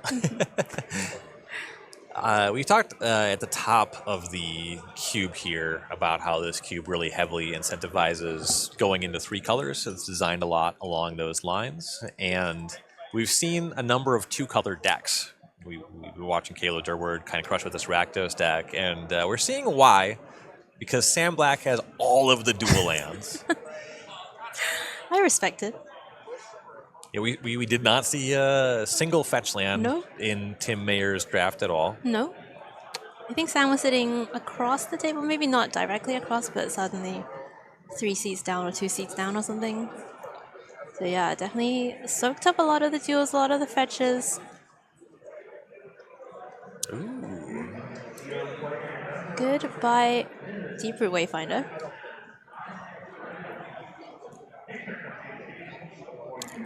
Sam gets a food. And now Durward's Wayfinder gets to mill. Durward's not trying to do the land thing, Hmm. but this is a potential enabler for that welder. Was it a surveil? I think you get to explore. It's explore. Am I making this up? This card does something. I think you just saw a merfolk and assumed, but I just did what? saw a merfolk and assumed. Yeah, you surveil one. Yeah, okay. yeah. It'd be pretty messed up if it explored. Yeah, surveil makes a lot more sense. It's already pretty messed up. Remember Jade Light Ranger? I do. That was a card. Okay, here's the Anvil. Anvil Sax Synthesizer. Synthesizer? Straight out of 2021. Ooh, knowing your top card before you do that is so sick. Yeah, it leaves the Mayhem Devil on top. Nice. Yeah, sack and response. Get the 1/1 from the construct. And, you know, it's the deciding game. The winner of this one is going to take home the cheese trophy, the cheese cubery board, the charcuterie board, and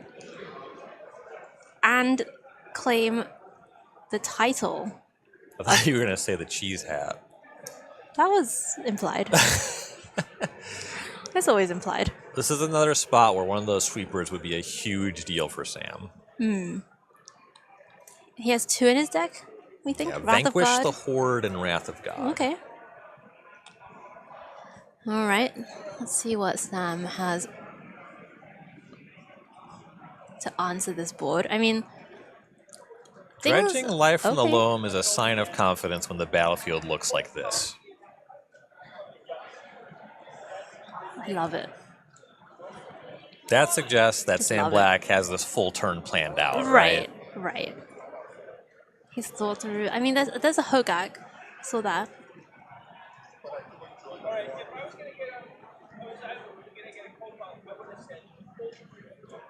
This doesn't seem like Vanquish the Horde mana.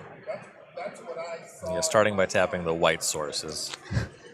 I mean, there's planes in the graveyard. Life from the loam could get that back. I mean, is he dead?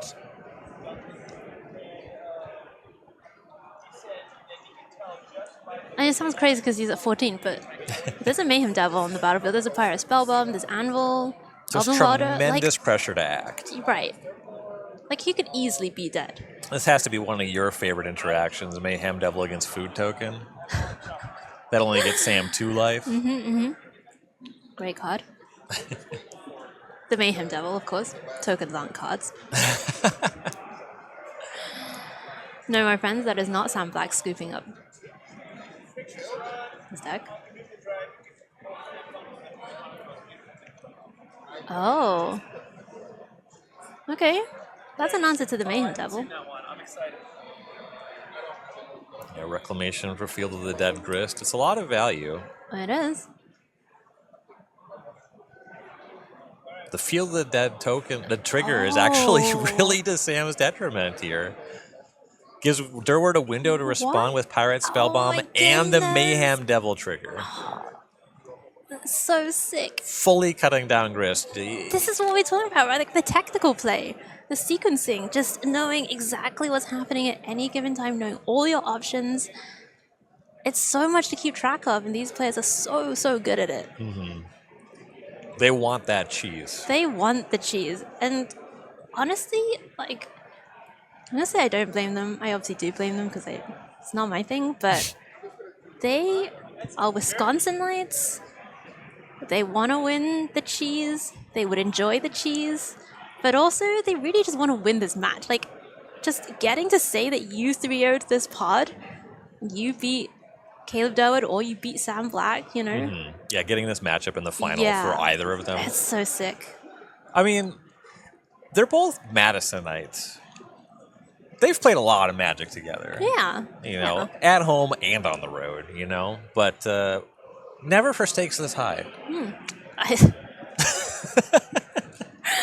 Never for these stakes, I think is a better way. Never for these exact stakes. Never for these. On this exact night. Okay, we're Weldon. I mean, okay, this has got to be it. I can't back that up with maths or anything. I wouldn't dream of it. But Sam Black just has Hogak. There's a talent, no mana to crack the food. Working with 13, Mayhem Devil is on the battlefield. Are you gonna do some counting, Ryan? Kind of. I haven't seen enough where I'm confident in looking for lethal. I see a lot of ways to deal like 7 damage.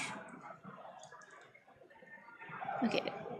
Welder sacking. The second Mayhem Devil is useful. There's one. Now the Pyrite Spellbomb represents 4. The Okay. Anvil represents 3. Yeah, there's a lot happening. Oh, Duretti can minus. The minus Oh. both to clean up the Hogak, also just 2 Yeah. damage off those devils. 2 damage off the devils. The one devil can attack. Right? Durward's counting the damage. Yeah. Okay, Duretti comes in, sacks a thing. Sam's down to 10. The Anvil has already made a construct this turn, so the construct doesn't come back. Okay, that's it. It was lethal. Yeah, Two Mayhem Devils does deal a lot of damage. That's a lot of Mayhem Devils. Caleb Durwood is going to be your champion for the Cheese Standalone Exhibition Cube here at CubeCon after a grueling 3-game match against Sam Black and his masterpiece of a lands doing stuff deck. Ryan, give me your thoughts. Two great players, two awesome decks. I gotta say that turn where Sam dreads the life from loam, I guess the second to last turn of the game before Durward closed it, it felt like he must have had a great plan. And Durward just catching him on that field of that trigger with that Pyrite Spellbomb, so the Grist did nothing. Just incredibly tight play. So tight. And like, you know, it's late, right? They've been playing Magic all day. It's been tiring 3 rounds. It was a great draft. You know, it did start at like 4:30 in the afternoon. And just to have that level of focus and concentration, just snapping it off. Yeah, it was great to see. Kind of what you were saying during the match, there was the long turns that Sam took where Caleb was just leaning back in his chair. He wasn't, you know, giving up. He wasn't resting. He was waiting. He was waiting. Ready to pounce. You know, yeah, exactly. And pounce he did. And he is going to go home with the charcuterie board with all of that cheese, the cheese hat, and the title of Cheese Stands Alone Exhibition Match winner of CubeCon 2024. We have seen some great stuff here from the Chicago Cube. I have to say, we saw a really wide range of different decks. Yeah, definitely. And we also kind of had on display there, we didn't talk about it too much, you were just focusing on our matches, but you kind of see how a cube kind of has a metagame and how your draft table can change that. You know, a lot of these cubes, it's called the Chicago Cube. It's because a group of players in Chicago have curated this experience, and their vision is a lot of 3-color decks. We saw some strong 2-color decks and a 5-color deck, which is not like they never saw that coming. Right. It just shows how different groups can display different things. You know, if you just read the primer, you can draft a nice 3-color deck. If you're one of the greatest of all time, you can draft a sick 5-color deck or a really nice aggressive Rakdos deck. Right, yeah, and that's really the beauty of the cube format, just the endless kind of potential for creativity, both constructing your cube, drafting the cube, building the deck, and even playing the games. You know, we saw some very non-intuitive plays and lines from our players, and it was really fantastic to see. All right, I mean, Ryan, that is it for coverage from CubeCon today. We are going to be back tomorrow, I believe 11:30 in the morning Central Time, when we are going to be back to the main event and back to following the cubes in there and the players' journeys through the main event all the way. We're going to be here tomorrow. We're going to be here Saturday, Sunday, until we get to the top 8 Sunday evening, which is going to be Vintage Cube. So lots and lots and lots of magic still to come here at CubeCon. Any last thoughts of the day to round out? I'm just hoping Caleb's going to share some of that cheese. You can have it. You can have it. I'm going to ask for some dairy-free cheese in next year's charcuterie board, you know? Come on, be inclusive. All right, thank you so much, my friends. Thank you for joining us. Thank you so much to the crew here, to all the players, all the judges, staff, to everyone that makes this show possible and welcome. And thank you, of course, to all of our sponsors. We'll be back here tomorrow morning at 11:30 with more coverage from CubeCon. We'll see you tomorrow morning.